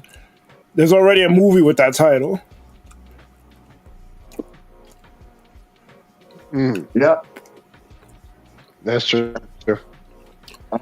All right, so 2 out of 5. Let's move on. Loki. 5 out of 5. Yeah, 4. It didn't get great. 5. It was really. Yeah, great. But it did kind of suck. Actually stuck the landing too, though. It did. It really did. So actually, I'm on. It could be a 5. But it did. Loki is easily the best MCU show. Yeah. Take much. Yeah. I mean, I would say Daredevil was like a very close second, if anything. Yeah, but it's not being Loki. Or at least competes for the moment. It's not being Loki. Yeah. It's good. I don't think what errors. It's really it's a 4. I'm trying to think it's 5. I mean, He Who Remains, basically, you forgetting He Who Remains. He fucking killed that shit. And then they had the whole lead up where the old Loki's like, glorious purpose, and he just strikes a liar for long enough for those two to enchant it, and then they end up going to the yeah, like the last 3 episodes, like back to back behind each other, like godlike. Yeah, like the beginning was kind of weird. It was kind of like it was weird shit, but I guess they were kind of building. Well, they took Loki from Endgame. But they took Loki from Endgame and basically beat the arrogance out of him, and he realized, shit, I'm fucking up. I'm pretty good. That's the thing. Like, those first couple episodes were a little dry, but the middle to end was like really, really good. I could probably dealt without the first 2 or 3 episodes, but that's probably why I'm giving it a 4. Because it wasn't consistently great. It was like amazing. Yeah, but if you, I feel like you need those. A lot of fluff at the beginning. I feel like you need those episodes to ground the payoff, because if you didn't see Loki suffer and like try to like learn how to like not be a dickhead, you wouldn't appreciate it the last episodes without it. Like if he just became a good guy, it's like, huh? It's like a tonal whiplash thing. 100%. It's funny that when I was watching Bad, there was a couple episodes that I was like, what the hell? Like, I don't want to. It felt kind of slow, but they all pay off. So yeah, that's the thing. Yeah, Loki did have. It's definitely a slow start, but Yeah. I get what you're saying. You know, because even then, like it was so much movement. It was like that felt like the fucking multiverse of madness because he was like traveling through time and shit. Yo, There's, like, it did Multiverse of Madness better than Multiverse of Madness. Yeah, it really. He went to more places. It was. You remember he was like in the past, and then there was like a fucking time thief episode and shit, and then he was like in medieval times or whatever. Yeah. And then like the end of the world, and he was like, "Yo, okay, fuck it, we gotta, yeah, okay, I'll give it up. Number 5, yeah, we'll give it up." Because remember, even then they were branching shit, so yeah. So he was like a mini cop, and then like he was like a side detective following the cops, and that was cool. Yeah, it's basically some Doctor Who shit. Yeah. And then they had to enter the world of shit. And the ending was fun. Yeah, that shit was amazing. All right, 5 out of 5. Think that. The more you think about it, and then the end. Yeah. So, okay. All right, so let's. Like, what else is it? You can't give them. I mean, Loki is the bar, so if you're not doing bare minimum of what that show did, you can't be a 5. Loki was a complete killer. Technically, no. I consider it had its vision, it executed its vision, and that's it. Yep. All right. So the next show is What If. We can probably skip this too. It just doesn't really matter. We could probably skip it because mostly it doesn't matter, but I liked it. My problem is it's great, but then it was trash and season 4. So it's like season 4. I still think it's in play.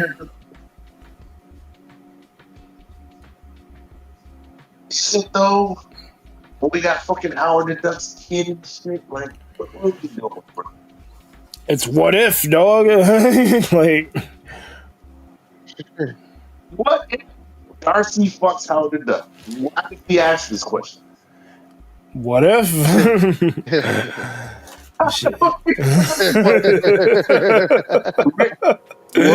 What if Darcy wanted that duck dick? She couldn't get enough of that duck. She watched one too many Affleck commercials. She was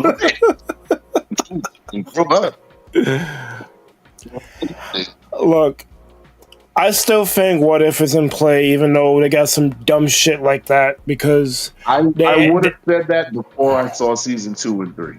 Honestly, season 1 was great. Season 2 and 3 just kind of season 1 puts a Black Widow back in the 616 universe. Season 2 undoes all of the good shit for season 1, though. Yeah, but it also establishes that multiversal Avenger thing, and that's probably going to be a thing in Doomsday / Secret Wars. We lost the point. They don't matter. And then Strange Supreme is like, I'm back to being evil. And I fucking lost my mind. And Captain Carter threw a shield at him and his brain broke. Like, what? Like, I'm not saying the shit is good. I'm just saying that the ideas and plot points they put in place may still have a use at the end of the saga. The problem was it undoes it, though. And then even then, the fucking Marvel zombie shit, they killed all of them. So what's even the point? So all of those characters, like most of them are dead.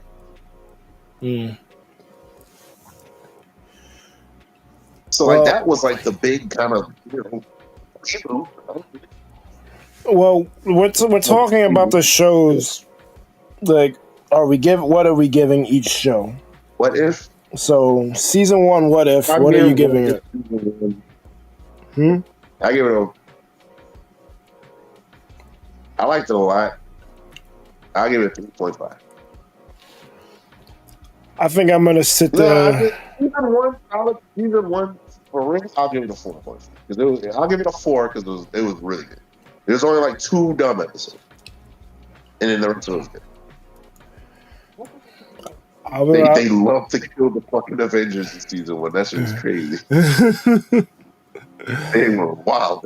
Every other episode, they're killing the Hulk. I'm like, what the fuck? Yeah. These targets not making it. I'm like, okay, damn. I'll settle with a 4 for season 1. I'll go to 4. It's actually because it's like when we watch a movie, right? If it's a character's name, we don't expect them to die. Like, there's no real danger for most of these characters. Yeah. What if puts that? Because everyone could get it at that point. So it was good, bro. Yeah, and it showed so many bleak. I'm like, this is great. All these bleak timelines. It was like, hey, remember fucking Hawkeye was like aiming the arrow at Thor in his movie, and he fucking slipped. Fucking shot him as a human. I'm like, yo, movie's over. I was like, yo.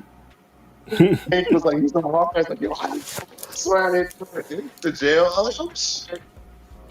He fucking shot Thor as a human before he picked up the other. I'm like, oh god. Speaking of Hawkeye for show. Damn it, bro. Bro. What? That shit gets a goosey. I fucking hate that show so much. These fucking 4 dropped balls, bro. I don't think there's a redeeming thing in this show. There's only one show that's worse than this that I can think of. We'll get to it. I fucking hate Hawkeye. It didn't need to happen, bro. Kate Bishop was whatever. Swordman could have been cool. He did like one. He like flicked a sword and that was it. Kingpin was in a fucking blurry photo. Daredevil wasn't there. Spider-Man wasn't. The fucking Avengers on the face. I don't give a fuck. The fucking tracksuit mafia could have been cool. Didn't matter. The Yelena shit was kind of cool, but it was also stupid. Echo was kind of pointless. Fucking got on the boombox and just started getting deep up. I'm like, what? I should have affected. That was weird. Yep. Yeah, Echo. There you go. That's fun.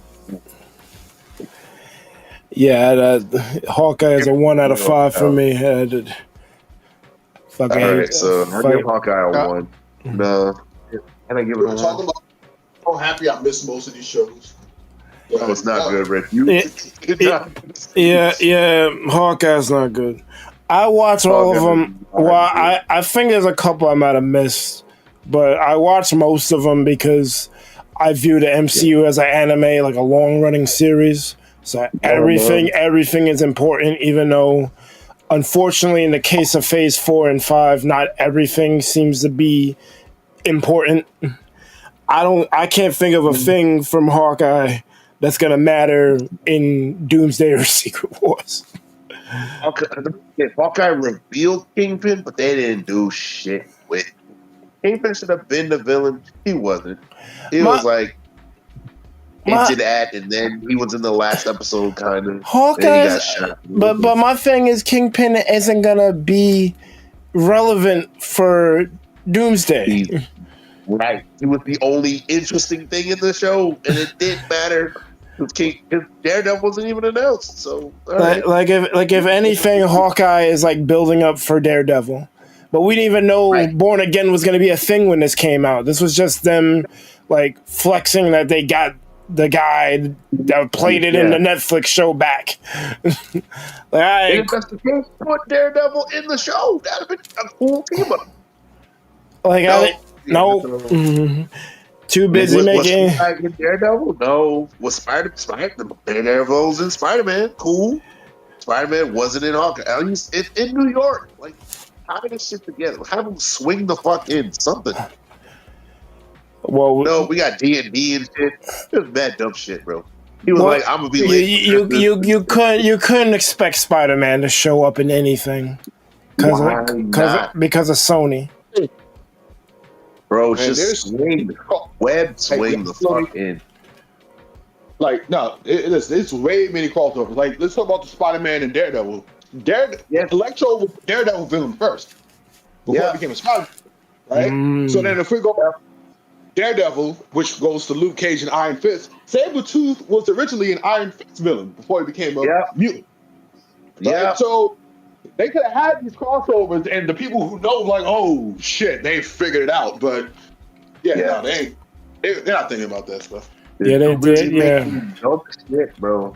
But this is the thing they have. Like, Swordsman is bad random. Swordsman is like a fucking Avenger villain / Thunderbolt. Boom. They didn't do shit with him. And then they didn't do shit with Kingpin is a Spider-Man and Daredevil villain. Just as much Spider-Man. Make it relevant. Make it make sense. Which is also cool because now it was a guy. And Daredevil villain. So now you combine all that shit. But we have him in a blurry photo. And then he like apologized to Echo and got shot in the eye. He had one gun and shot him and then both eyes didn't work. I'm like, how did that happen? What kind of shot was that? and then they didn't even explain that shit. Like, you gotta watch the Echo show to understand. Like, the eye shit is some translation thing, but it's like, bro. Don't get me started with the Echo show, bro. Well, we're not even up to that yet. What we giving Hawkeye? 1? We give it a. All right, so I watched it. I give it a 1. I watched it. That's fine. So let's move on. What is the bare minimum? Let's move. Not good, but we can't actually give things 0. I'm just saying goose egg because shit is ass. 0 if it's straight, I'll give fucking 0. There's only 1 0, and we'll get to it. Wait, Love and Thunder is 0? Hold on.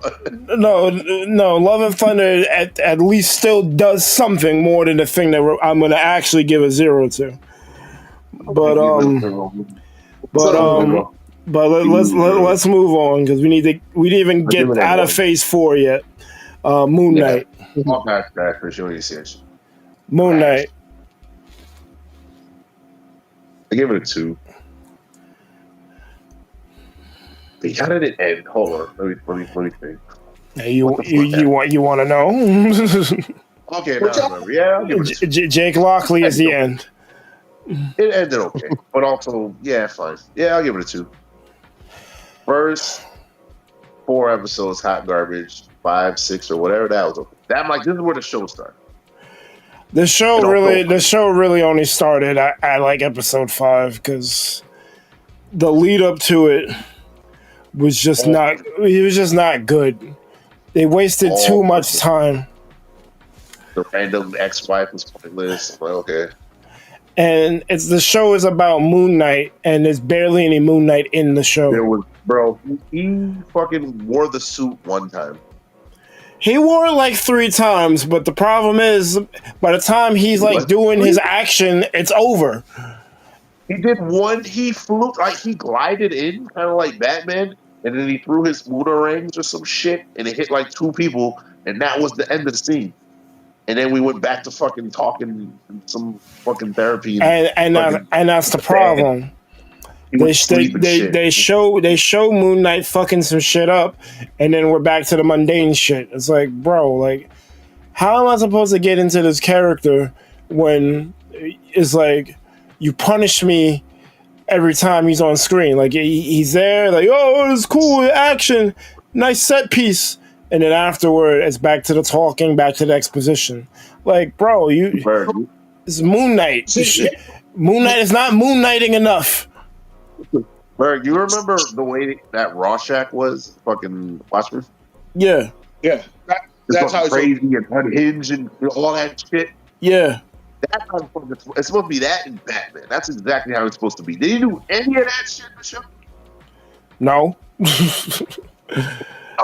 Maybe with Jake at the end because he was looking kind of unhinged when he had the gun, but no. that was like Jake showed up for like 3 seconds. That should have been the whole dynamic. Every episode should have been a different personality. but they was too busy like fucking going back and forth with, oh, is it a different personality? I'm not sure. Is it? Oh, it's not. But then he's my brother, and he's not my brother, and I don't know. It's like, the fuck? Just have every episode a different personality, and they just all loop it back. What they were kind of doing was kind of cool because he had tied himself up to the bed, and then he would notice that the knot was undone the next day. Like stuff like that was cool. And if they had more subtle things like that and the personality changes, instead of just focusing on one dude, the lamest of the three, honestly, focusing on that guy for like that was the issue. 70% of the show, it's like, bro, like, I can't. The pacing was really bad too because they tried at the end they said, okay, are you mentally ill or whatever? Like they should have started with that. Like it should have been like, okay, one episode is full blown fucking superhero action, all the other shit seems unreasonable, and then the next episode is like, okay, he's a normal guy, and it's like, okay, wait, which reality is real? That's the way they should have did it, because it's like toward the middle end. If episode 5 was episode 2. And episode 1 was like the whole like, you know, he's in the bathroom and he like becomes Moon Knight, is fucking shit up. But that's just a whole episode, not just a little cutscene. And it was just Moon Knighting straight for one episode, and then the mental health shit. Yeah, that would have been something. They should have fixed this where they play shit like out of order. That way you don't know what's happening. Huh? Right. So I got two things on that. So one, this is the whole Chekhov's gun. They wanted to really lean into the mental health shit because that was the topic of the day at the time. But two, you could have solved the show, right? So DC made the Absolute series, and they were doing Joker's intro. How they did it was the same panels 3 times, but with 3 different descriptions. They could have had Moon Knight have the same episode 3 times, but from one of the different of the three personalities. That would have been hard. Maybe too fucking exactly. They were too. It was too busy being like a normal show. It's like, okay, here's this kind of sequence of whatever, instead of actually doing some crazy. Like they did that crazy shit toward the end. So I'm like, wait, we're too late for this. So now we kind of just know that it's okay. This is, you know, he's mentally there or whatever. But if it's like, okay, exactly, it should have had the same first 3 episodes go exactly the same, but like different personality between. Because like you said, Eric, he had his foot untied or whatever. You could have showed what happens at this time or whatever. When the other one is sleeping, what's the other one doing? Yeah. Or this one, like, you like poured salt on the floor or whatever. And then like when he would get up in the morning, he would see that the salt was destructive. He's like, wait, what's going on? Like, yeah. Yeah, that would have been cool. Like, Stephen Grant was that one. I couldn't stand his character after like episode 2. No, we needed it. We needed it, but we didn't need it as much as they gave it to us. No, we didn't need him to be the main character. I'm fine. We needed Mark Spencer to be the main character. I'm actually fine with Steven being the main character. I'm actually fine with that. Okay. But the problem is it's too much. It should have been him like trying to, because Steven is kind of the audience. We're trying to figure out what the hell is going on here. So it made sense for him to be the main character. The problem is you stayed too long as him, and the other 2 personalities are cooler. So it's like, and they weren't even in it. You saw Mark. Mark was like in a mirror, like the 3rd episode. And we're like, oh, this is now we're kind of understanding. Like, yeah, it was like the first 2 or 3 episodes. It was just kind of doing weird shit, but not cool. But then it's like, okay, now we know Mark. Mark is the main persona, and we should have at least had him come in. Honestly, this show suffers the same problem Iron Fist suffered. You spent way too long trying to introduce shit that didn't need more than a couple of minutes. You could have resolved the I know you from childhood thing in 1 episode. Why did it take 3? Yeah. It took 3 episodes. It could have been 10 minutes. We got 3 episodes with this shit. Like, it's crazy. It's crazy. That's the same thing that happened here. They took so long to show us that it was dysphoria, a multiple personality disorder. Yeah. Like, that was it. Yeah. They couldn't just cut those, it had episode 1, cut 2, cut 3, and start with 4. They're gonna clean it, sure. But you know, that's what they chose to do. I'll give it a 2. It's a 2 because it ended okay. It ended pretty good. I mean, the ending was kind of unsatisfying, but it was an ending, and pretty much everything was tied up. Like, there's no lingering questions. It's just an unsatisfying ending. It's just no Moon Knight because we haven't even fucking seen him in the MCU. So Right. Cool. All right, so I give it a 2. Yeah, it's a 2. Miss Marvel. It ended. Like, the first episode was really good, and then it just kind of it got super teen drama, and I don't care about these people, and then fucking making weird. It's like when you're trying to force a meme instead of it just kind of being natural. It's forcing bad shit, and then I'm going to fucking Pakistan, and then we had time travel. You lost me with that shit. We had time travel and multiple dimensions. The whatever dimension's fine, but then the Nora dimension. Okay. I guess you can.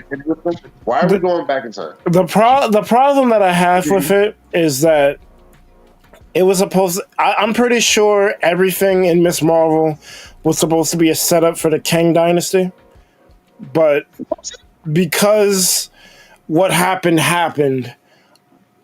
it just is just wonky and weird now.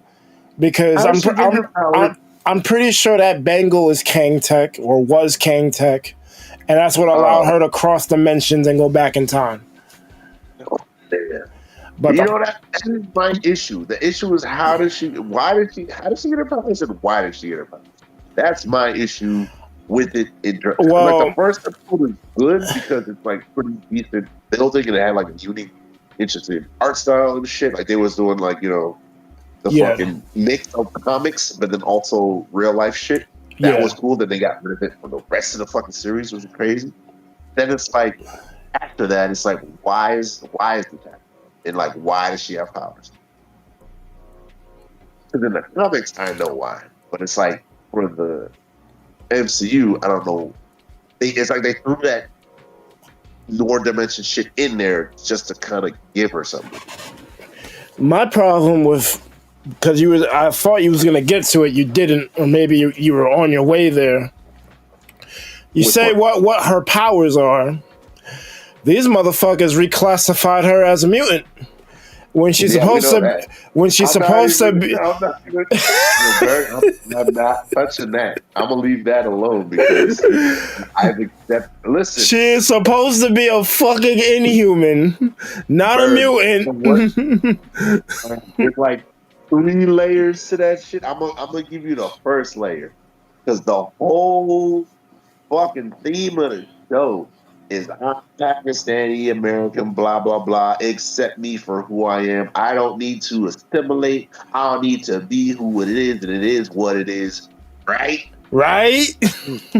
Right? That's what it is. I am of my family, and I'm not trying to be an American. Who it is, blah blah blah. My religion is what it is, and it's not corny. I'm not corny. Whatever. I'm not corny. It's saying that I don't want to be a lame inhuman. I want to be an X-Men because the X-Men are cool, and I want to assimilate, and I want to be like you. So you fucking contradicting your whole shit with that shit. What the fuck is your message at that point? I don't want to be Pakistani. I'd rather be American. I don't want to be an inhuman. I'd rather be an X-Men. Is that what the fuck you're telling me? Yeah, it's called conform when it's cool. Conform when it's fucking cowards, bro. You don't even fucking speak. You can't even stand on your own shit. You can't be an inhuman when you're an inhuman. When you was fucking off ripped in it. But now that it's cool to be an X-Men, I'm gonna be an. So you don't be Pakistani when it's Pakistani, but I'll be an American when it's American. Well, the hypocrisy and irony aside, we do have to remember that the Inhumans did not do well. Now, that's Disney's fault. Mm-hmm. That's their fault. Mm-hmm. They decided to nerf the shit out of the Inhumans. Embrace who the fuck you are. Is that not the message? Is that not the theme that was in the show itself? That is the thing. You not assimilating and being who you are, even though your fucking family's lame. But the problem is, if they say that she's an Inhuman, now they gotta acknowledge Inhumans, and they're trying to forget that shit. But so the fuck what? Because you're not an X-Men though. And we didn't even have X-Men yet, and you're doing this shit. Which is crazy. And it has a fucking theme song. But like, you knock it the fuck off. Stop. Yo, killing me. You can't even do your own thing. There might be a mutation. What is it? The fucking weird ass bread and shit. She's like, oh, this is weird. Give me a cheeseburger. You trying to be American? You can't even embrace your own shit. Fuck that. Oh, no, I need to, do this, whatever. I need to go to Comic-Con. That's what it was. I need to go to Comic-Con because I don't want to go to this random fucking religious Pakistani thing that's my parents want me to go to. Because it's lame, and I want to be an American girl and all this other shit. Well, I thought it was because I thought she wanted to go there because she fucks with Carol Danvers. Like she's just like a fan girl of her. But also, that's the thing. She had another obligation or some shit, and she's like, I don't want to be associated because my parents and my Pakistani heritage is lame. AKA my Inhuman fucking heritage is lame. So I want to be an X-Men. You can't even stand on their own shit, bro. That's why I definitely don't fuck with her for that. Then I give a fuck, because whatever. Inhumans are in fact a failed product. Fine. Stand on it though. I'm gonna jump shit. I'm gonna be an X-Men because it's cool. I mean, I don't like that Inhumans failed because that's a whole group of characters that could have been in Avengers Doomsday that we don't have because Miss Marvel works really well as an Inhuman. That's why it works. Like she is one of the standout members. And her power set is what it is. Like why the fuck would her mutation be a stretchy limb? No, it's like a weird fucking Terrigen thing. Yeah. It affects it's a different. It's similar, but it's not all the same. So it's like it worked. Well, Doom might actually fix the Inhumans since he's rebooting everything, which is fine and sure because the problem is they don't believe it. The Humans is weird. It's like a weird niche thing. It's like the fucking. It's like the Moloch. How we got the Molochs in fucking Marvel? Not really, but they exist. And they have some standout members, but that's the thing. They want to do surface level. They don't even want to do the real Thunderbolt, so I don't expect them to do the real issue. They just want to do some weird, subverting, dumb shit. They want to stick to mainline shit. I think they were trying to be punny. Do the Guardians of the Galaxy, so it's weird. So it's like they want to do shit like the Guardians of the Galaxy, and then when the Guardians of the Galaxy works. Then they want to do some weird shit like the Eternals who wouldn't work, and then they fuck it up. Yeah. So Guardians early where they were just trying shit. They just happened to find a good because there's many reasons why that could have went to hell. Yeah, they got lucky. Real honest with that. But it's valid because like there's mad teams that they just don't want to try and believe. Kree is another one. There's no reason why we don't have a successful Kree anything. No, every time we had shit ass Rona, it's garbage. We had Rona and he got canceled in one episode. But every time the Kree show up, like they've showed up in Agents of S.H.I.E.L.D., but then they're like fodder. They was in Captain Marvel, they're fucking fodder. Like, have them be cool once. I mean, Ronan was cool. He just got killed in his movie. That wasn't Ronan.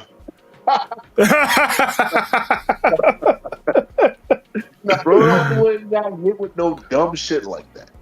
Ronan could fight Captain Marvel toe to toe and win. Get the fuck out of here. That was not Ronan. Like, stop. Like, the three are a problem. You know, Bird, think about it like this. 3 is America, but in space and worse. That's all fucking It's super fucking. I'm the best. It's military, everything. Well, and if they are the best, how come they keep losing every time they're on screen? Exactly. They have no idea how to do it right. It's the same reason this Marvel's the fucking. Because freaking Dar-Benn almost won in the Marvels, but then she got countered at the end. But she was basically on the verge of winning.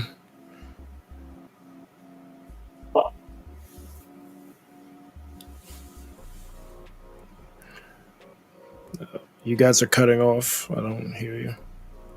Oh, you were in mid-sentence, and I just stopped hearing you altogether. Oh, okay. I was saying that like Dar-Benn in the Marvels technically almost won. Like she almost like the last thing that she was about to do to win, that's where she got stopped. But she took all the resources she needed for the Kree homeworld. That was a step in the right direction, but it was like too late at this point.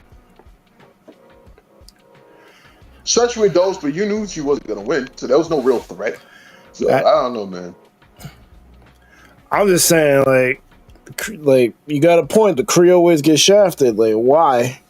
Dar-Benn die. I don't even understand what happened. She went against. Like they put on the bands and it didn't work. They put on the bands and it did work. I don't understand. The plot? Like, why did she die? What? I think that's a plot death. That's a plot death. That don't make no sense to me. What's the shit up there? We're skipping. And then she put it on this. Like, no explanation. She just died. I don't even wait. Why did it not work? I was the plan, right? There's something that I'm forgetting why it didn't work for her. It didn't make sense for her. Because I don't want to say that was a plot death, but I can't think of the reason, so it might be a plot death. More one of them though. She put the band on, but she had one of the bands where it didn't make sense, and she used the shit.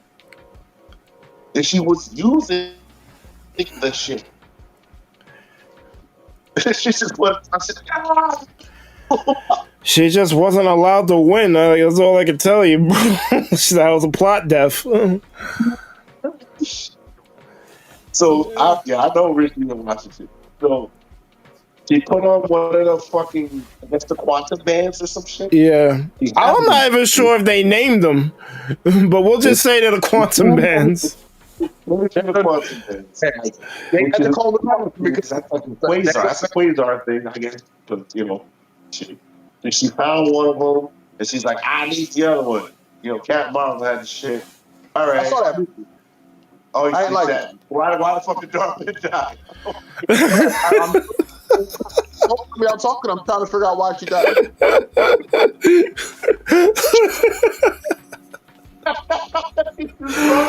She got jumped. That's why she died. It's a 3v1. I thought she lost. Why did she die? That was the whole thing. You put it on. Did she get sucked into space or some shit? Yeah, but Tony the other one was fine in different dimensions. Why did she die? Oh, because Monica Rambeau loves touching blue shit. Oh. It was like that Big Trouble Little China shit. She just blew up for no reason. What? Hold on. Dar-Benn versus yes. What the fuck happened? Yeah, she got blown out into space, and that's why she died. Had the band the whole time. Rambo lived because she keeps fucking with energy sources. She's wearing two bands. Too bad. She fucked them with the two bands on. What happened? Hold on. Too bad. What? I'm so confused. The death of Jordan. Too bad. Yeah, I don't get it. Yeah, they're called the nega bands, but they don't want to use that word because Well, the nigga band. let's I'm okay with that. So, Yeah, it's even worse. So if you watch it, she just blows up for no reason. Yep. Wait a minute. What happened? Because I'm like, okay, maybe she put it on and couldn't control it. She had them shits on the whole time.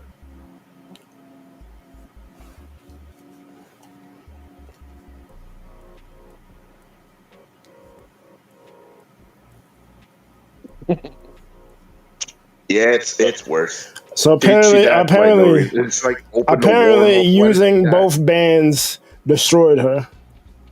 She was using both bands, and she was winning the fight. I don't get it. I'm so confused. Hold on.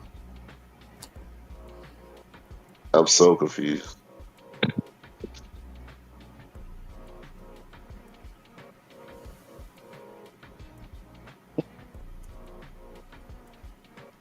Oh, okay. Yep. The fact that it's like can't clearly do people get got. That's a terrible sign for a movie. That's the Kree, the Kree curse. Kree can't do anything good ever. I can tell you how every single motherfucker in Breaking Bad passed. It's ridiculous. There you go. Fucking side characters, main characters. I could tell every last one of them. But that shit, super good lad, she succeeded and blew up anyway. So, yeah, okay. She's wearing the shit. She fights them. She's 3-on-1ing and winning. Then she's like, why was she in space? She's like flying in space, and then she activated and blew up, and then that made a rip in the fucking worm. Why did she die? And then why did they put on the bands and it worked just fine? Because there was more than one, I guess. I don't fucking know. It's the same shit they did with the fucking Guardians. Because all of us used the pop stone and dancing in the fucking and we killed Ronan. Fucking team up and it blew up the ultimate weapon. How you blowing up ultimate weapon? That hammer is terrible. Right. And now Darben had ultimate weapon, so what even happened? Because they rebuilt it, I guess? I guess. No, they have a bunch of them. The fight. Oh. The whole fucking Creed of the accused are that weapon. That's their default weapon. Oh, okay. I thought it was like legendary or some shit. Nah. It should be. It's called the Universal Weapon. It's got fucking reality control and limited space and a whole bunch of other things. All right. So I watched the scene. Captain Marvel runs into her because she basically was like using Miss Marvel hostage to steal the second band. She wasn't wearing them the whole time. She wore them after she coerced it. Captain Marvel charges her while the bands are on, and she's trying to use the bands while Captain Marvel is charging her. What I think happened, because these bands absorb energy, she absorbed energy from Captain Marvel while in that struggle, and she tried to use the bands, but it was too much energy for her, and she ended up dying. That's what that's what I think. Because honestly, I don't understand why she blew up. It doesn't make sense for her to blow up. I thought that I thought she was like in the middle of space or some shit, and tried to use it and try to blow something up near a jump point. But no, she just blows up. Chilling. Yeah. The only thing I can think of is Captain Marvel was a catalyst, and it was just too much energy. Because Dar-Benn doesn't have the constitution that Captain Marvel has, so it might have just been too much energy, even with both bangles. Which I think is actual dog shit. Yeah, it is. It's dog shit for sure. All right. That's the only thing I can think of. So, okay, let me scale this for you for a second. So, Ronan would be strongest of the accuser core by a factor of 2. So, he's twice as strong as any other one that's existed, right? Yeah. So, this is context. So, what he can do, everyone else could do half of that. This motherfucker fought Silver Surfer in a black hole. To a standstill. Right. That's half. So, they got half of that ability. You think that ain't enough to handle some fucking energy? Come on. I mean, I didn't say it was a good explanation, but it's what happened. the nega band, I guess, which is not the quantum bands. I don't know what these are, if they're quantum bands or nega bands, but apparently they were too much for this version of Dar-Benn. Why'd she die? What the fuck? All right, well. I mean, she's top 3, so whatever. Because they needed her to die so they could end the movie. Like, get rid of the movie. Blow herself up. We have to end the movie. She's not dying, so we have to Deus Ex Machina this shit. Blow yourself up for what? I don't know why. There's nothing you can do to explain that, because even the plausible explanation I came up with still was a bunch of horse shit. Like, it doesn't make sense for her to die in that scene. Just like it didn't make sense for fucking Kylo Ren to die in that scene. Apparently energy is just too much for people. Blew up. Motherfuckers just be blowing up. I activated power, the power that you wanted, and should have did the thing. Okay, it looked like she's like charging at it, and I guess that's powering up the bands. And she went, activate, and then it broke a hole or some shit. But she broke too. So she like broke a hole in the universe, which also broke her. And then the bands are just floating there, and then you can just pick them up, and it's fine. None of that's clear.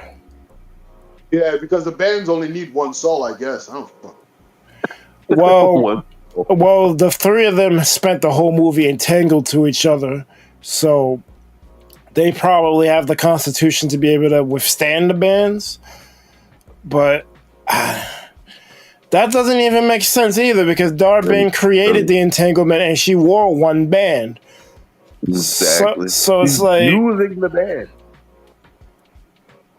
I can't make heads or tails of that shit. She needed to die.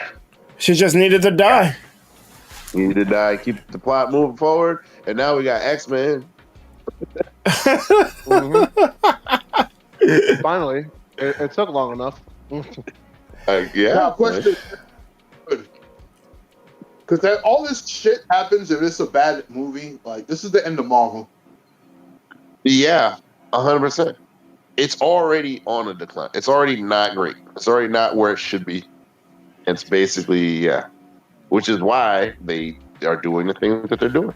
That they know. Well, that's why Doomsday is barely touching anything from Phase 4 and 5. And they're going. People, yeah. They got Robert Downey Jr. 100% is strategic. Hey, let's. Hey, remember back when we were cool? We're gonna do all that. Yeah, you remember that? Please give me. We're sorry. Oh, you wanted, Moon Knight and fucking Eternals and some other bullshit and fucking Tiamat getting pregnant? Yeah, we're sorry. I mean, at the time, I liked Eternals. I thought it was cool, but, you looking back at this shit, it's like Doomsday is supposed to be the culmination of the saga, and you're looking at everything in the saga, and it's like So much dumb shit, bro. Yeah, what the fuck? And there's no way, you can pull from everything. Nothing good. And yeah, it was unclear. Like, what the fuck is the Shang-Chi shit? I don't know.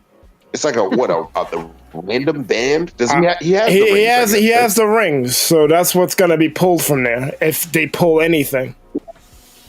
I mean, I would assume that like he has to be in the movie because everyone is gonna be in it. They didn't earn it, but they're gonna do an end game. Everyone is here type shit for this movie. They didn't earn it, but they're gonna do it anyway. So he's gonna be in the movie. Gang lost the ants shit. So yeah, you know. No, he got punched. My problem with that Kang lost to ants thing is not like well founded. Yeah, he got sent off screen by ants, but he appeared back to fuck up Ant-Man. The movie is bad, but also like don't sell Kang that short. Multiple Avengers teams by himself. Why the fuck is he having any trouble with anything? Yeah, but his power set is to manipulate time. If he's being like bombarded by a bunch of overgrown ants that he didn't expect, like, and he still dealt with them, it just caught him off guard. He did. So it's not like he lost. Like if he got beaten by ants and didn't come back, then that would have been a problem. That would have been a big problem. He also kind of got punched into a dimension. Like, why is he losing a fist fight? Well, against Ant-Man. Ant-Man is no fucking fighting prowess. I guess the ants wore him down enough that he wasn't thinking properly, and Ant-Man was able to get one on him. Ant-Man failed, man. I did not like that movie. Like I didn't like Quantumania sucks. Well, Quantumania has several problems that we were gonna get to. We're still not out of phase 4 yet. Where it should have been a horror movie where they're getting fucking terrorized and it's a bad ending. And then that sets the tone for all the shit that you gotta worry about. They were too busy being cowards and did some dumb shit. Who the fuck is that Cassie Lang? Get the fuck out of here.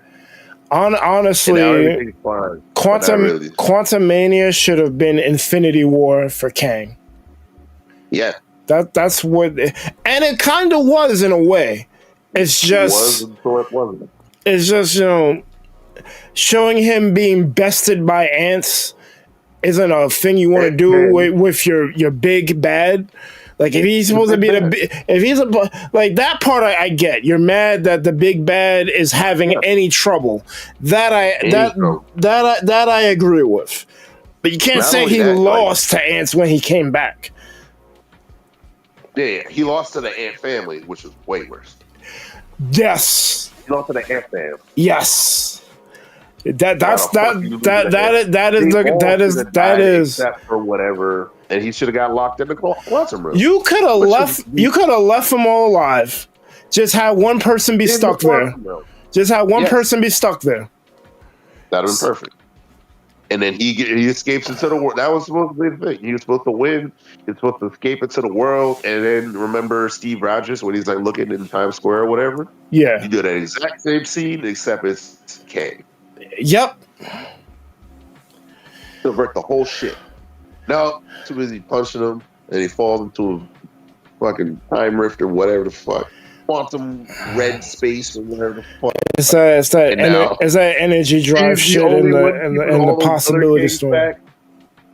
Why the fuck was he the only one keeping the other Kangs back if he wasn't even in the fucking dimension? If he was in the fucking quantum realm, why was it an issue? He got exiled there, remember? They exiled him. Why did the other Kings care that he died if he was already exiled? If he's like no factor. Maybe they know that he becomes he who remains. But he's dead. But he's not dead. But he's not dead. Well, he's dead to them. So what was holding them back? And dead. So that's two non-problems. If he was exiled, why was he a problem?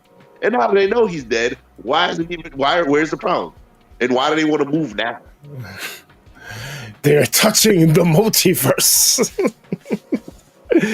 And I must show my King Tut costume because we'll never see Rama Tut even though the Fantastic Four are coming. I'm kind of old now. That's absolutely crazy. Fucking purple hat and shit. I'm the Centurion King, but you don't got to worry about that because I'm about to be arrested. I got a robot body. What? And I look like a mortis. I got a robot body and this old. I'm old king with a purple hat. I look like a mortis, but don't worry about that. Yeah, call me a mortis. We got a whole. We got a stadium of kings going ape shit, but don't worry about that. And they were hyped because he died. I'm like, but he's exiled. Died. Now you get hype. Yo, that last king. That king. That guy's like bad. Are you getting bait? Oh, like that's the part that makes me so mad about the major shit, bro. Like you gave us this epic ass fucking post credit scene, and nothing's gonna fucking come of it, bro. No. I hate it so much, bro. Just bring him back. Have Doom kill him, but like fulfill the shit you was starting up. Like, I don't see the issue.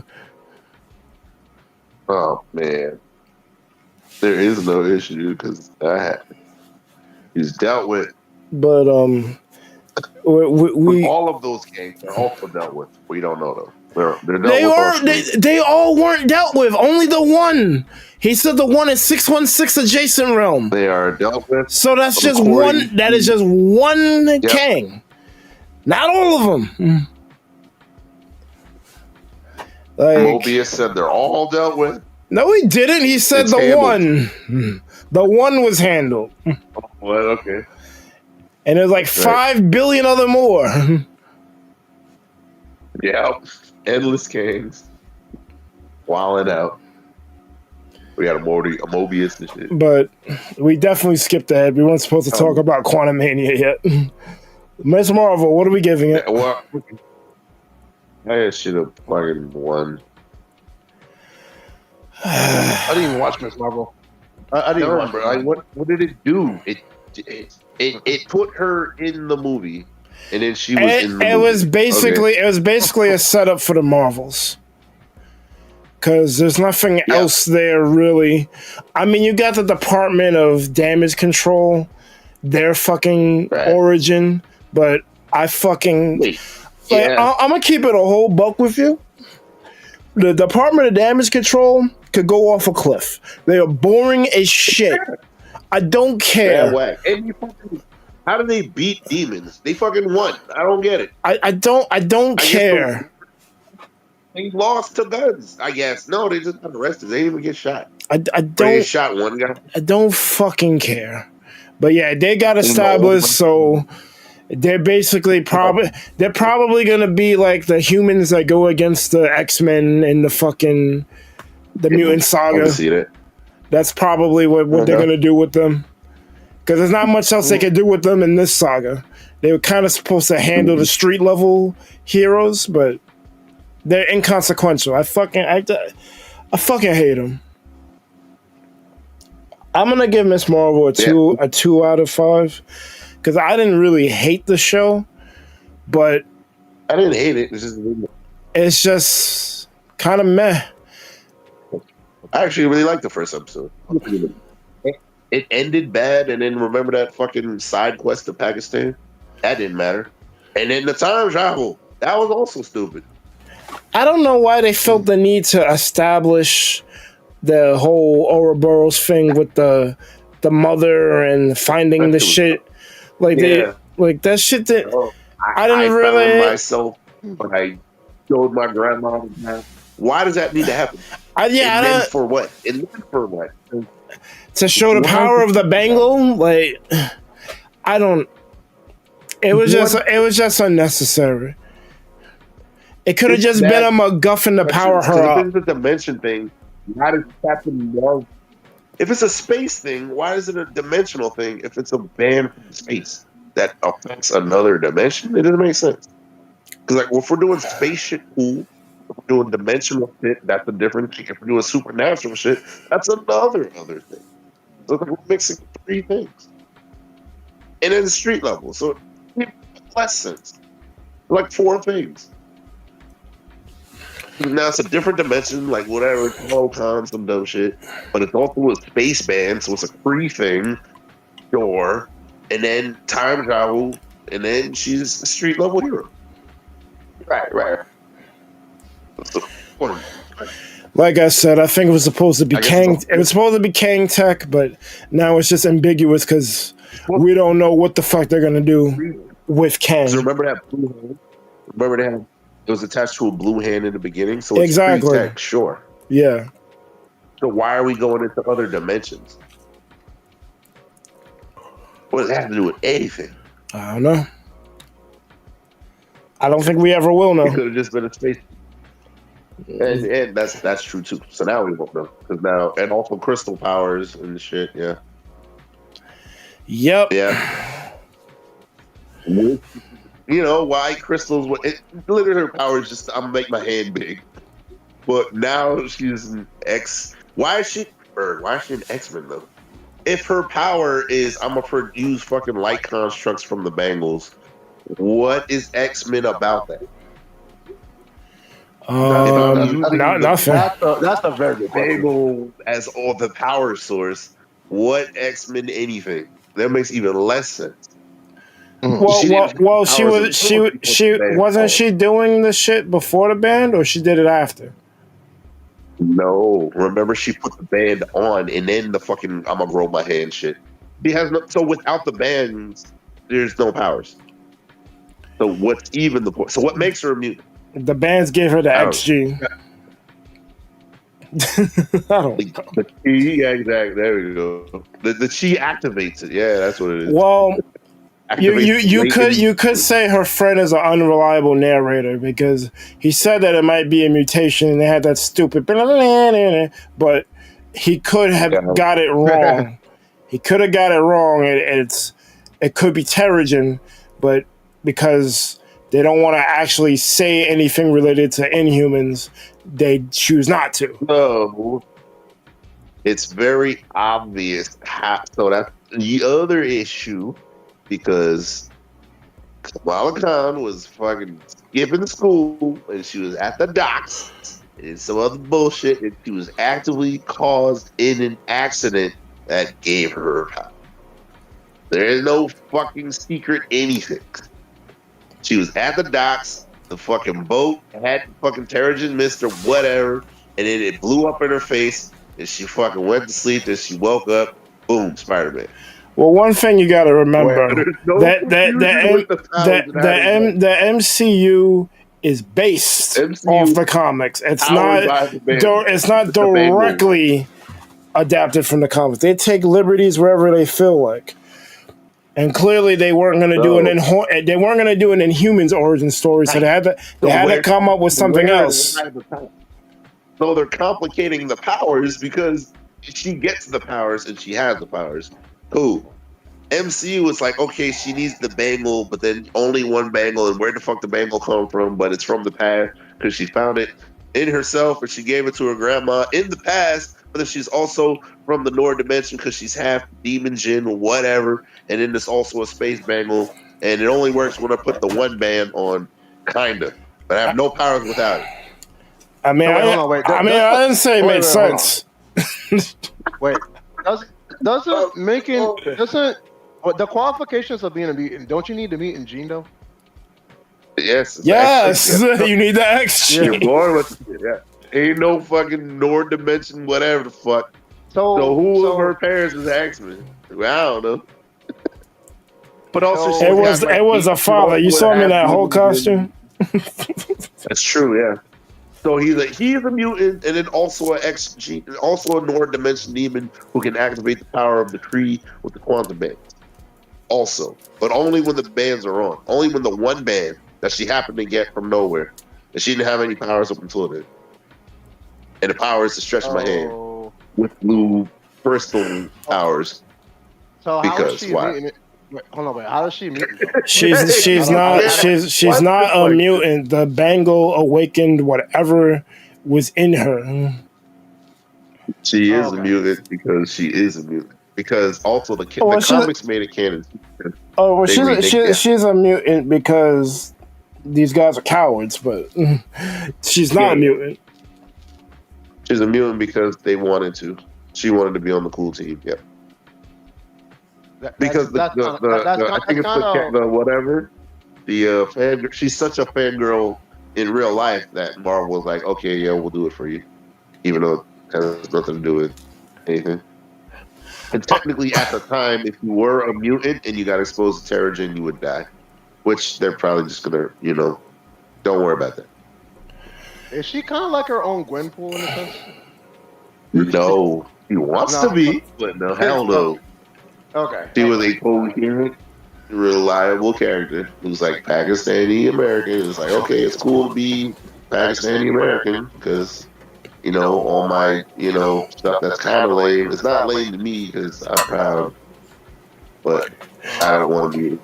I think what it is, like, obviously, I keep saying this, they didn't want to touch Inhumans. They had to come up with something. I would have been happier if you were going to have change her origin story, at least make it make sense. Yeah. She was an Inhuman before it was uncool to be an Inhuman.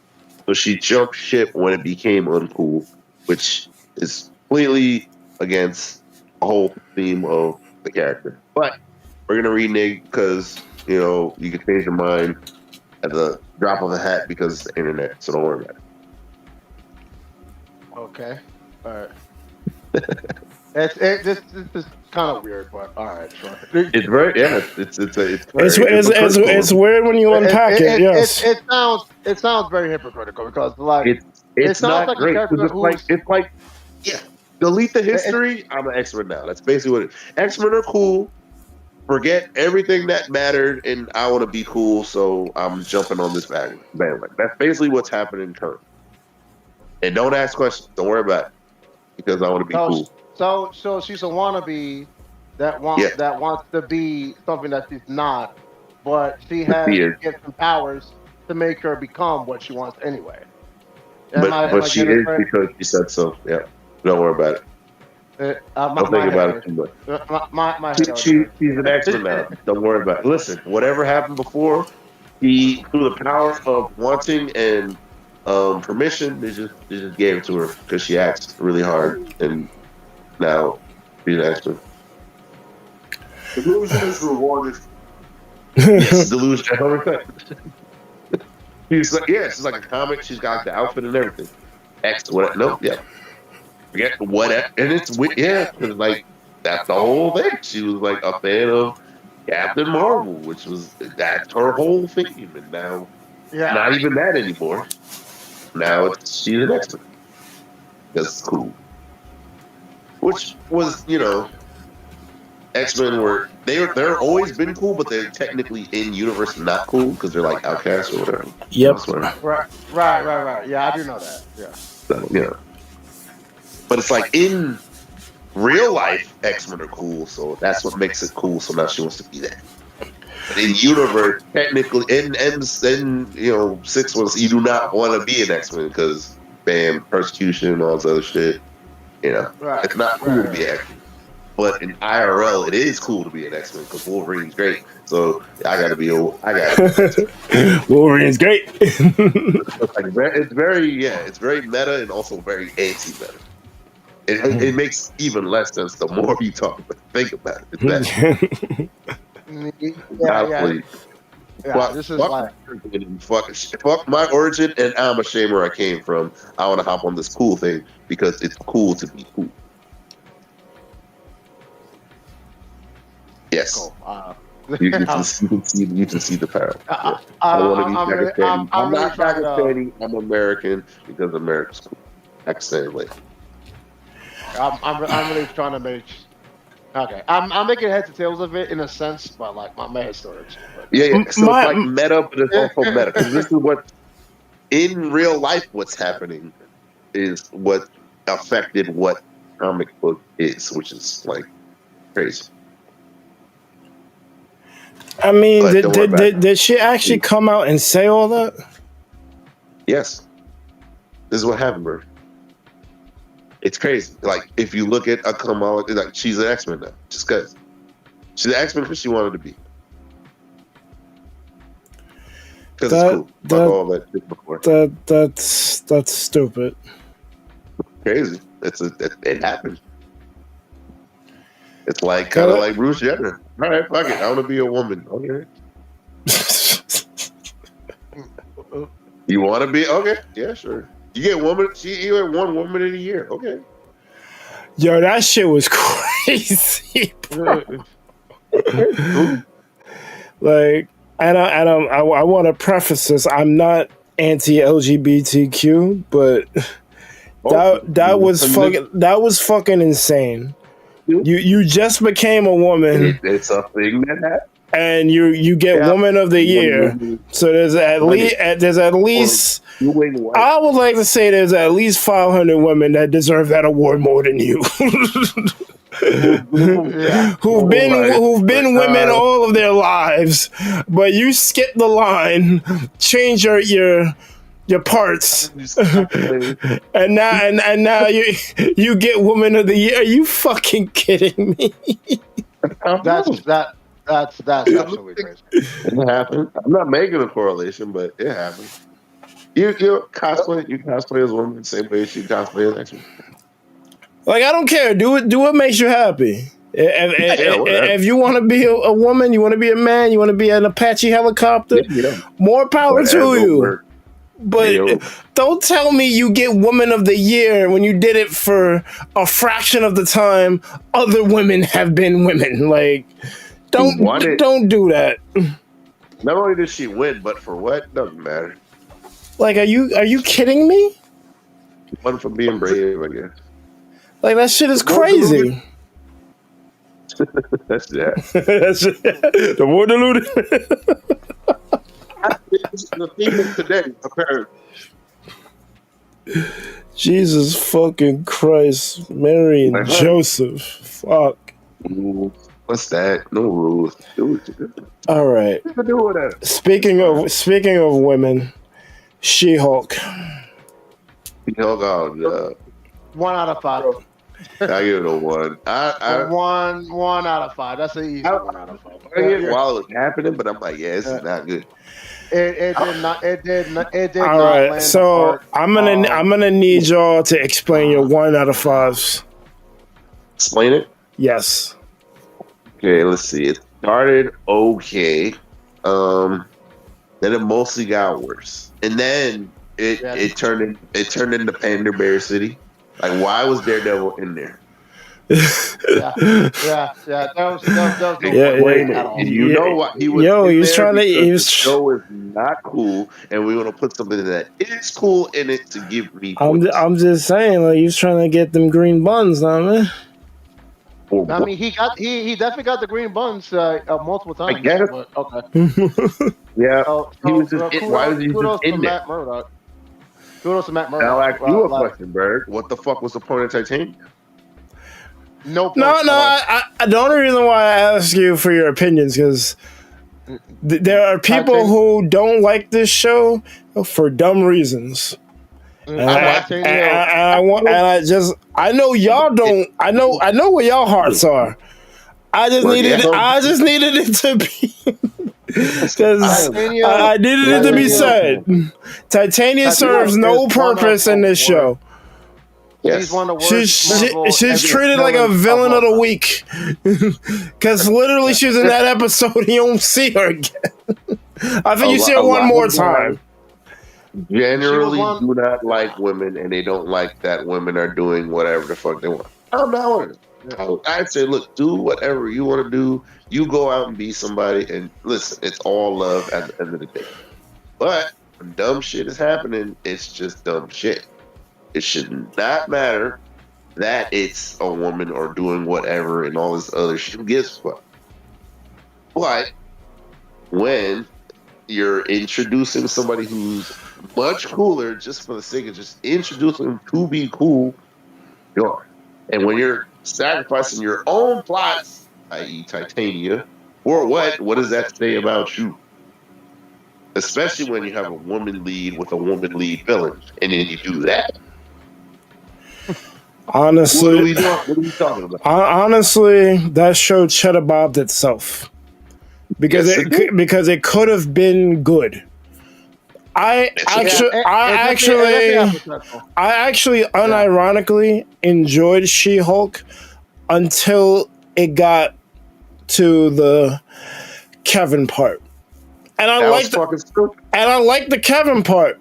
Like I like the concept of the Kevin part. I get it, but I don't like it. No, I liked it because it was on some Deadpool shit. It was like meta breaking the fourth wall shit. I liked that aspect of it. How they executed it. Oh boy, that shit was hot trash. Also, if you're gonna do that, you do that from the beginning. Period. You don't just do that shit out of nowhere. Because again, it's just now we're just fucking putting other people down and saying I'm the best for no reason, with no merit. Why the fuck was she treating Bruce that way? You don't know what it's like. You don't know whatever. I'm a better Hulk than you. For what? Who are you? Meanwhile, Hulk's been he had a whole fucking planet, bro. The problem I have with that, because what Jen was saying was valid, but you're saying it to the wrong person. Like, it's not valid. Like, no, because she goes through shit as a woman.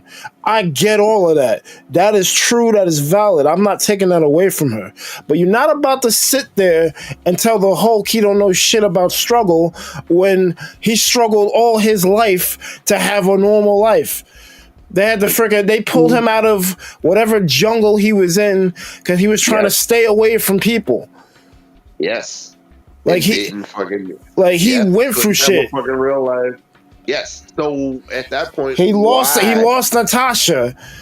He lost his life on Sakaar because Thor came and did what he did. Like he went through a lot of shit to tell Bruce that fuck you, you ain't go.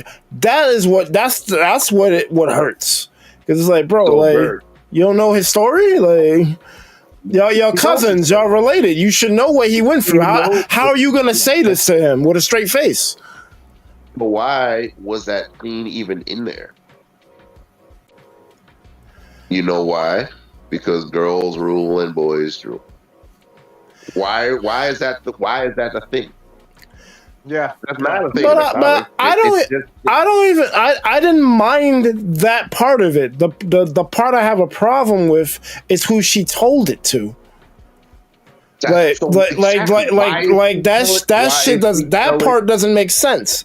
Like if you're gonna have her say women struggle, have her say it, but don't have her say it to someone who probably went through worse shit than you. So why is she doing it though?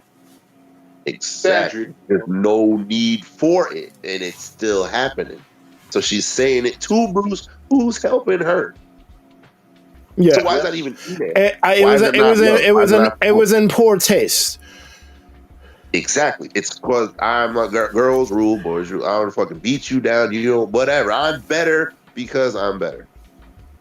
And what is that there for? Because side story, the fucking writer of the shit, she's literally on that shit, but it's whatever. But she decided to put that in there just to do it. But like I said, like that sentiment, I don't have a problem with it. If you're gonna use it correctly. Use it like she should have said that shit to the bad guy of the fucking story. Don't make Bruce the bad guy. Bruce is here trying to help you. So exactly. So why do it? Because it's trying to show the discrepancy. I'm the new whatever. I'm better. I should gotta be better. Why is it a compliment? Well, first of all, you ain't because if you gotta brag about it, you ain't better. It would just show. It's her show. She's better because her whole the whole underlining theme is I can do whatever the fuck I'm doing. Yeah, but you could, but clearly your show suffered because of that. You're not getting a season 2. You know, they wrote it how they wanted to be portrayed. Because it's like the Last Jedi and Revenge of the Sith, whatever the fuck the third shit is. They made their movie based on what they wanted to make, but you're tarnishing Star Wars by just doing whatever the fuck you want to do. Can't do that. You can't do that shit. He did. Well, they shouldn't be. They shouldn't be allowed to. That's the issue with She-Hulk. And, outside of just other shit, yeah. Like, why are you're tearing other people down to make myself feel better? I don't like to punch him down. That's a bad thing. That's just trash to do in general. Yes. That's the theme, and that's the theme that they were going for some reason. So, but they got a hold. I'm not. Comics is nothing like that. The comics is just she like literally fucking instead of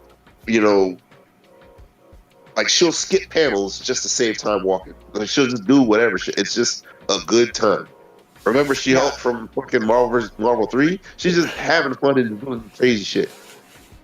Right, yeah, she breaks the fourth wall. Nothing to do with I'm better and rules. It's literally the fucking thing. Girls rule, boys rule.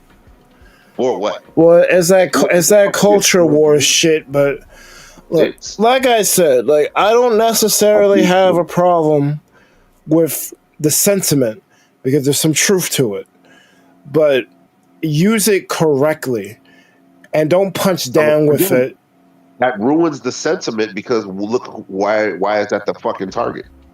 If there's no need for it, why is it happening? Well, that's what the writer chose to do. Exactly. It's just displaced. Not even relevant. Why not just have a good whatever show, or at least express the theme in a different way?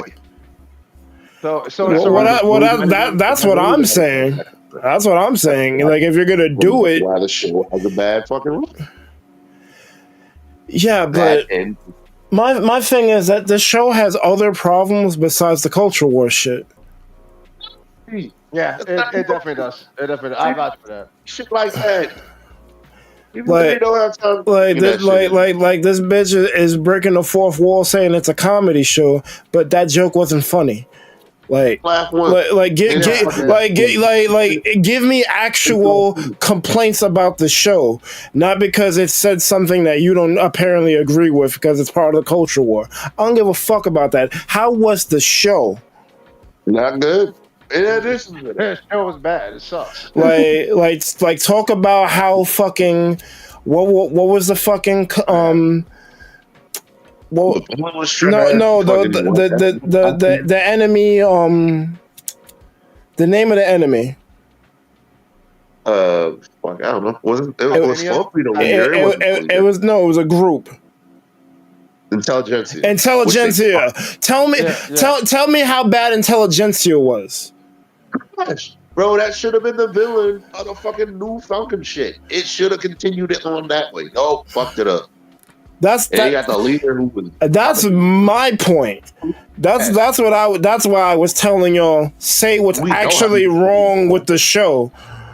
That's what I was getting at.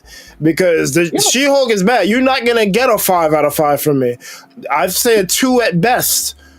And that's if you're overlooking some things.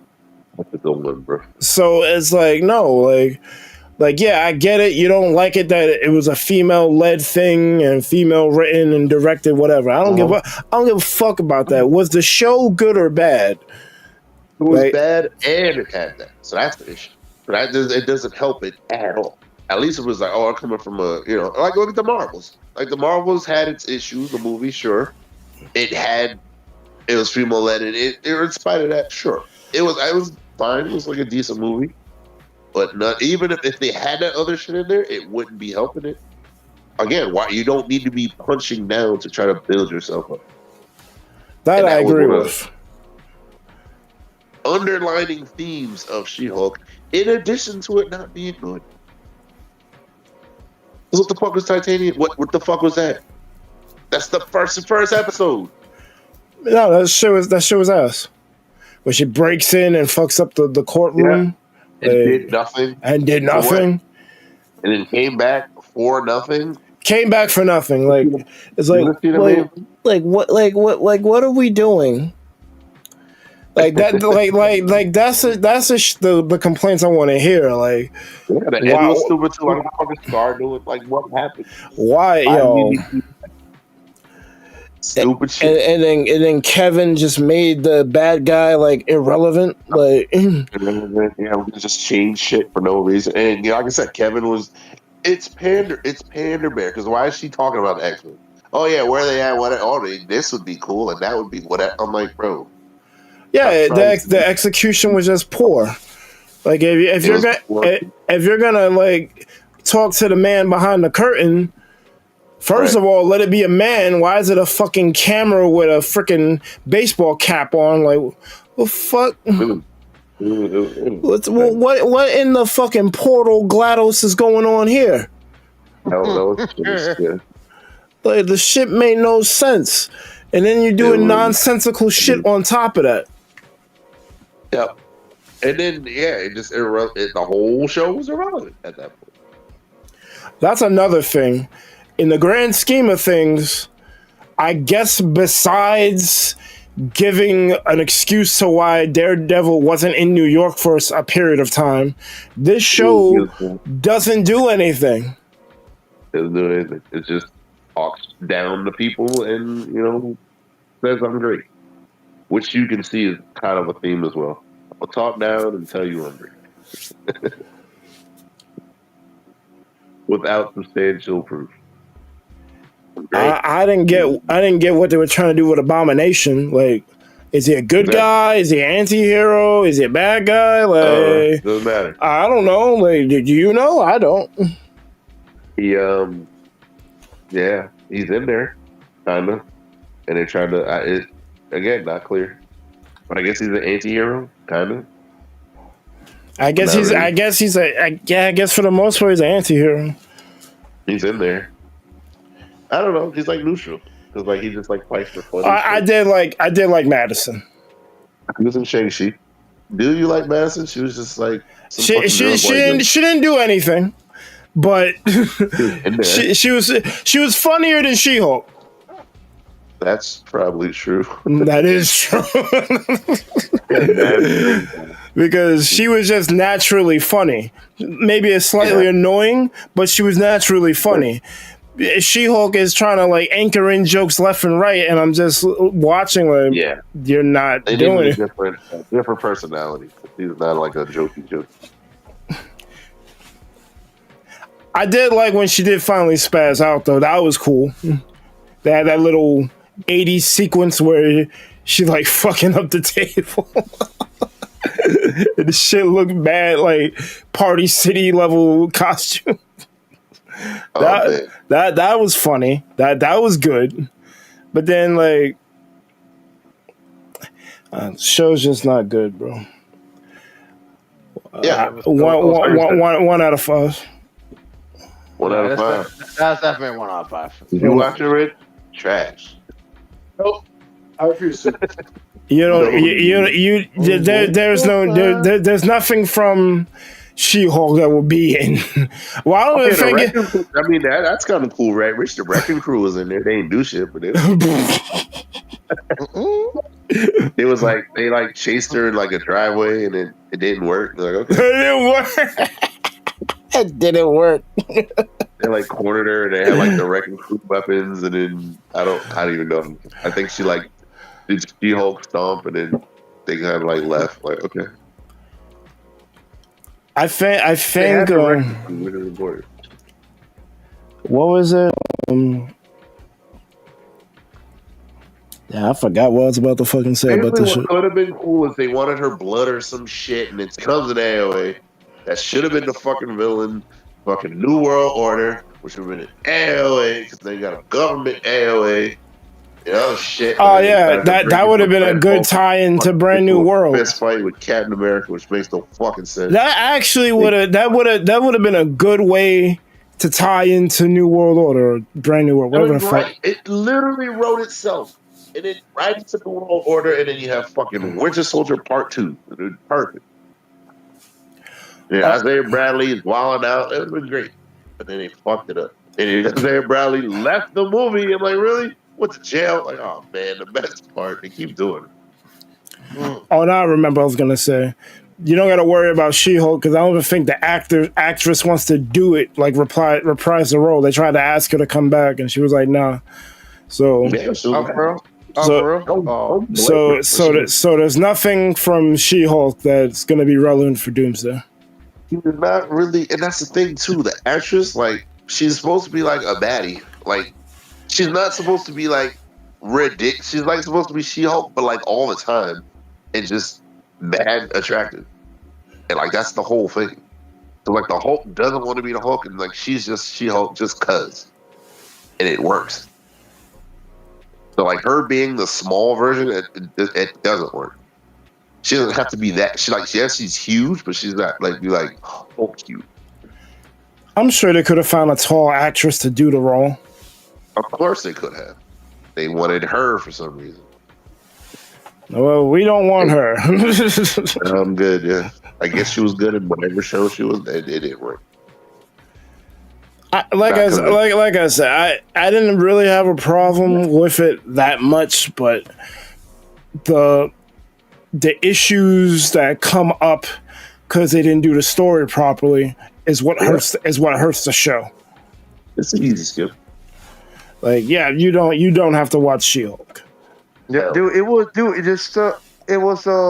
exposition.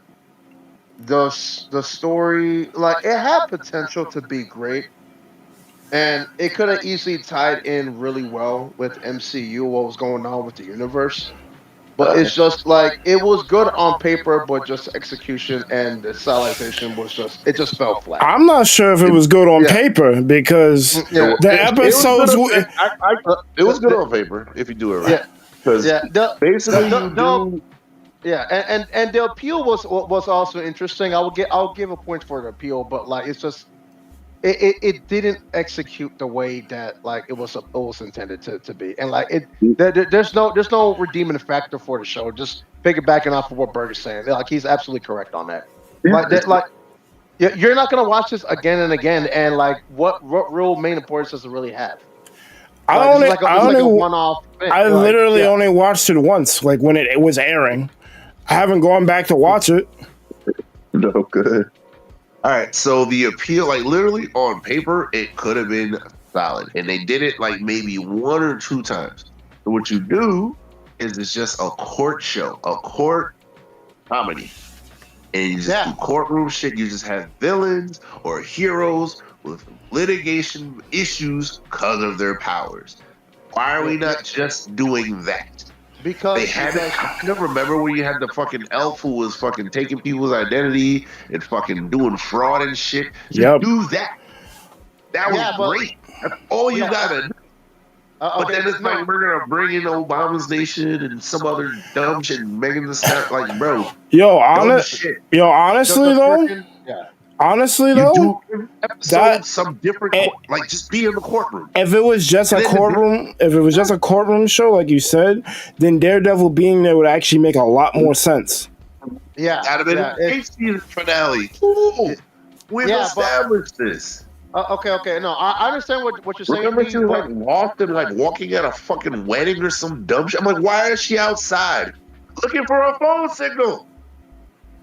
Yeah, no, I understand what you're saying, D, but like that shit was dumb. Hold on, wait, just hear me out real quick. Like, but she's a Hulk, and with that name and with that type of powers, they want to go execute that in any particular way possible. So that's why Not they really, figured because that that's this might CGI. be accurate. No, Jay, the whole Yeah. She-Hulk comic is she's a lawyer first. It's just lawyer shit, and it's superpower litigation. No. I get what you're saying. No, I agree with you. But Not it's just me. I don't think that the writers and the directors saw it that way. I think like they have to have they have to have like a little bit of both. That I think that's why it got executed that way. I agree with what you're saying, I'm but too busy I trying to don't push think that down. I Those don't rude think boys that the do. heads I don't think the head tops saw that so like she can only be just good in the courtroom. They want some action out of it. So like Every episode at least have a fucking one trial and one case. It doesn't gotta be the whole episode, but every episode should be a fucking villain of the week or superpower litigation of the week. Every episode. You have fucking Allie, you have all these lawyers shows, you got fucking law and order. Like that's the fucking theme. That's what the show does the best when you pick a theme and do that theme with superpower. Look at Dark Knight. It's a fucking I get that. mystery. It's a fucking hero power detective shit. Yeah. Okay. All right. I get what you're saying, but like Galaxy is a space opera with space superheroes. Okay. You always pick a theme and then you do that. If you make a superhero show, it's always ad. It should be some kind of show first with superheroes. Yeah. I get what you're saying. But here's up. What are the directors going to do with Titania? She's in the show. Later You don't puzzle. know what the fuck. She has superpowers and got into some kind of squabble with litigation. Maybe a fucking brand. Maybe she punched out a fucking brand deal, whatever. Because sure, they're doing the whole fashion thing. Cool. She's a fashion supermodel, but she's got superpowers. So she punched the publicist, and now she's getting sued. Okay, there we go. Yeah. Okay. Yeah, I get what you're saying, but like, dude, like from the writers of Not show up. they're not gonna see it that way. They still want some action. That's what I'm saying. He punched the publicist. But my thing is, we Jay. want the action of her just busting through the courtroom, getting floored, and then the episode's over. What the fuck was the point of that? That's what I'm saying. There was action, and it wasn't good. Okay. No. We know the better direction is She-Hulk. I'm just saying, what the head tops want some altercation. They want some altercation with She-Hulk and Titania. But that didn't even happen. She busted in the courtroom. Yeah. She got laid out, and that was the end of the episode. Why have that in there? Like the fight was pointless. There was no action. The whole thing was pointless. She could have not been a character. It did not. She could have not been in the show. She was that unimportant. I forgot she came back. I thought she was just in the one episode. She came back. Yeah, she came back and she was a troll, which made more sense. But at least lead with that. Wait, didn't she get her teeth punched out like on episode 9 or something? Like one of the last episodes? Yes. Yeah. So that's what I'm saying. Like they still want. There? Yeah, but even then, like that could have been a whole theme because now she could have been the rival. She could have been the counter lawyer to whatever. Like she could have defended the villains while she defends the heroes. Ooh. She uses her fucking wit and sly and lies and gets the fucking jury on her side. Cool. This has been written before. You're literally Ace Attorney and who's the other guy? Marks whatever the fuck. Crimson Maxwell, whoever his rival is. You do that dynamic. There's plenty of lawyer shit where you have the guy, you have the rival, and it's a complete opposite. I was actually gonna Miles Edgeworth. I was actually gonna suggest that like Ace Attorney has an anime. Like you can take notes from what they did, Literally right there. You can have the trial. You can have the off kilter comedy shit outside the courtroom, but it always ends up back in the courtroom. Yes. And that's what I was thinking. Like, you can have all of the fights happen outside of that. Like, the first half of the episode could be the fight. The second half could be the courtroom.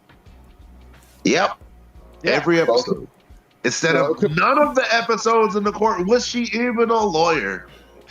What the fuck was the point? She said she was. A lawyer was looking for a fucking phone reception. She said she was a lawyer, so I believe her.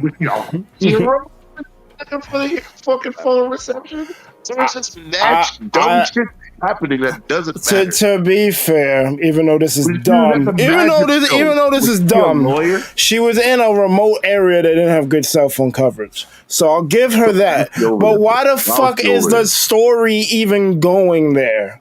Why are we here? Why was she here? In a fucking magic trick show? What does that fucking have to do with anything? Why was Wong in there? I don't know why Wong was in there. That one I can't explain for you. Why was he in there? So they can get Abomination in because he was in jail. Why was Abomination in there? Because they wanted him in there because it's a Hulk show. But they couldn't get him out of jail, so they used Wong to teleport him out. She didn't even defend him in court. Why was he in there? What the fuck happened? Isn't that what you should do? He's a client. Defend him in court. It's nothing. He was in a fucking jail cell, and then he broke out, and then Wong broke him out. So they had nothing to do with it. Why the fuck did Wong have to break him out? It's gonna break the law. Why is he even a fucking lawyer show? They had Wong do it so it didn't look like he broke out. He was gonna put him back. Why was that filmed? That even in the show? Because they don't know what the fuck they're doing. That's the fucking why it's a fucking one. All right. What's happening? I can defend certain changes they do with shit because it's not a 1-to-1 from the comics. It's their adaptation. So fine, you're not gonna do everything by the book. But if you're gonna make shit up, at least have it be coherent. Yeah. Wong had no business in this show, and as funny as Madison is, she probably shouldn't have been in the show either. He didn't need to be in there either. She wasn't in the courtroom. Like, what purpose does she serve other than comic relief? And why do you need her for comic relief? That's supposed to be She-Hulk's job. Exactly. Why is she in there? She didn't even meet She-Hulk. So what the fuck? She was like a side character on the side character. So it's like, and then you had Megan Thee Stallion in the show. I get it that was a Tatiana Maslany. She was a big fan of the artist. Cool. You can be a fan of an artist, but why is this meta shit affecting the show? I don't even care that you were twerking. What I care about is what does this have to do with the story? Why are you here? Of all the people that this elf could impersonate, why Megan Thee Stallion? It's the same reason why Daredevil's in there, because it's a celebrity. See how cool I am that I got this celebrity in my show, even though it doesn't matter. The theme is not doing anything else. It's in there, so be happy. See how cool it is? Let's twerk. It's fun. Robot, was it fucking CG twerking and shit? The fuck? It wasn't even good. It wasn't even good twerking. It wasn't good twerking. Like it was not. It was not like crazy, some crazy shit. No, what's CGI twerking, bruh?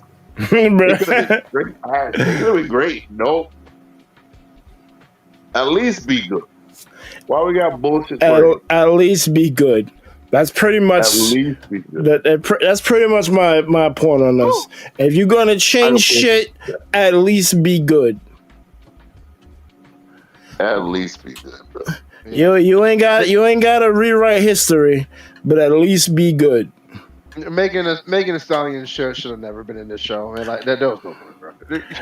I don't. No point. No, I don't hate it. Why we gotta see Jennifer Walter twerking her damn big booty, bro? Why? Because reasons. Look, I don't hate that they did it. It's whatever. But what purpose did it serve? To be stupid. Thirsty reasons. That's why. We're gonna pander. We want to make sure. See how cool it is. We're sacrificing plot just for gags and to show you that I'm cool because I brought him in.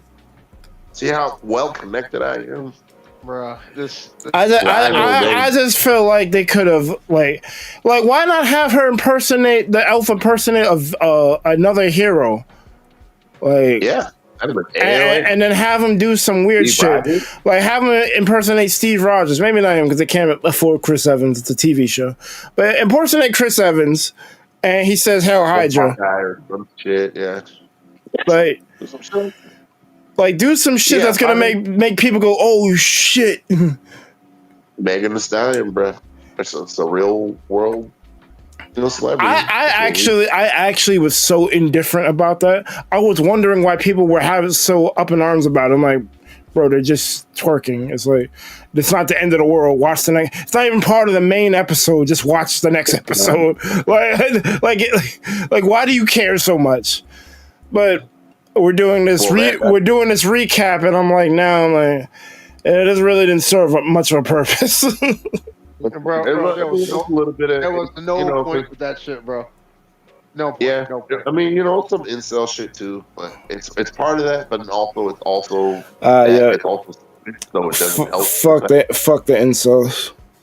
I get it, but also that it's not opening the cause either. So I mean, fuck the incels because it's like you hating on a female property isn't gonna get you buns. So they have totally resigned their fate to fucking that's the life they want to live. That's cool for them, but yeah, but we trying to have a good time over here. Like you fucking shit up. I know the show ain't good, but damn, like they gotta relax. Vocal minority.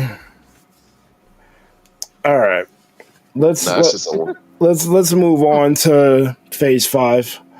What else is there? We already talked about Quantumania ad nauseum, so just give me the rating. I'm letting y'all know that we are 1/4 at the time, but we are 1/4 of a day in this podcast. That's fine. We have a lot of shit to talk about. This is the last topic. Once we're done with, because there's not much in phase 6. So once we're done, we're done. We are 1/4 of a day. I don't care. You making it last longer. Rating. Overdue. But, people miss us. Here's your content. Give me the rating. It is dumb, and I hate having it ended. I'll give it a 3 because I enjoyed watching it, and there's parts of it that's very watchable. It's a very watchable movie, and it's very funny at some points. It's also very stupid. It's like Star Wars, so I'll give it a 3. I would give it a 3 as well. Yeah, Kang is doing a lot of heavy lifting. I'm not even gonna hold you. Even then, he's lifting, and they're also actively throwing him off a cliff. So it's like, I mean, he's still lifting the movie while being defeated by ants. So him and Scott Lang that's carrying it. Everything else is fucking pointless. That Bill Murray shit was useless. Fucking Douglas is useless. Oh my god! I'm gonna betray you because Kang is too powerful. Then you get bodied. Like, what was the point? I don't even know. All right. I drop a point just for the MODOK. MODOK was pretty bad. It was really bad. That MODOK was horrible. That was a horrible MODOK. What the fuck happened? MODOK. Yeah, I have no idea what that. Well, they were combining Yellow Jacket with MODOK, which was a dumb idea, but I guess. Yeah. I hate when I do that. Two characters, one character is two characters. Stop. I can still give it a 3, but yeah, I give it a 3 because visually it's very nice and like it was enjoyable at the time. On further inspection, it's really bad, but that's okay. It's not really bad, but it's got a lot of problems. A lot of bad implications, which I don't like. It doesn't like as far as the trajectory of the fucking MCU. It was really bad because you fucked up the main villain. The fucking victory was unearned, and then it just kind of puts it at a stance. It kind of stifles the whole universe, and that's like the issue. Honestly, I wish they would have gave Ant-Man like a reason to beat Kang. Like he got some type of power up or something. Like if you're gonna have him beat him or at least outsmart him, it should have been earned, and it wasn't earned. Even then, like, why even have him out? Like, why deal with him? It doesn't make sense. If he's the big bad, that's like Thanos losing in the first episode. They probably could have wrote it that way, but they didn't because it would have fucked up the whole plot. Like, imagine if all of the Avengers beat him on Titan. Okay. Yeah, but what does that do for the plot? You know what? With that said, I'm actually gonna bring down my score to a 2 out of 5. 2? Yeah. It's a 2 out of 5. Like, there was that. It didn't make no sense. Yeah, I agree with that. It wasn't earned at all. Yeah, it's like he just won, and then it's over, and then it becomes another generic. None of the Ant-Man movies are good. So like this could have been the first good one, and it just the same. I mean, it's still the best Ant-Man movie. The other two are fucking ass. It's really not good. The second one, they're all trash, but 3 was the least trash. Could be 2, yeah. I did not like Ant-Man 1 or 2. At least 3 has. Ant-Man and the Wasp was alright. It wasn't good though. It was alright. It was okay. Bro, that shit was not good. I watched that movie once and I was like, alright, I'm good. I don't need to watch this again. It's under the belt. I don't need to watch this again. There's nothing in here that's relevant. The only thing that was gave it a 2? Yeah, it could be. Yeah, I'm on a 2 with that. It could be. I'm only staying on 3 because of Majors. They did them. I get that, but it's good. It didn't didn't feel even like use it Majors right. Because Majors was cool some of the time. And the other issue is they didn't fucking do it right. Like, if he beat all these Avengers, so many that he can't fucking remember, that was not on display. That wasn't on display. Because the only time he, like, exhibited, like, yeah, don't fuck with me, is when he held them in place. But for some reason, after that scene, he wasn't able to do that again. He wasn't a threat after that. And even then, why is he doing? Why is he not killing? He did that blast, and it looked like he didn't kill nobody. The thing is, this is what I hate about exposition power scaling, because it's like you telling me doesn't show me shit, right? Yeah, I remember Grace Blue. So, when they introduced Kagi, the big sword guy, they were saying how good he is or how strong he is the whole fucking time. Azrael ain't say a fucking word. He patted the man on the back, almost broke his back. Then he had a fight with the dude. He one-shotted the motherfucker. They say nothing. Yeah. To be fair, though, Azrael... It's the same shit, though. I was saying, though, to be fair, Azrael's fucking like Brawley of that universe, though. Bird, if they would have opened... You remember when he was like doing the flashback and he's like mowing down civilizations or whatever? Why don't we just have fucking flashback and fucking Avengers fighting him? He just cleans up all the Avengers. I do wish that instead of him talking to her, Well, he can still. They can still show him talking to her, but like show what he did. Yes. Instead of it just being some campfire shit in the quantum realm, like actually show us what he's capable of. Why he got exiled? Exactly. So I do agree on that part, but I'm probably just biased because I love Jonathan Majors. So it's fine. Like I said, and visually, it's very fun to watch. Yeah, so it's like a three. It's kind of it's an okay movie to watch. It doesn't help the timeline at all, but like I said, it's got funny moments. Yeah. It would have helped the timeline if they stuck with Kang. Yes. Which makes all the more worse. I'll give it a 3. I give it like a low 3. Give it like a 2.9. 2.9. What are you, Square Enix? It's not. Yeah, it's not good. But as a movie, I could watch it as a movie and just not really care. But yeah, the implication is worse. Seeing him on screen, like I said, he carries the shit, but so much dumb shit. Wasn't there like a pizza party and something? Like, why did they shrink? What happened? Why did they shrink? Why was the whole family there? Because Cassie was fucking up. Nice. She was experimenting with the quantum realm. The old wasp told her to turn it off.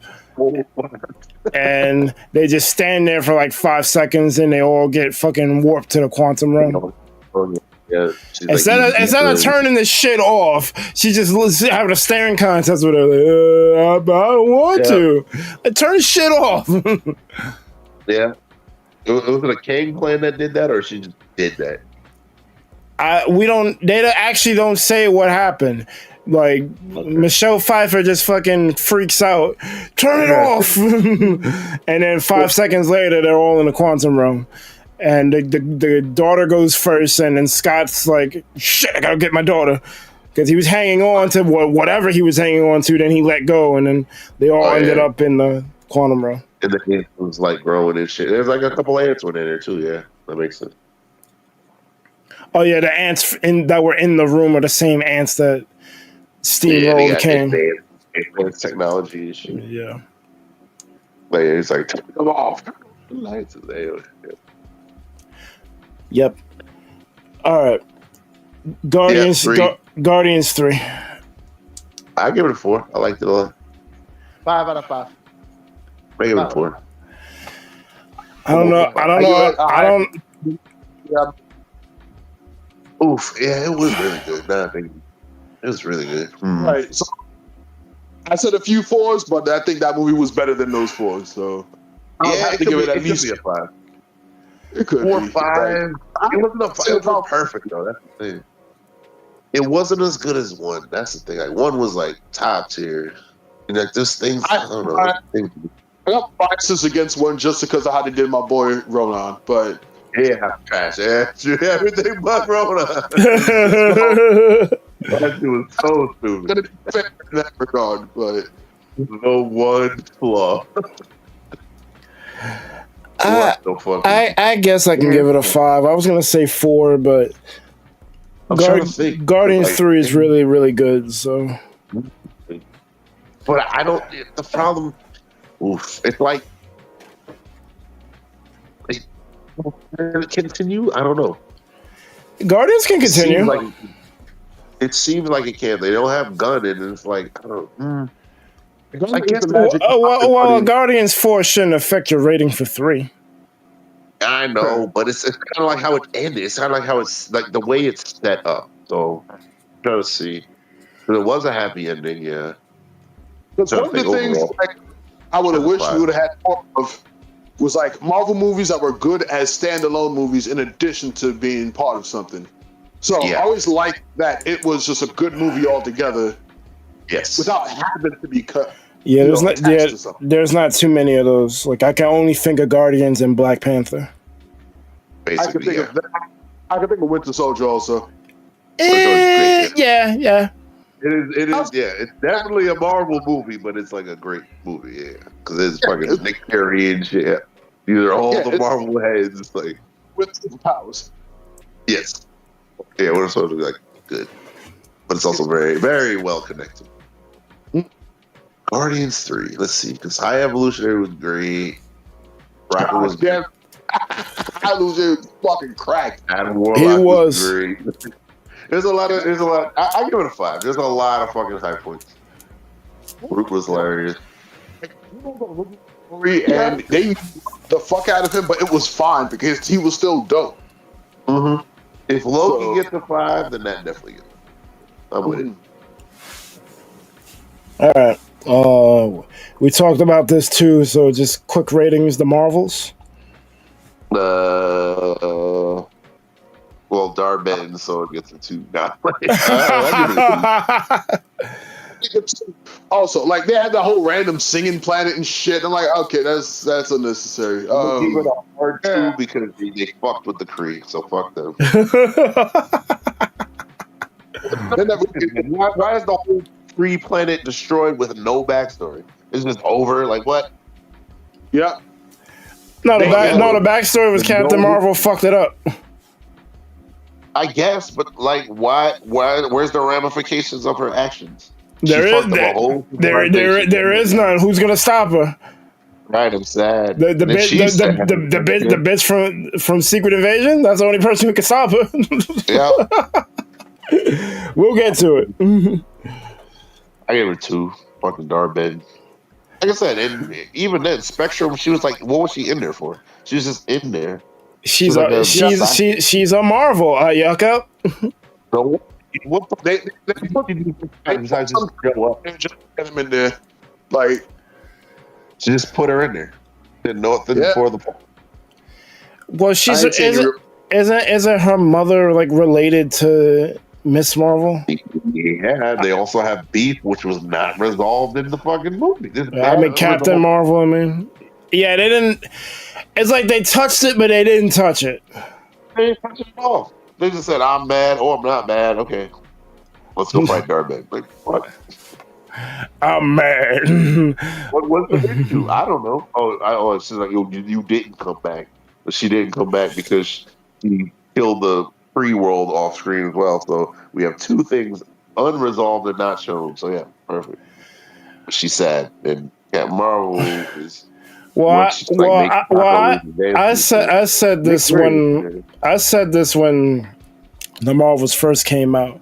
This movie should have been the 3rd Captain Marvel movie. Yeah, there should have been a whole other movie. We needed a whole nother movie with her destroying the Supreme Intelligence, dealing with the fact that the ramifications of it, and then whatever little setup things you want to do for Photon, Spectrum, whatever, and Miss Marvel. Instead of just, it's the Miss Marvel show, Captain Marvel, the Miss Marvel show, Secret Invasion, and then the Marvels. Right. Even then, why did they need to team up? I don't know why she was there. Why was she in space? Why was Nick Fury? They were all entangled by the quantum bangles. Why was Nick Fury in space? And Nick Fury didn't want to be in any movie, so they had to write him out. Why was he in space? He went. Black Widow destroyed the Shield compound, so he went to space. And then what if that didn't happen? Like, why did they get entangled? We don't know. Samuel L. Jackson is expensive, so unless they need him, they're not gonna cast him. That's actually a full fact. That's a fact. He was the whole movie. They were saying, I don't want to talk about Secret Invasion yet. I want to get there when we get there. They were saving a budget for Secret. Not show up. Yeah, but he got that. Crazy. Look, Samuel L. Jackson got that Capital One. What's in your wallet money? What's in your wallet? TikTok, motherfucker. Why is his wife still?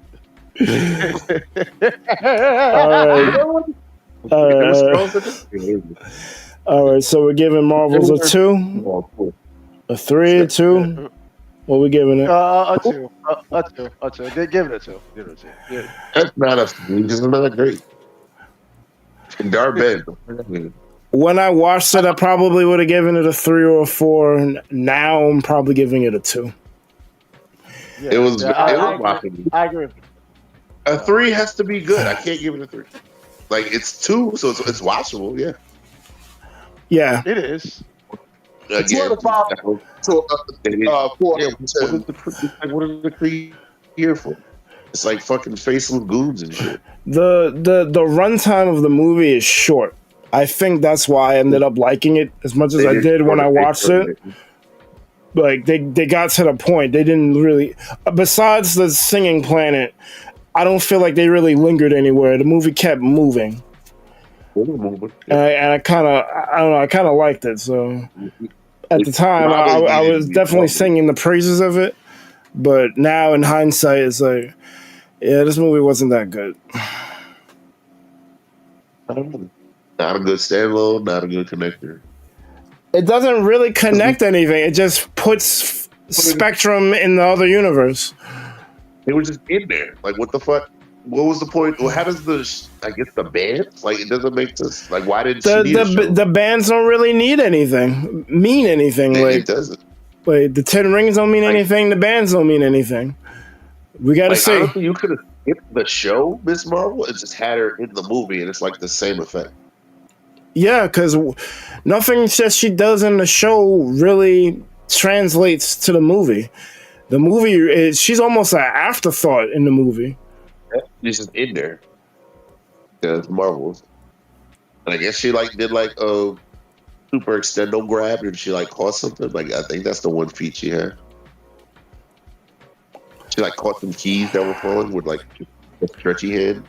I mean, they needed someone for the entanglement.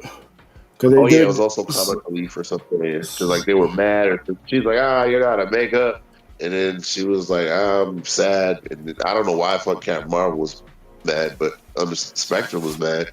You're like, whatever, hug it out. And they hugged it out, and it was good to go.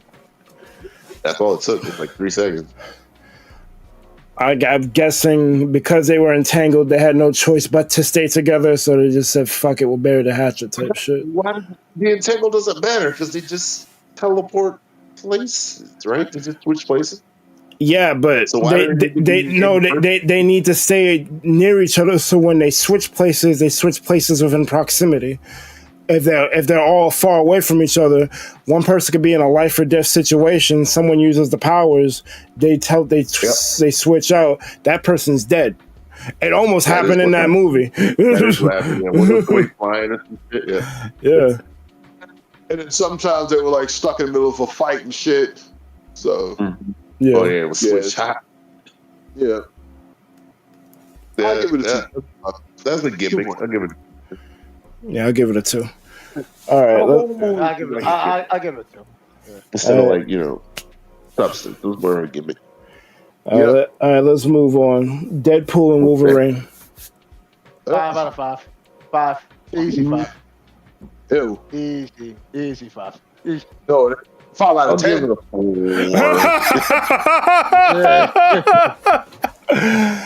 Ain't no way. I can't give it. I can't give it more than a 4. It's not a 5. It's like a spoof. It's like a spoof on a spoof, and I'm just like, give it a 3. If it ends up setting up things for the Void in Secret Wars, because there's a rumor that Doom is just gonna make the Void battle world. So then you could probably make Deadpool and Wolverine a 5, because that's pretty good foreshadowing. But I can't. I don't judge a movie, and also I got to think about the movie as it came from the fact that he already had 2 movies, and both those movies were fucking brilliant. So this, it felt like it was Marvelized, like it was turned into parody. It was basically, it wasn't Deadpool anymore. It was Ryan Reynolds the movie. Ryan Reynolds the movie. It was spoofy. Yeah. What? You know. Cause like, wait, Rich is a Deadpool fan, so like, why is it a 3? Cause I'm curious. I'm curious too. First, we could start off with the action itself, right? So Deadpool, the reason why he works as a character is he's equally as deadly as he is violent, as he is funny. Yeah. So Yes. when they showed him with the slow ass fighting, now I don't know what happened. He just gained a bunch of weight, some shit. But when he had a lot of like the unbelievable fighting, the weird shit in the beginning, people getting hit with dildos or whatever. I'm like, all right, one, you're doing too fucking much. Right. I feel like I'm playing Saints Row or something. Like then, right, they're forcing the whole narrative with him and the Wolverine. Then this the whole the Ryan Reynolds shit for Deadpool. Yeah. Right, even Lady Deadpool talking about the wife. Oh, she just had a baby. In there. Yeah, how's the baby? Who gives a fuck? No one cares. No one cares. You have the whole Deadpool Peter. Oh shit! Whole fight stops for fucking what? So what was the point of the whole thing? That was 20 minutes of wasted, right? Cassandra was dope. They could have used her more. They had the other characters. I feel like they need to bring the other characters back, but I don't think they really served the plot at all. Right. Actually, they served nothing. Some of the spoofs were funny, like the Evans cameo. That was a funny cameo to have.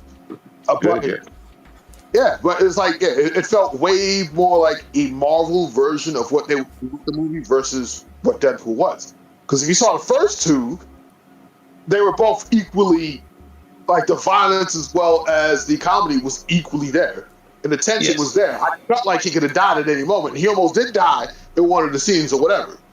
Several times. So in this, even some of the scenes they had, like they fight in the car, I'm like, it's a nasty scene, but at the end of the day, what person served? They're just both going to be exhausted.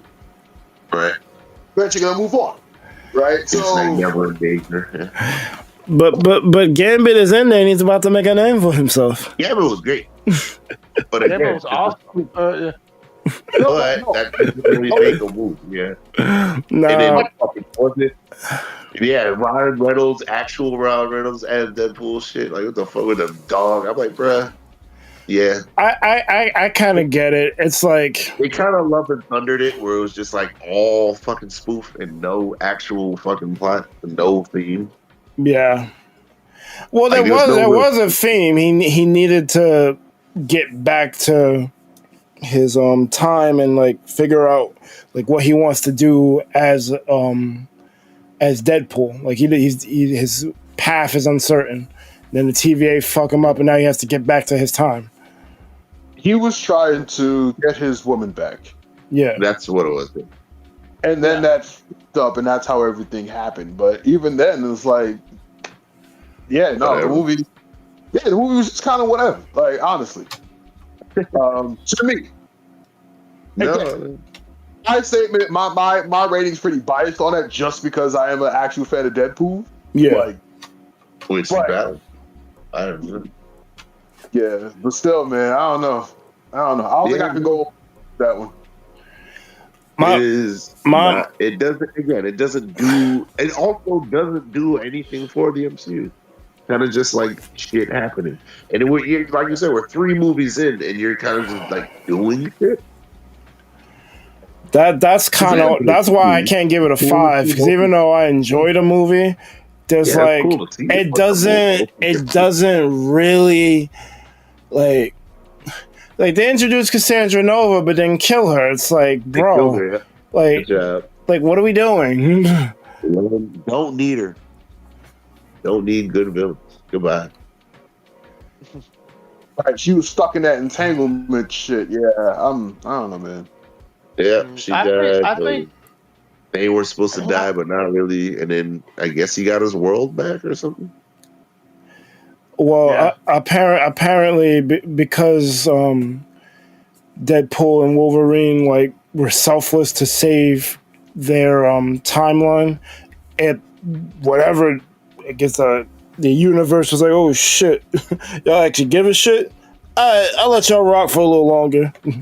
And the time stream got stronger, which They need to explain that shit because that shit doesn't make no sense. The bitch from the Loki series who became the head of the TVA, she pulled up and had the meter and said, because of your actions, this universe is still gonna like live for a longer period of time. That sounds stupid. So she decided she's got like she didn't decide it. She just took a reading because the universe was dying. She was observing it the whole time, but she didn't know that one dude was trying to be a rogue TVA guy. But she ended up tracking him down, arrested his ass, and let Deadpool know that your actions actually saved this timeline instead of like destroying it because it was on its way out. You got a debuff, you got a buff, and then you got to save his universe because of that. So you got like a special wish. Okay. I think it's gonna cause an incursion. I think because it was supposed to die, but because he took Wolverine, brought him to his timeline, and then did the selfless action, the time stream got stronger. I think that I would have liked to see more incursions that would have connected more to what's actually going on. They should have had incursions. Like have some kind of actual incursion, because the one they showed in the fucking Doctor Strange movie or whatever wasn't it. Like just something the planets are slowly fading shit. Planets you gonna look up, all of a sudden Earth's gonna show up, it's gonna be running into yours. Figure it out. Two planets collide. Look at LA. Word. He was still living there. So what the fuck? That car was floating. Like, so what? In the streets, like street lights don't work. Like, no, planet crashed into a planet. The other stranger he was just chilling. It's like he's attacking with music and shit. Like he was just chilling. Like, okay, he still lived there. Right. Come on, man. So I need to see an actual incursion so that could really make sense. Because they said it. I mentioned it, but like they haven't brought it up anymore. So in Doomsday, that needs to happen. This fucking scene. They need to pull off a Hickman run kind of thing and just start the movie with planet crashing planet. That actually would be cool because that would set the stakes. It's like, oh shit, it's an incursion. Doom sees the incursion, so he enacts his plan to like stop it. Right. And the reason why Infinity War was so goddamn broken was because, like, anybody, even popular people, were getting it. They were getting faded out of existence. Yep. Nobody. So the danger was brought back. So you bring back an incursion. It's like, well, here we go. So then now you can bring in people from those other universes into this universe during these incursions. Like, that's how you could do that. Well, yeah, that's what they plan on doing. I hope so. Because you gotta remember, the Fantastic Four aren't in there. They're not in the 616. They're wherever they're at. They're gonna travel to the 616. Mm-hmm. So, as it's gonna be a smorgasbord of people, you're gonna have the X-Men in there, the Fox X-Men. You're gonna have the Fantastic Four. You're gonna have the Avengers. Pretty much everyone is coming back besides probably Gamora and Black Widow because they're dead. And maybe Hawkeye. And definitely She-Hulk. She-Hulk ain't coming. Besides those four, I think everyone is on the table. Yeah. All right, so we're giving Deadpool and Wolverine a 3. I'll give it a 3. I personally can't go on that.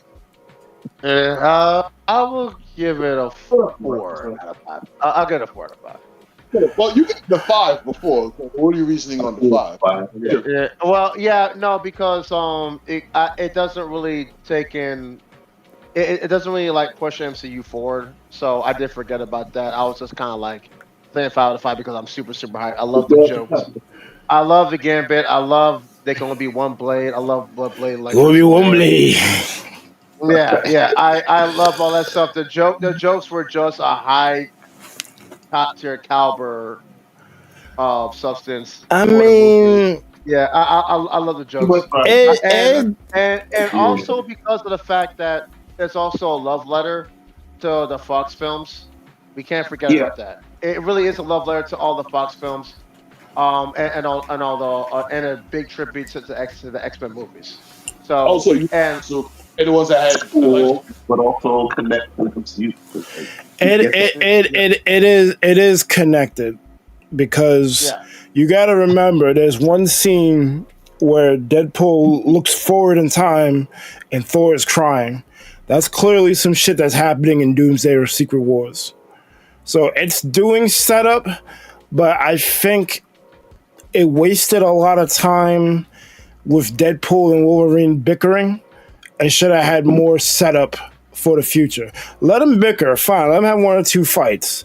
But like if we're supposed to be setting up future movies with this shit, it can't just be we're just gonna do whatever we feel like, throw shit, see if it sticks to the wall type shit. Lady Deadpool. The setup is there, but there's too many cameos. There's too many fan servicey shit. that movie, I felt like was trying too much to set up so many things versus being its own movie. That's another problem. A lot of MCU movies do that. This is trying a lot of MCU movies do that. Yeah, try to.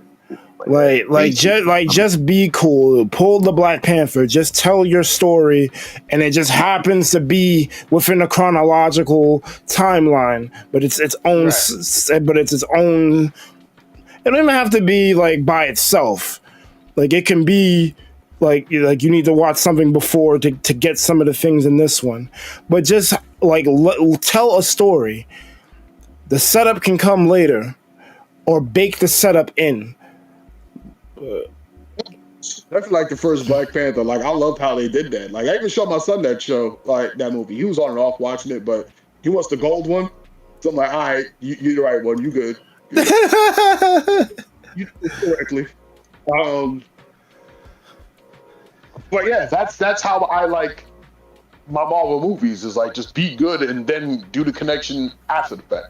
Yeah, like, that's why any credits is perfectly fine. You only need a little bit of a breadcrumb. So, absolutely. Yeah, I agree. Yeah, Phase 1 definitely did the end credit scene leading to the next movie better than the multiverse saga. But yeah, they just wanted a movie. I always gotta say this though: the multiverse saga suffers from problems that were beyond their control. They didn't have rights to certain things. The writer strikes fucked them up. COVID fucked them up. Then you have certain directors that are just. I don't want to talk. I don't want to talk about Eternals again, but like some directors just like, I get it. You want to get your Emmys and your Golden Globes and all that shit. It's an art piece. You want to make an art piece movie, but you're making something that's a part of I don't know, let's just say 60 set of movies and shows. Like, we don't got time to be fucking around here. If you're going to tell a story that's a part of this timeline, let it be good. Why are you wasting everyone's time? But I'm off that. Deadpool, I'm gonna give it a 4. Yeah, I'm gonna give it a 4 as well. Yeah. I enjoyed the I actually like him going on that journey to find Wolverine. I thought that shit was mad cool, like seeing the different Wolverines. They even had the Henry Cavill one, which was mad weird, but it was funny. There's certain things in there that are done really well that kind of make me overlook some of the fan servicey shit. Right. See, that part was kind of fine because his journeys will go like that. They will go left almost instantly. Like that makes sense. Yeah. But I get it. There's a lot of flaws to the movie, and it could have did more to up the ante and push the MCU forward. But for what it was, I thought it was a decent enough movie, and I would rewatch that again. I would definitely watch Deadpool Wolverine multiple times. Yeah. So I can give that. I feel good giving it a 4. Yeah, I just thought the energy was similar to like Deadpool 2 a little bit, or at least Deadpool 1. Dog, the fucking flip triple headshot, like, come on, that's like that inventive violence, like that part is necessary too, because that was the joke. When he shot the dude 3 times, like he's fucked up his count. Like that's part of the humor too, because it's involved with what he's actually doing. It's like that's why he had to triple headshot people, because he was down 2 bullets. All right. Let's move on to Captain America: Brave New World. Didn't we talk about them? We did with Falcon and the Winter Soldier. So yeah, we could just do quick ratings. I don't know, man. What do I feel about that movie? I think it's like a 2 for me. I think it's the, besides maybe Papa Doc and fucking Madripoor, I think this is the best I've seen Anthony Mackie act.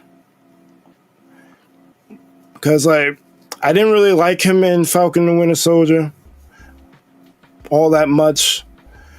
He was better in other movies as a side character, but clearly now they're trying to make him a main character. I think this is the best he's been. My thing with him is like, even at the Captain America role, like we have to see him like lead people, and so far we only see him lead his one like teammate, and his hit, and that dude got injured. Yeah, he did. Right. So his leading ability is kind of lacking. So, yeah. My thing is, his strength is that whole mental health shit, being a therapist. Thank God they used it against the Hulk, because I thought they forgot about it. But, like, he's not... his therapist. So you telling me this motherfucker's a therapist can't afford a boat? All right. All right. Look, I said it was dumb, bro. Get this boat the fuck out of here. But yeah, like I think once he actually gets a team, we can see what he's capable of. But Steve gave him the shield. He trusted him with it, so he saw something in him. I don't know what that something is, but he saw something in him. Or maybe he felt bad for him because he kept lapping him over the Washington Monument. I don't know. But he gave him the shield. So maybe... The first person shield to was Winter Soldier back in Civil War, where they were in the middle of the fight. They were tossing it back and forth, but it was that one scene where he just held it in his hand for a second, but then threw it back. So I'm thinking Steve Falcon was the second choice. Like, he tried to give it to Winter Soldier, but Winter Soldier's like, my hands are too dirty for this. So. I could believe that. Because even in the show Falcon and the Winter Soldier, like, he's still, like, dealing with the aftermath of being off of the brainwashing. Like, he's cured, but the PTSD is still there. So, you know, he's trying to deal with that. So... There's probably some truth that he wanted to give it to Bucky. Bucky was like, "Nah, I can't do it." So he gives it to Sam. But you know, Sam was a ride or die when it was time for the Civil War. He was by Kap's side. So I don't think it's that far fetched for him to want to give it to him, even if he was the second choice. Because I don't think Cap trusts too many people. So. The fact that he trusted him with that shield, that says a lot. Well, yeah, I mean, his whole shit's been invaded by Hydra like several times, so yeah his trust people his trust is like not there for a lot of people.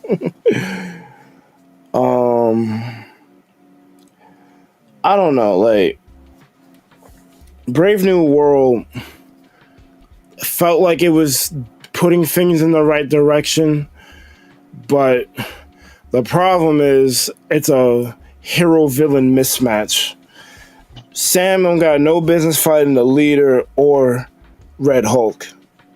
Like he's outside of his wheelhouse on this shit. The leader's too smart for him, and Red Hulk's too powerful for him. Right, and on top of that, right, you have it where even the whole Red Hulk thing wasn't really revealed until the end, right? So we're showing off like who the villain is.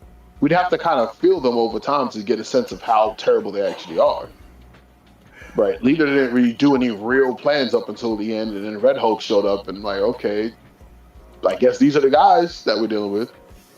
Versus, I think we mentioned this before, Red Hulk going into an area going crazy, but then still having this cognitive self as Thunderbolt Ross. Yeah. So, or he could have been a secretive dude. He could have been acted like the Hulk and then transform off-site when people don't know that he's the Red Hulk to do all his military shit. Like, that could have been something, but we got none of that. The guy was just pissed. So. I just don't like how like Red Hulk is depicted as like a jerk, like that's aware of what he's doing. And the Red Hulk that we got in this movie is struggling with being Red Hulk. And you could chalk it up to this is the first time he's transforming into him, so he doesn't have the awareness. But it just like it's another betrayal of the character from the comics or from other media. Like you see Red Hulk, you thinking shit's about to go down, and then you see the fight, and even though it makes sense for Mackey's character to try to walk him off the ledge instead of trying to fight him head on, it's still just like why is it happening like this? Like and dude even tries to fight him and like he gets his wings ripped off. Like you could tell like this was y'all don't even really believe in this fight. Also, I had a feeling a little bit like Ghost Rider, almost. Like in the first Ghost Rider, I always say there was that high school ass fight in the back alley where it's just people moving their hands with CG and it looked terrible. Yeah. So in this one, I'm like, okay, so Falcon could fly. That's his biggest fucking thing. And Hulk could jump crazy distances. Why would they fight like squared up on the block? Like there was no movement in that fight almost at all. Especially at that last part. I'm like, why couldn't it be like a crazy chase through something and then eventually Falcon leads him into like some kind of trap or whatever? Like that would make sense for beating the Hulk, not a fucking head-on squared up fight. Exactly. Yeah, it would have. I mean, he did kind of lead him to the cherry blossoms, but it's still like, bro, like I can't believe, and you gotta have suspension of disbelief because it's fiction.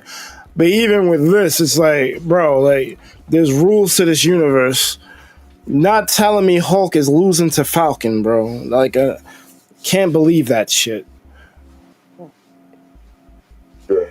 So, like, I gotta give this a 2 because, yeah, like it's doing things. It's pushing the MCU forward. It's a good movie in that aspect. But like, I couldn't watch this movie again. No, me neither. I thought it was like a recap of some shit. If I missed something, like I don't want to look up clips on YouTube for this shit. Yo, do you fell asleep? Maybe. Shit, I'm fading myself, man. We've been up for like 7 hours, yeah. Yeah. Yeah, we should probably we'll revisit. We were up to Thunderbolts. That was going to be the last of the movies of Phase 5, but we can continue. Ew, Thunderbolts. We can continue. We can continue. Well, I'm assuming you didn't like it. I liked it. Oh yeah. But we can get back to the shit next. I thought we were just gonna quickly go through this shit and talk about Doomsday, but we didn't even get to that. But we'll return next week, hopefully, and we'll finish up. I will be available next week, so I'll probably give my Thunderbolts rating if anything. Alright. Okay. I'm between 3 and 4 on that one. I mean, I don't know. Some people like Thunderbolts and some people hate it. I think it wasn't that bad of a movie, but I think a lot of these like late Phase 5, Phase 6 movies, they got to juggle a lot, and it's kind of unfair to them because a lot of Phase 4 and 5 was ass. So, like, you're looking at Thunderbolts, or it's just going to be another bad Marvel movie. It wasn't that bad. I don't think it's bad at all. I had zero expectations going into that movie. So, I made sure I saw that shit matinee first. I did see it twice. I was going to take my girl to see it. But, yeah, when I got it, I was pleasantly surprised. I'm like, they had that fight, and they killed off the character on the spot. So I'm like, ooh, Danger's back. Let's go. Yep. Then the whole, Sentry thing, like how it was even introduced. Yeah, they did that really, really well. The mind control thing. I'm like, if that's the case, how are they going to bring in the Void? Then they have this guy had this whole scene where he saves a little girl that she got deleted. I'm like, all right. So we're just going all the way there. Got it. So, and now, they couldn't fight him head on because they just proved that outright. So they had to kind of go into his mind to deal with him that way. So that, to me, that made the most sense. Yeah. Now, did it push anything? All it really did was establish a team and show that Sentry is involved with them. As far as the MCU thing, but I think like as a movie, it was still pretty decent. Like even that scene in the beginning where she jumped off that building, she did that stunt. Yeah. Yeah, I remember hearing about that. She did all her stunts. Mm-hmm. Oh, that's cool. That's cool. Yeah, she's a fucking monster, dog. Yeah, Florence Pugh. Mm-hmm. Yeah. If you want to see it, watch Oppenheimer. Oppenheimer, yo. That's a 5 out of 5 movie. It's a long one, but goddamn. Oppenheimer was great. Yeah, it was amazing. Speaking of random movies, what was that shit? No Other Choice? It had the guy frontman from Squid Game in there. Yo, that movie was fucking fire. So that's another one. Like, if y'all see that movie. All right. But yeah, I think there was a point where I started watching more regular movies on top of Marvel movies because I was getting disappointed most of the time, and I think it was during the Shang-Chi era. Like right when that movie happened, me and Nikki walked out of the thing, and we weren't even talking about that movie. We just knew that we had like a bunch more time left. It was like, want to go see another movie? Sure. We ended up seeing fucking Free Guy, and that movie was way more entertaining than Shang-Chi. I'm like, that's wild. We did the same thing with another movie. Then we saw The Menu. That was dope. We saw another one. Then we saw Poor Things. That was insane. So I don't know, man. Marvel, they need to do something because, especially after Peter Gunn's Superman, Marvel needs to do something. I think what it is, they're coasting, or they were coasting. Because I think Fantastic Four was really good, and I liked Thunderbolts a lot. I don't know if I can give it a 5. I'd probably give it a 4. But yeah, I can't give it a 5. But yeah, like I thought they were making steps in the right direction, but for the longest time, pretty much probably since Guardians and Deadpool and Wolverine kind of broke it up a little bit, but like I think that the last really good thing out of Marvel was probably Loki. Because everything else was like mid or like, why is this even made? And because it's like people are so invested, they just want to keep going and watching this shit. So it's getting inflated ratings. But then over time, it's starting to drop because people are like, this is starting to feel like a chore. It does feel like a chore. I didn't watch Marvel Zombies. Like I wanted to, but it's like all this shit y'all keep coming out with, it's not that good. So I'm not sure if I'm. Well, I also don't really like zombie shit, but that's just a personal problem. But it's not your ass, so I get it. But yeah, it's like what do you? Superman whole shit? Like, yeah, Superman would have gotten a 5 from me because there's not a single part of the movie I didn't enjoy. Like, it started off with him getting his ass beat. Like, all right, wait, Superman lost. Hold the fuck up. How does that work? How? He's not supposed to.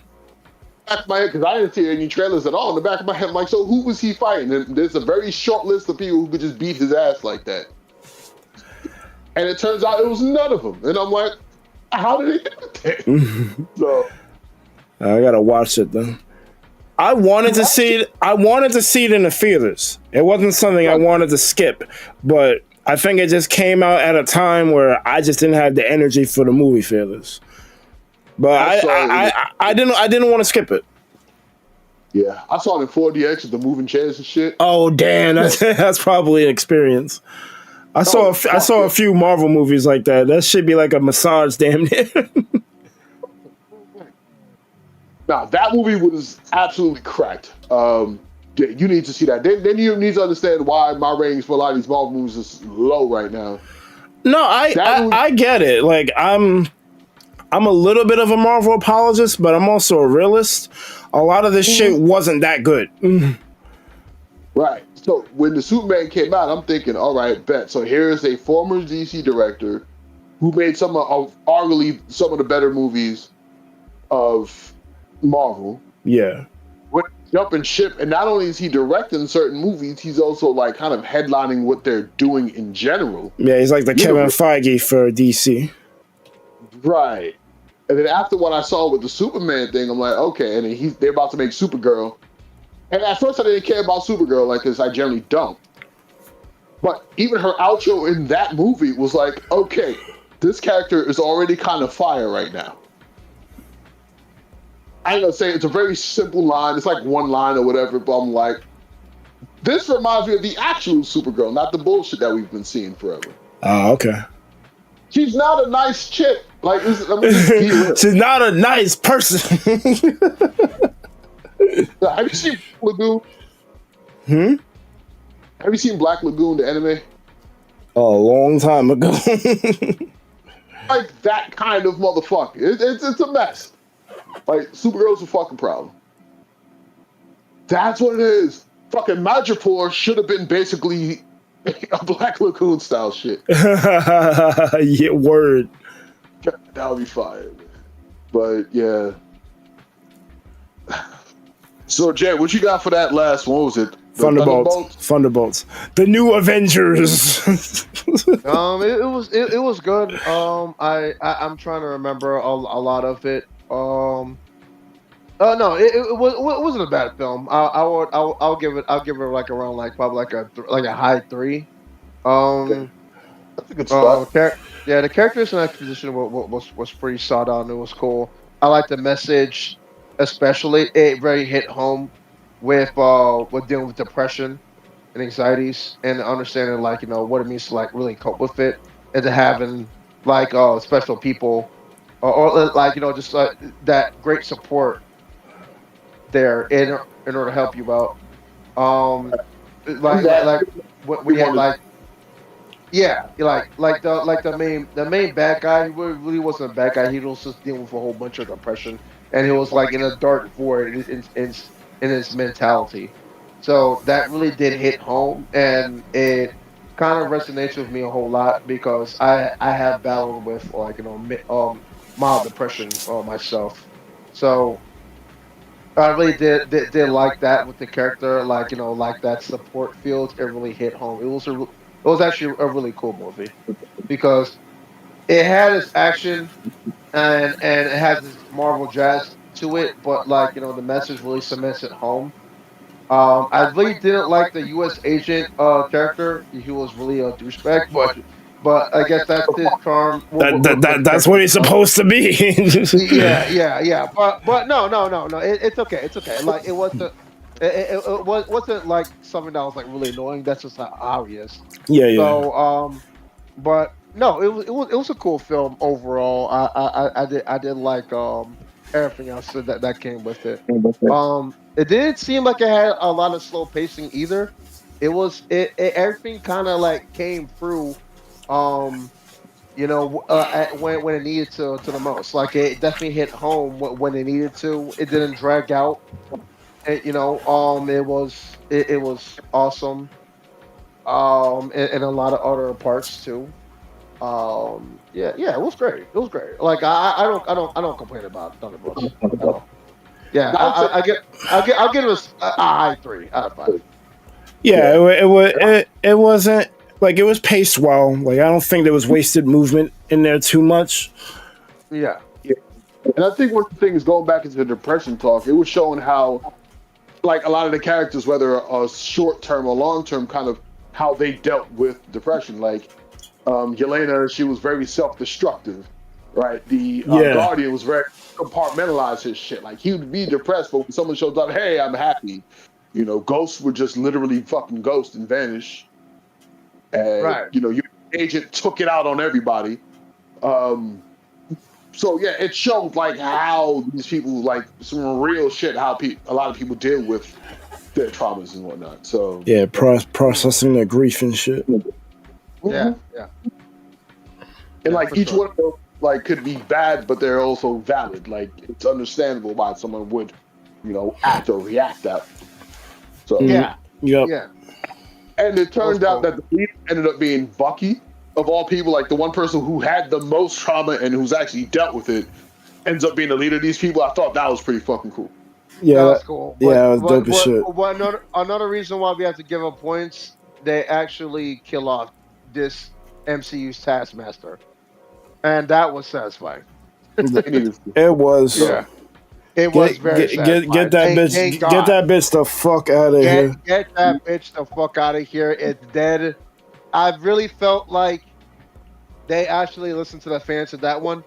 Y'all did Taskmaster dirty. Give us an alternate reality Taskmaster that actually acts like the one from the comics. Give us that. Okay, not that bitch that we saw in Black Widow. Fuck her. Doesn't make sense. Get her out. Well, she's dead. She's dead now, so we're good. Yeah. So here's how to do it, right? Here's the perfect way to do it. So this is where Deadpool comes in, right? So the reason why Deadpool exists in comics, same thing with Juggernaut and same thing with Wolverine, is that people can do heinous shit to them and they'll be fine. You don't have to write some way to bring them back, right? So Deadpool, as he is, he gets fucked up a lot. And he actually has a beef with Taskmaster. Because Taskmaster could copy moves and stuff like that, but Deadpool fights so weird and unorthodox that he can't really do it. It should be an incursion scene. That Taskmaster ends up fighting that Deadpool. That Deadpool gets fucking eviscerated. And that's how you show Taskmaster being the badass. Right. Like, fight somebody you know is a good ass fighter. That would be cool. He could be talking shit the whole time. He's basically Spider-Man but rude. Right? So, yeah. Well, he's a merciful mouth, so yeah, it kind of comes to the territory. Well, that's Deadpool. I'm talking about for Taskmaster. Oh, Taskmaster. Okay, yeah, okay. Yeah. So yeah, I know. If you played Marvel 3, that's pretty much Taskmaster. That's toned down. He's way worse. He's way worse. Okay. Way worse than MVP. You see, with the MCU, I was expecting something at least along the lines of it, like at least like a snippet of it. Like we didn't get none of that with this Taskmaster. This Taskmaster was horrible, dude. Not only was it like with the gender swap or whatever, sure, but she had zero personality. She tried to exhibit some personality in that movie, but it was like too little, too late. You had to go. Pretty much, right? She had some kind of personality. Maybe we could have been like, okay, it could be a mental situation, but to the character's credit, she was introduced late in the Black Widow movie and didn't have another appearance until Thunderbolts, where she gets off in like the first 30 minutes. So she didn't have time to develop as a character. Everyone just hated her. But I mean, it's to be expected. We're expecting a certain attitude and movement from Taskmaster, and we didn't get it. We got this cold, callous robot that is cosplaying as Taskmaster, and it's like, bro, like, this ain't it. Yeah. Like what you, the hell is this? like you could have What the hell just is this version doing here? like you could have been the cold robot doll that you were. Just don't be named Taskmaster. Just be a different character. Yeah, like Be real. He was moving in the fight in the Black Widow thing. I'm like, okay, that looks like Taskmaster. It looks a bit extra with a little bit extra, like force to the movements. That was the only part they got right. But yeah, everything else was shit. So the movement they got right. But like you know how there's no wasted movement on a lot of her attacks. Whatever, that part they got correct. Yeah. But that's about it. That's about it. So they only took like a snippet of what Taskmaster really is and just slapped on the nameplate on this version. Right. Because Taskmaster's power is copying abilities. Yeah, but it's like photographic copy and shit. And it's just things that you can do in the physical realm. Right. So he's not copying somebody's strength or nothing, but if they move a certain way.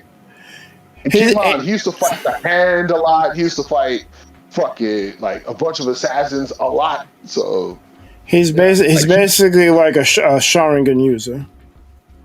Basically, but he keeps it. Yeah. So everything he learned is like an amalgamation of stuff.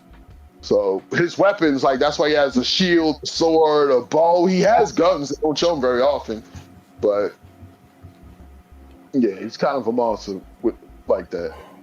Sharingan users keep their abilities. Oh, I never knew that.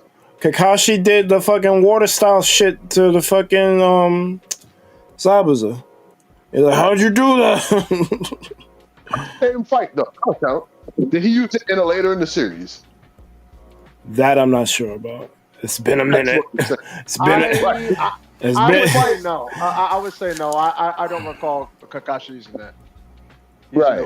They kind of forget about that and just have him spam Chidoris, and I fucking hate it. Right, and that's the thing. Like, so when it comes to Taskmaster, everything that's ever been learned is always kept. Okay. Period. So that's what made him a problem. So then he'd fight people like Shang-Chi and all these people. Like, yeah, he's an absolute unit. So. Right.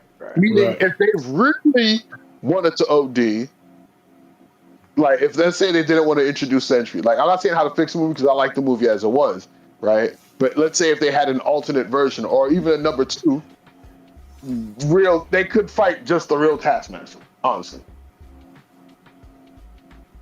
Like I'll be cool with it. Just don't kill him at the end. I'll be fine. Or remember I was saying with the Deadpool thing, that'd be another person they could bring in on an incursion. They could bring fucking Taskmaster and have him fight the Thunderbolts. Because they recognize old Taskmaster. They'll think it'll be hot shit, but then they get fucking spanked. It was like, wait a minute, this is different. So, and this was like, yeah, this is what I should have been with some shit. That would be dope if they could do it. Yeah. I don't think there's going to be a Thunderbolts 2, though. I think because the whole point of them doing this stupid thing was to call it the New Avengers. They pulled a Falcon and the Winter Soldier on us. So no, it's definitely going to be which I kind of hate because they're throwing away the name Thunderbolts just to do this joke, and it's like, bro, there's an actual team called this. Like, yeah, I thought that's what they're gonna be. Like, why are you gonna call yourself the New Avengers? Like, dude, just be your own unit. Like, no, even there's a lot of people that don't do much on that team. There's a few good characters, but like Yelena, like, well, no, the MCU. I don't think she's on the actual Thunderbolts team. Oh, okay, right. Different team altogether. Mm. I know Zemo was one, and I think Bucky was one. That was like the whole main thing. So let me see. Yeah, there's a lot of people who I don't fucking know. So roster list. Yep. So of course, Zemo, that is the one. Then no one really knows Goliath. Beetle, fine. Moonstone. Damn, I don't fucking. I only heard of them in Marvel Snap before I quit. I don't know these. I don't know what a Goliath is outside of a card that gets powered up for how many continuous on reveals you have. I mean, not ongoing, not on reveal. If you got mad on ongoing, he gets power for each one. But obviously, he's a big deal if he was a Thunderbolt. Yeah, I mean the only people that are recognizable really would be Zemo, fucking Hawkeye, Hawkeye. I guess Moonstone. Let me see. Songbird. Now, keep in mind, I named a few people, and there's a long ass list of characters who I don't even know. I believe so it. If they were to make that team, I don't think it would have popped off as well as it did. Now, they had an army situation. They hired a bunch of like Spider-Man villains at one point, and Taskmaster was part of that. Taskmaster was part of that. Fucking Doc Ock and Bullseye and shit. But yeah, you got characters like fucking Radioactive Man and Joystick. Little Plant Man. I'm like, who the fuck are these people? Never heard of them. Exactly. Okay, E tier heroes and villains. Basically. So yeah, there was a bunch of different teams. At one point, Winter Soldier became the leader. Then Taskmaster became a leader. That was the. Yep, there's a guy Food Killer and Figment and Man-Bull. Man-Bull? So. Yeah. I think we know why Marvel had money problems in the 90s. Fuck is a Man-Bull. It had so many fucking characters, man. But is it kind of like the Defenders in a sense? I think the Defenders had more. Well, all the groups, like, they have like a fucking billion people who were a part of them at one point. So that's just that's just what it is. Think about the Defenders. They're similar to the Avengers in that they're like legit ass people, though. Like we talk about Daredevil was part of it, the Hulk, fucking Doctor Strange. Like we talking heavy hitters for the Defenders. Ghost Rider was a Defender, Yeah. So it's not like just a random assortment of motherfuckers. Okay. So, like they all could have their own book just as well. Yeah, I when I think of like groups of Marvel, I think of like X-Men, where it's like, okay, like this is their group, this is their thing, and then they fight their own unique type of villains. Like, yeah, but when you're telling me like, you have like characters like Doctor Strange and Howard the Duck and Ghost Rider being part of the Defenders, I think it's just like because it was either like a temporary team up, or like it was just like a voluntary one-off type of transaction where it's like, okay, yeah, I'm a Defender because we have to defeat this particular. It was a temporary, but they occasionally banded back together every now and then. Okay. It's as like solid or cut and dry as like the Avengers or something like that.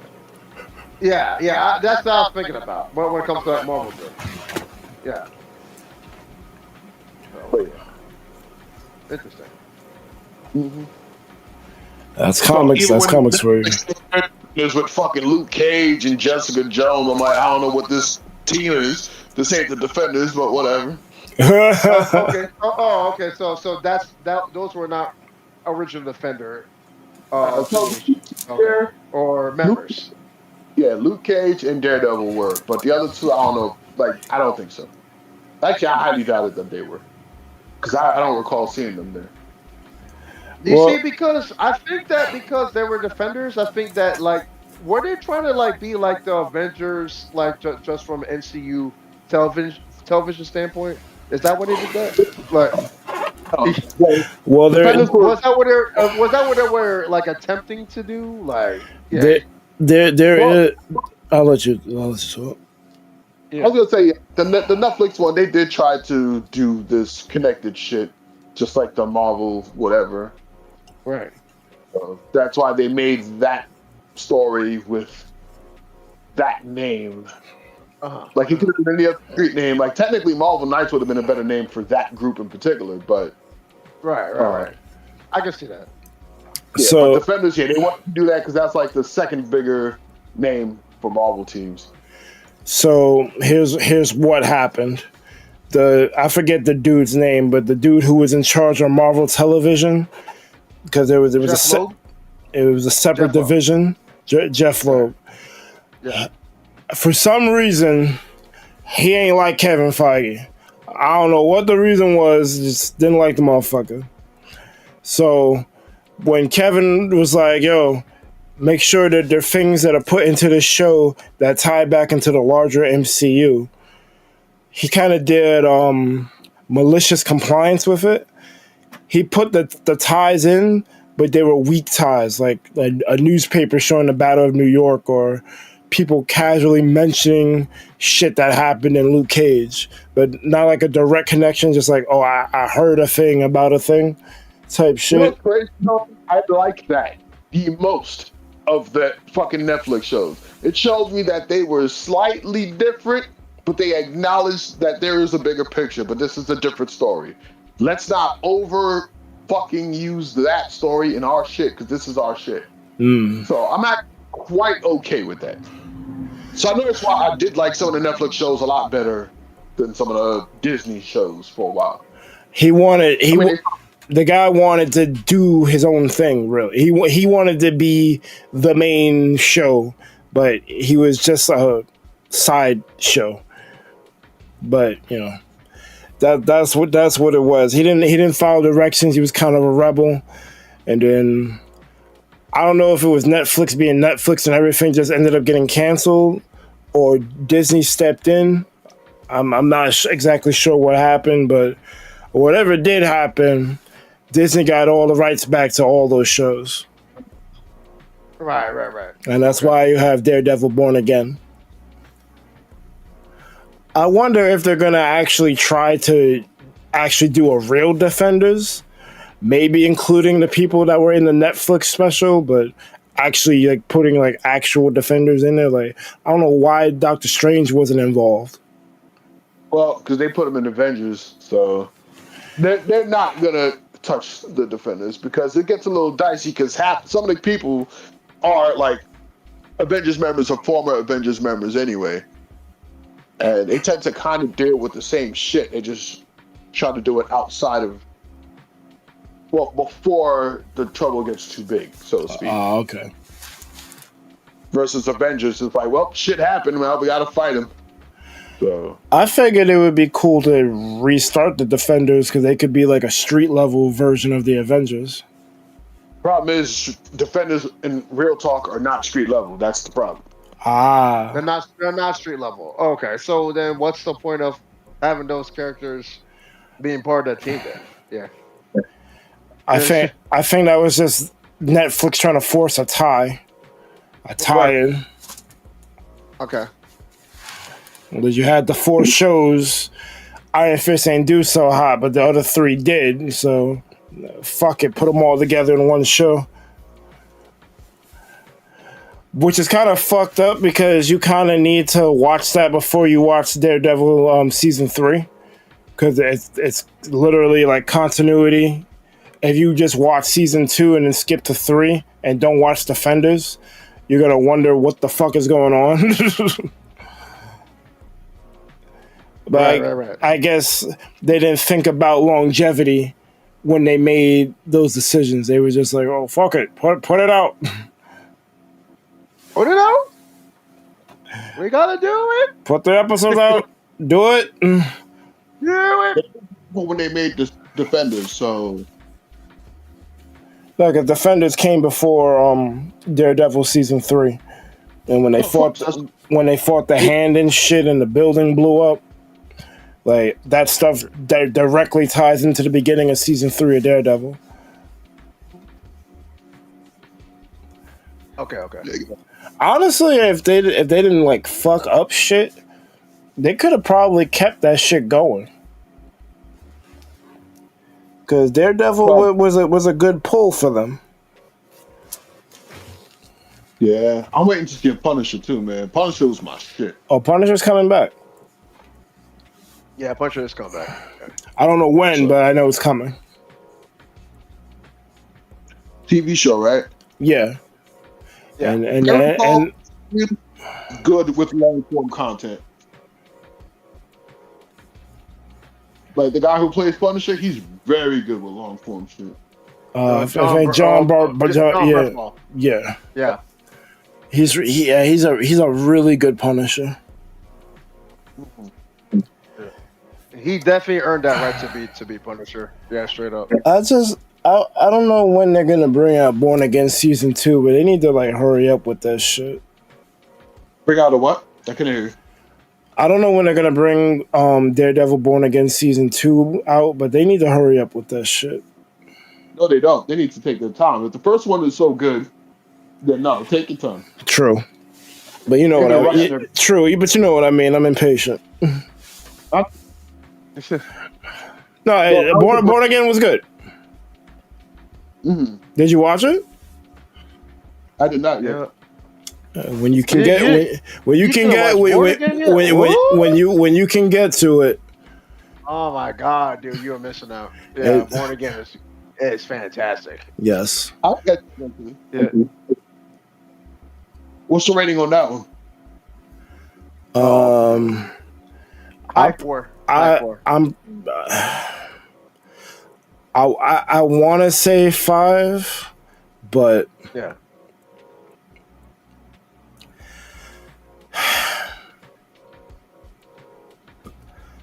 I'm gonna go with a 4.5. I get a 4.8. I'll go with 4.5.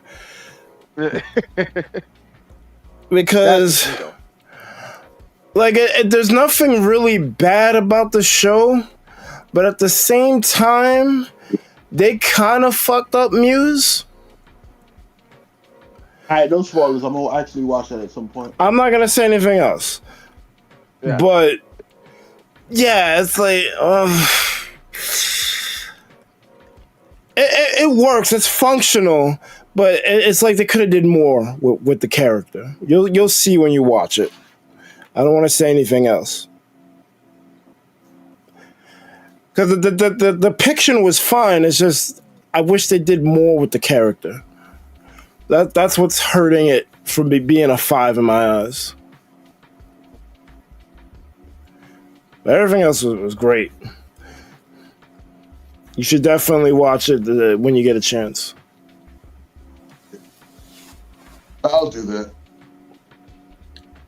I'm trying to catch up on a lot of the shows that I missed. Like, whatever that I hear was like the best shows ever. That's kind of been my goal lately. That was probably the reason why I jumped into Breaking Bad.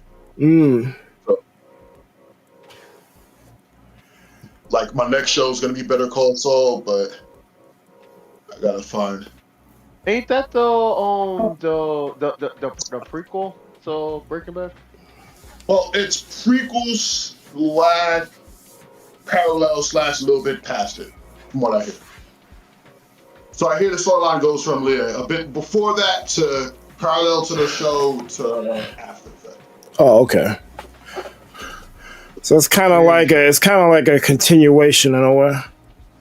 Yeah. Okay. It's interesting. Yeah.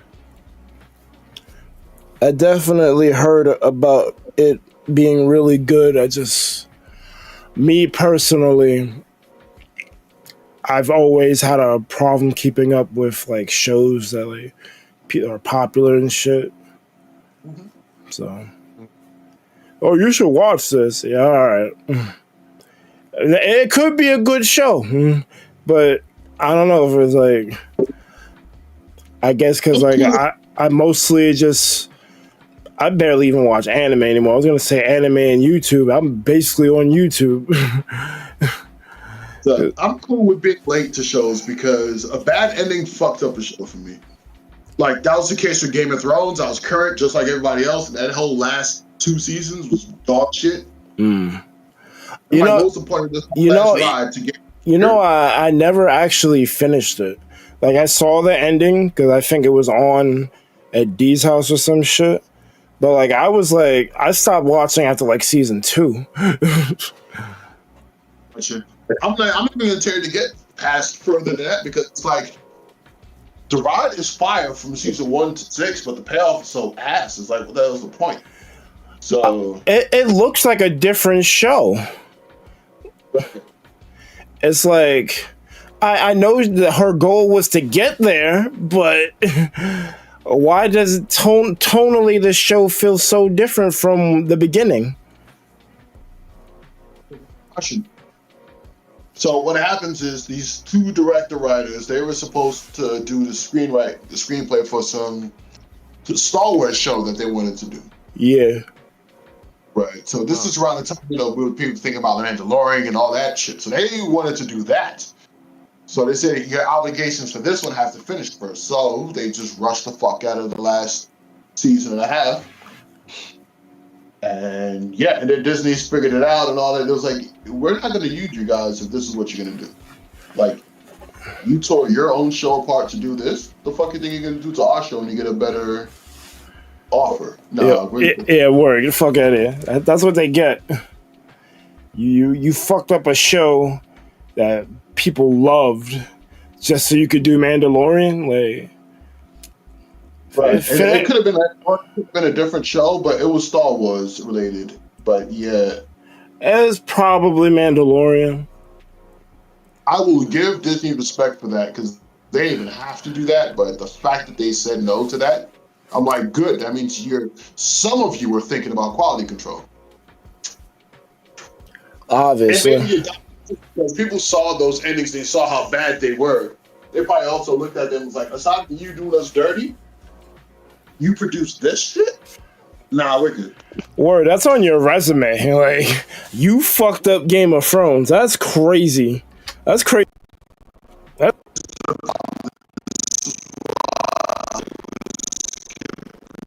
Shows because, like, I would rather have something with a good ending than wait and be disappointed. I agree. Like, ending to me, I think that almost matters more than the rest of the show. If I don't have a good ending, then there's 0 point to it. So, yo, that's how I feel about Mass Effect, man. It's so good, but that ending just takes you out of the whole shit. It was that bad. That ending was. You don't know the ending? Mass Effect, no. All right, so basically, the whole point of the series is Commander Shepard has to stop the Reapers from invading the galaxy because they're gonna basically like Cthulhu, space Cthulhu's are gonna fuck up everything and assimilate everything into what? They're more like the Borg than Cthulhu's because they're like giant fucking battleships. Yeah. Sentient. They're more like the Borg. They can do brainwashing and shit. So Shepard's mission is to stop them. And you go throughout 3 whole games of making decisions that would to recruit people, to stop the Reapers from invading a certain planet, stop them from coming in for relays. Like you're like out here like really saving the universe. And it's about preparing for war, basically. And you're making choices. So at the end of the game, you would think like, everything that you've did will mean something. Because your choices carry on. It reads your save data, and like everything you did matters. If someone died in Mass Effect 1, they will not be there in Mass Effect 3. So you get to the ending, and there's this fucking space child that tells you you need to do one of three things in order to beat the Reapers. You either need to destroy them, but you end up destroying yourself along with them because the explosion is going to destroy the Mass Effect relays, which pretty much like you're just nuking the entire galaxy. You could control them, which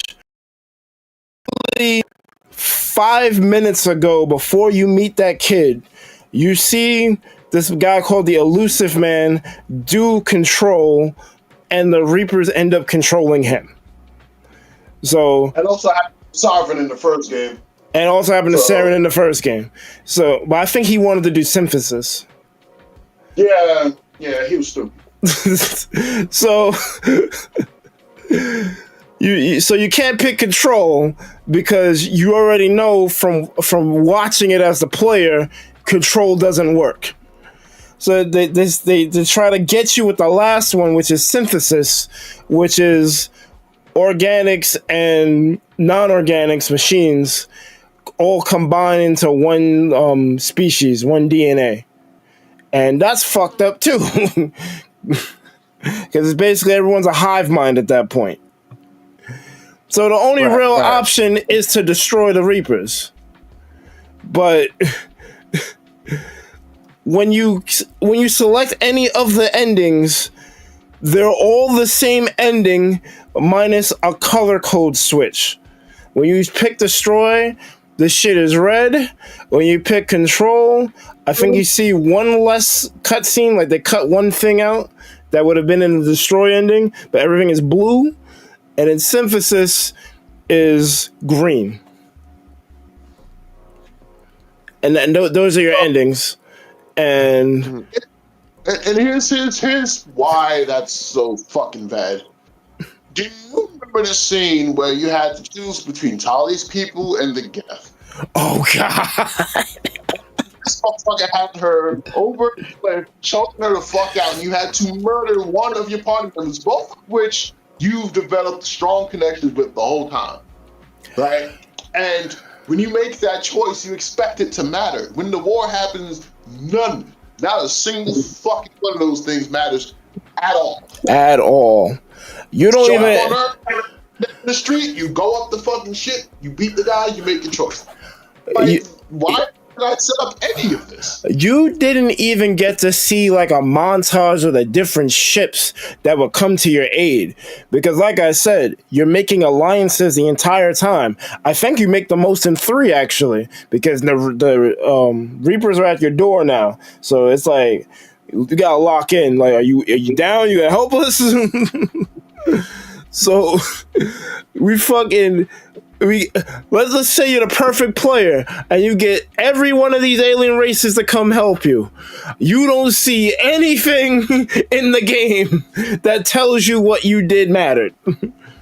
Nothing. That's crazy. Nothing. That's absolutely crazy. What? That's what I'm saying. The ride was god tier, but when you got to the ending, I'm like, what the fuck? I only played it once.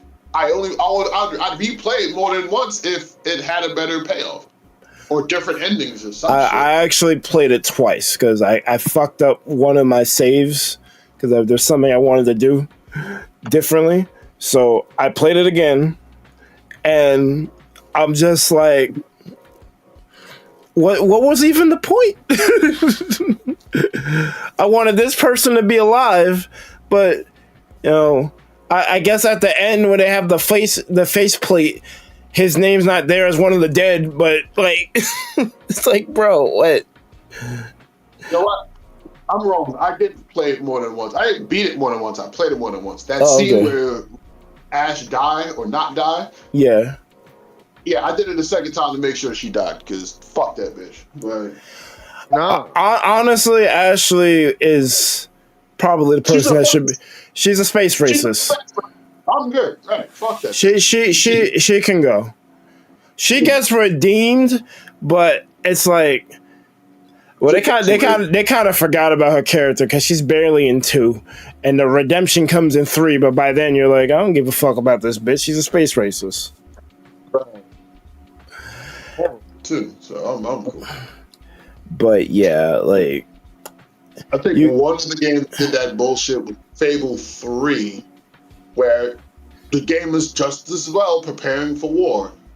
And the idea is that you're supposed to have enough money in whatever to fund the fight when it's about to happen, right? Because some shit's coming to your door. So you're setting these things up, and then every other day, or you set it like, they said 300 days. So they start giving you 1 day, 2 days, and they start skipping days, right? So I'm on like day 126 or so, and I think I have a set right? 126. So keep in mind, they skip. So like 1, 2, 4, 12, 20, whatever, right? And the next thing you know, from the 126, they just say day 300, they're here. I'm like, the fuck? So it's you. I didn't put my money from the investments into the actual treasury. Most of the people in the game are dead at that point. Even if you beat the game, like the towns are almost empty. It takes mad long to repopulate. I'm like, what the fuck was the point? Y'all didn't warn me at all when this shit was gonna happen. Like, y'all said 300 days, cool. So I'm expecting 126. I'm expecting 150, whatever. Like, nope. They just shit all over. That was the worst. That was a long ass game too. I did not replay that one. So. Interesting. Yeah, you got to stick your landings. You have to end in a satisfying way. Definitely do. Because it makes you feel like you wasted your time watching this shit. That's why I get tight when anime go away from like a season type shit. Because a lot of times they don't even come back. Or like they come back and like you don't know because it's been so long. Like for the longest time, like I was very surprised that Bleach actually came back. Because I thought that shit was done. And then like they claim they're gonna finish the 1,000-Year Blood War arc and redo some things and add some things. I'm like, that's cool, but like most times, and it's a lot of these like isekai shows, like I don't know, I guess Sword Art Online did so well that everyone wants to replicate that shit. But like some of them are kind of interesting what they're trying to set up. But you can't set up this dude wanting to like get revenge on a kingdom because they summoned him to the shit, like, and didn't give a fuck about him. And like this guy's pissed and he's like swears his revenge. But in 11 more episodes, this series is basically done because you're only gonna give it 1 season and you're not gonna continue it past that. Like, bro, like I'm invested. Like I want to see him get his revenge, but it doesn't happen. It's like that. Like, there was this anime called, it was a manga. It was called Gangster. Yeah. Think of Sakamoto before Sakamoto days. Yeah. And it was cool, but it only had the 1 season. I know the book went on further than that, though. But that's my issue with trying to be on current shit sometimes. Depends on what it is. Yeah. Like, if I know it's going to have longevity, then I'm going to stick around. But if it's something like flash in the pan, maybe one thing, I'm not sure. Like, there's a shit Yvonne let me know about called Wisteria. Oh, man, that's another one.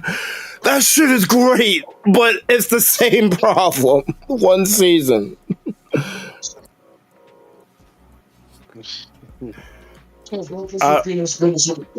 I remember watching that shit. Cause like I got Crunchyroll, like I already watched most of the shit.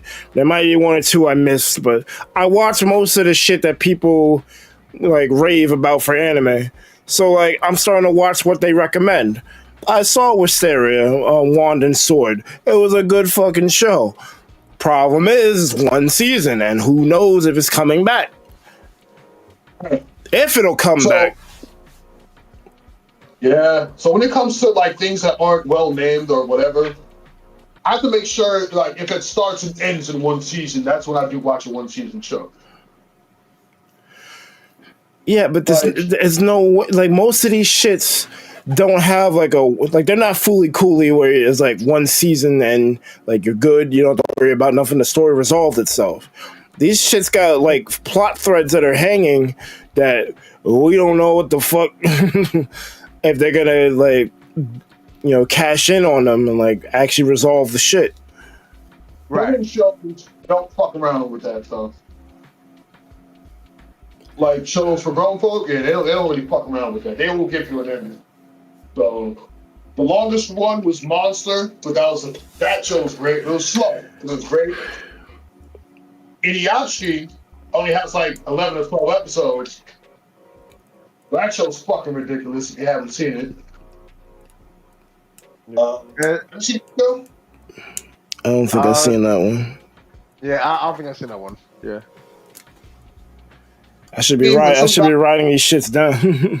I'm gonna forget. That show's fucking wild. 12 episodes or 11, I think. It's like not even an afternoon. Yeah, you burn for that in like 4 hours, I think. Probably. If you watch them all back to back and skip intros, yeah, you could probably do that in 4 hours. Yeah, I saw that shit twice. Actually, I think I saw it 3 times. It depends, because like if it's a banger, I don't blame you for not skipping it. Right, because I always have to watch it, and then after I watch it, like, you know, I show Nikki in the show if I think she would like it. So, yeah, she was saying that show is tense as fuck. Like that show, there's another one called My Home Hero. That I didn't hear about. That one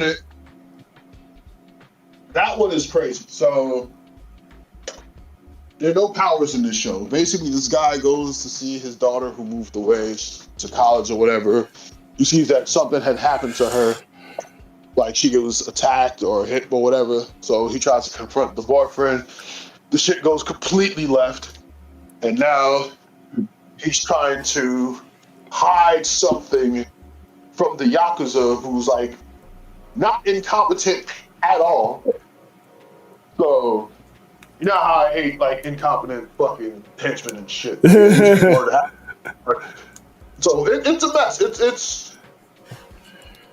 I think it gave me about Breaking Bad levels of tension because that shit could have gone sideways at any given moment.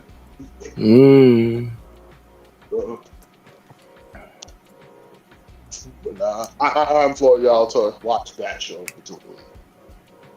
My Home Hero.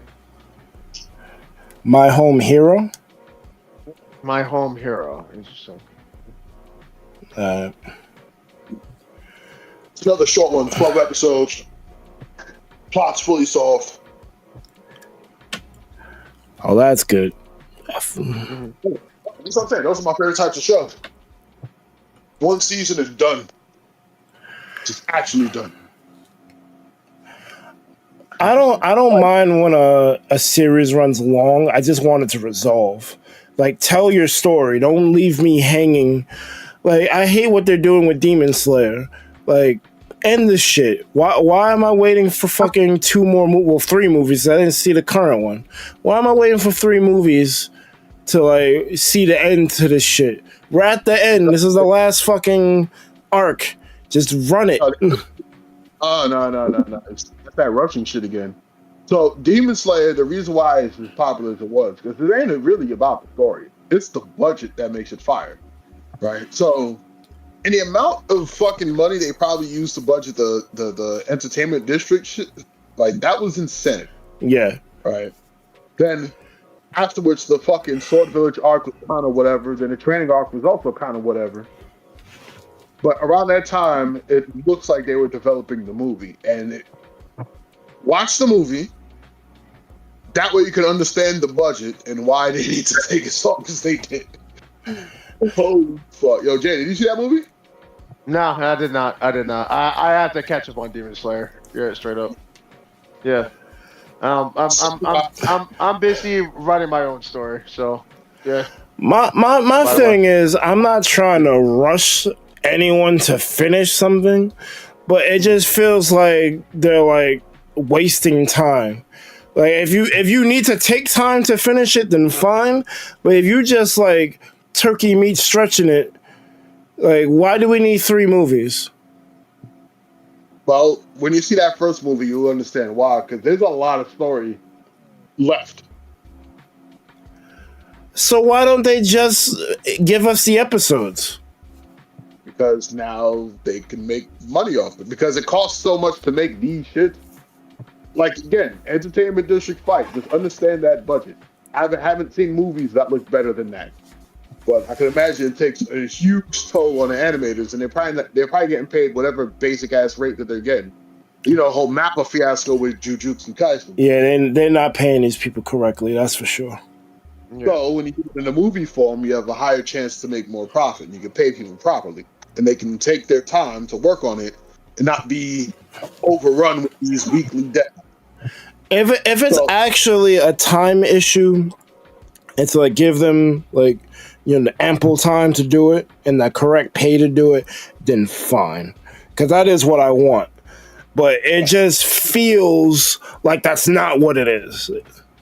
Well, really, patience is only like finding something else to do in the meanwhile, right? So the way I see it is, when it's said and done, right, how's the franchise going to benefit overall, right? So I know you have your misgivings about Super, but do you understand the fucking implications of Dragon Ball and Super in Mexico? Fucking cartel violence went down when the episode of I didn't know that. That's crazy. Really? My problems with I only have I think maybe 2 or 3 problems with Super. One, they feel like it feels like they didn't watch Dragon Ball Z when they made Super. 2, I don't like that the focus is mainly on Goku and Vegeta. And 3, fucking Ribrianne. So I'm okay with the last one. Fuck that bitch. She doesn't need to be there at all. I got a 4th problem because it just reminded me. They hint at cool shit like the Namekians from Universe 4, I think, fighting Gohan and Piccolo. They hint at that's a fight, and then they cut to something else. So that whole fight in total lasts about 2.5 minutes. It's some bullshit. And that's a fight that I've been wanting to see for a while because I haven't seen boy Gohan get down that often. Exactly. So, I do hate that. But the thing about them not watching the original Dragon Ball, I don't think that's the case. Because there's a scene in particular where Goku is training before the Tournament of Power. Yeah. And his attacks, and he's going back and forth. If you actually look at what he's doing the same exact shit of how he fought Jackie Chun back in Dragon Ball. He's shadowboxing that whole scene. Okay. There's shit like that throughout Super, but it's subtle. It's subtle. Okay. Subtle, but it's there, right? So that's the thing. They didn't forget. It's not in our face because now we're dealing with gods and power creep. You know how these shows go. Like once you have power creep, that's what it becomes. So one of the cool things that was happening, right? I wasn't seeing a lot of hands, like good hands, but during the fucking Goku, the Frieza Returns movie, specific Vegeta was fighting Frieza. That shit, not only was that all hands, but then the show started to get back to technique, right? Because even Vegeta was saying about Jiren, he was like, "Yo, this guy, I mean." He went talking about his strength. I was like, "Yo, his isn't as far removed as ours. It's just." He's way more efficient at it. And then they had their match or whatever, and then it's like it's starting to become more about technique.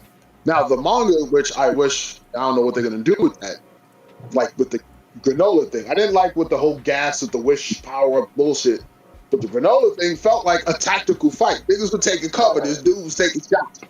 Right? It stopped talking about power, now it's tactics. So it went back to older Dragon Ball shit. That I did like. The whole like fighting in an arena shit, like you have to figure out a way to actually fight and not just spam ki blast. Like that part I do like.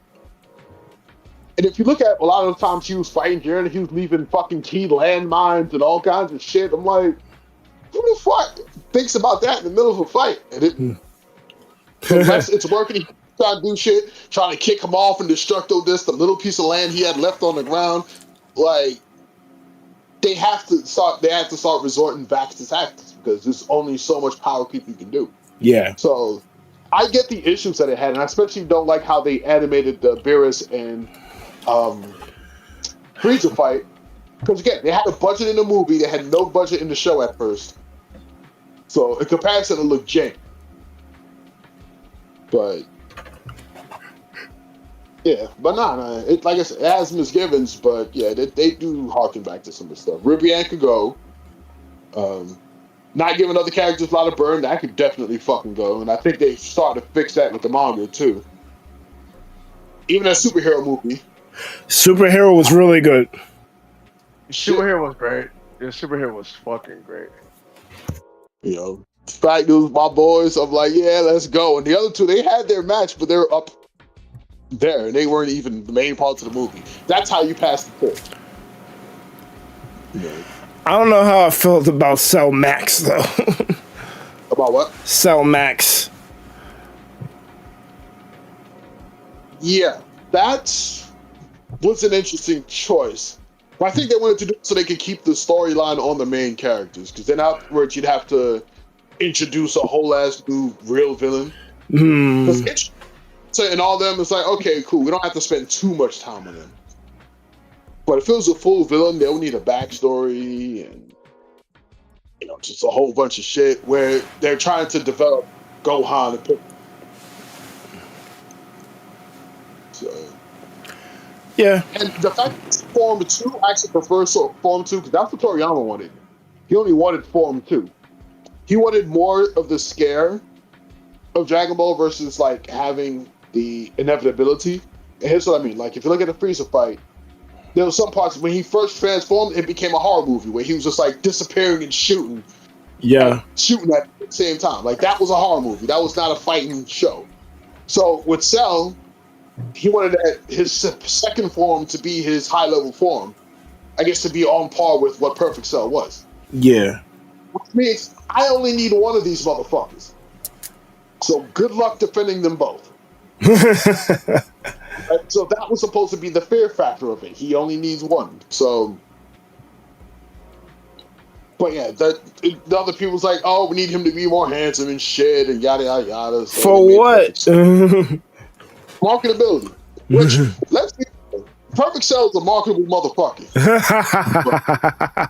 Right. Even the voice alone is like, this is a marketable dude. So like the execs were right in that, but it did change the tone of what Toriyama wanted to do. So when Cell Max came out, it was like, all right, let's just keep it at Form 2, but just huge. So makes sense. Why are we up till 2 in the morning? What's the deal? I know I'm off tomorrow, but I mean, I was trying to stop it.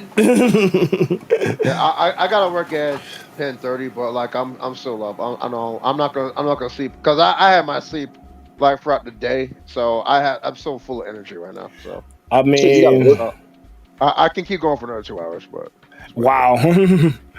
Yeah. Wait, what time was work for you? Huh? You said what time was work for you? 10:30. Yes. Right. Yeah. Mm-hmm. Yeah, but I slept throughout the whole entire day, so like I'm super good. Like I have energy out the wazoo. I did not. In fact, I was on Twitch. I found a fucking VR thing, not the Labo, but some whatever shit. Because apparently some games have it.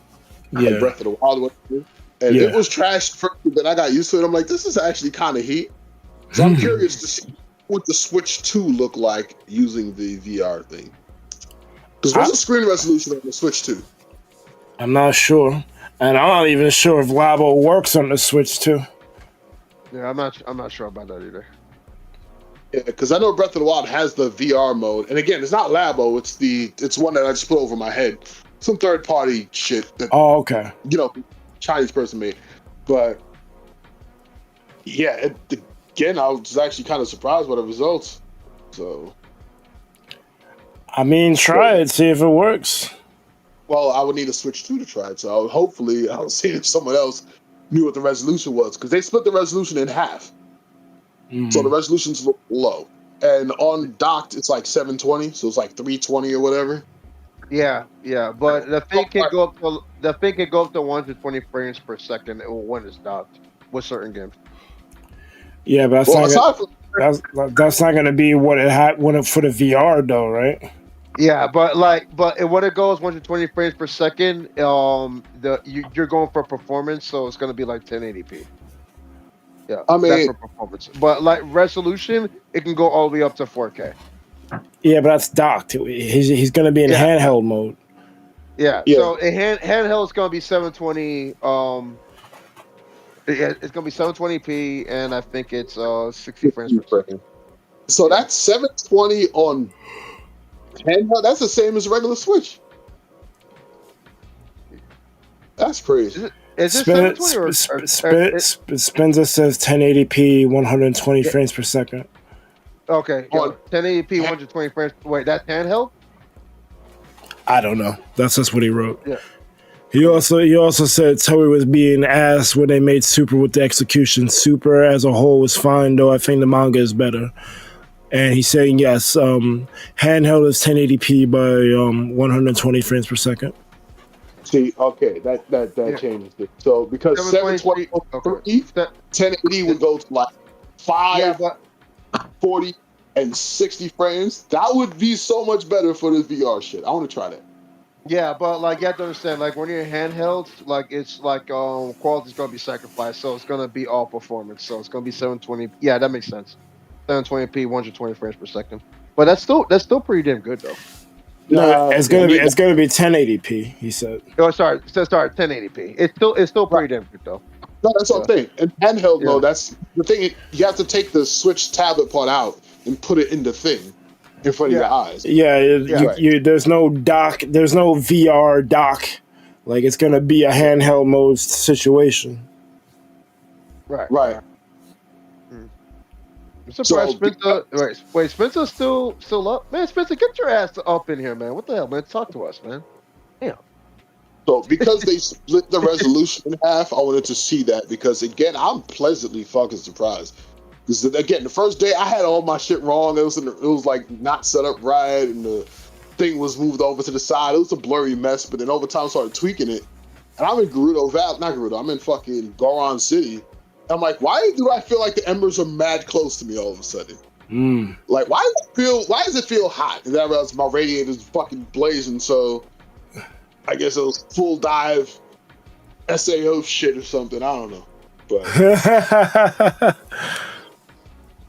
it definitely felt like I was a little more in there. I'm like, this interesting. I don't know what made me try it, but you were curious.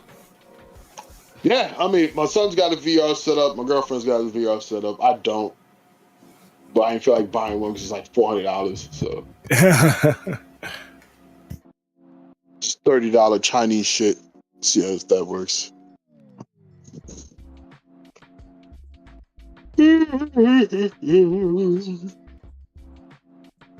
Well, I think even though we still do have more movies and shows to get to, because we didn't touch I think we did touch we touched some of these. We touched some of the remaining shows and movies, talking about other things, but I think we should just pause it here and we'll talk about it next time. So that is going to be a cast. Because I don't think anyone's gonna want to watch a fucking 8-hour podcast, but when this becomes a fucking VOD, let us know what you thought about what the shit we talked about. We talked about a lot of stuff.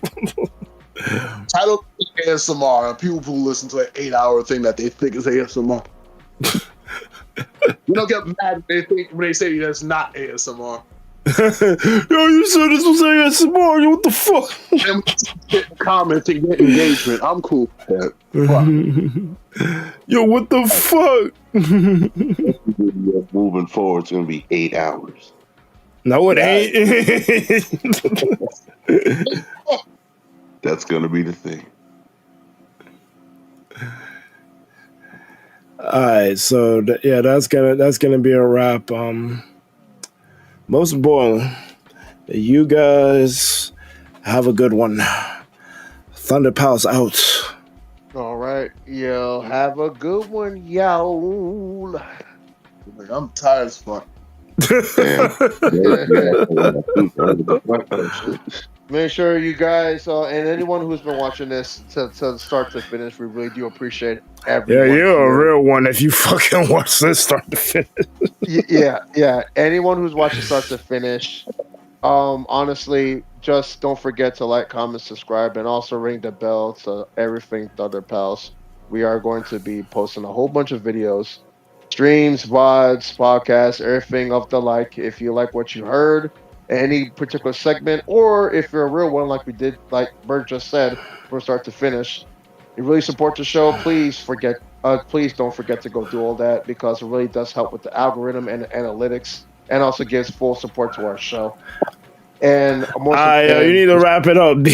and just like what Berg said, we really do appreciate all y'all for hanging on. You guys are awesome. Thank you. Yeah. All right, later. All right, later, y'all. Later.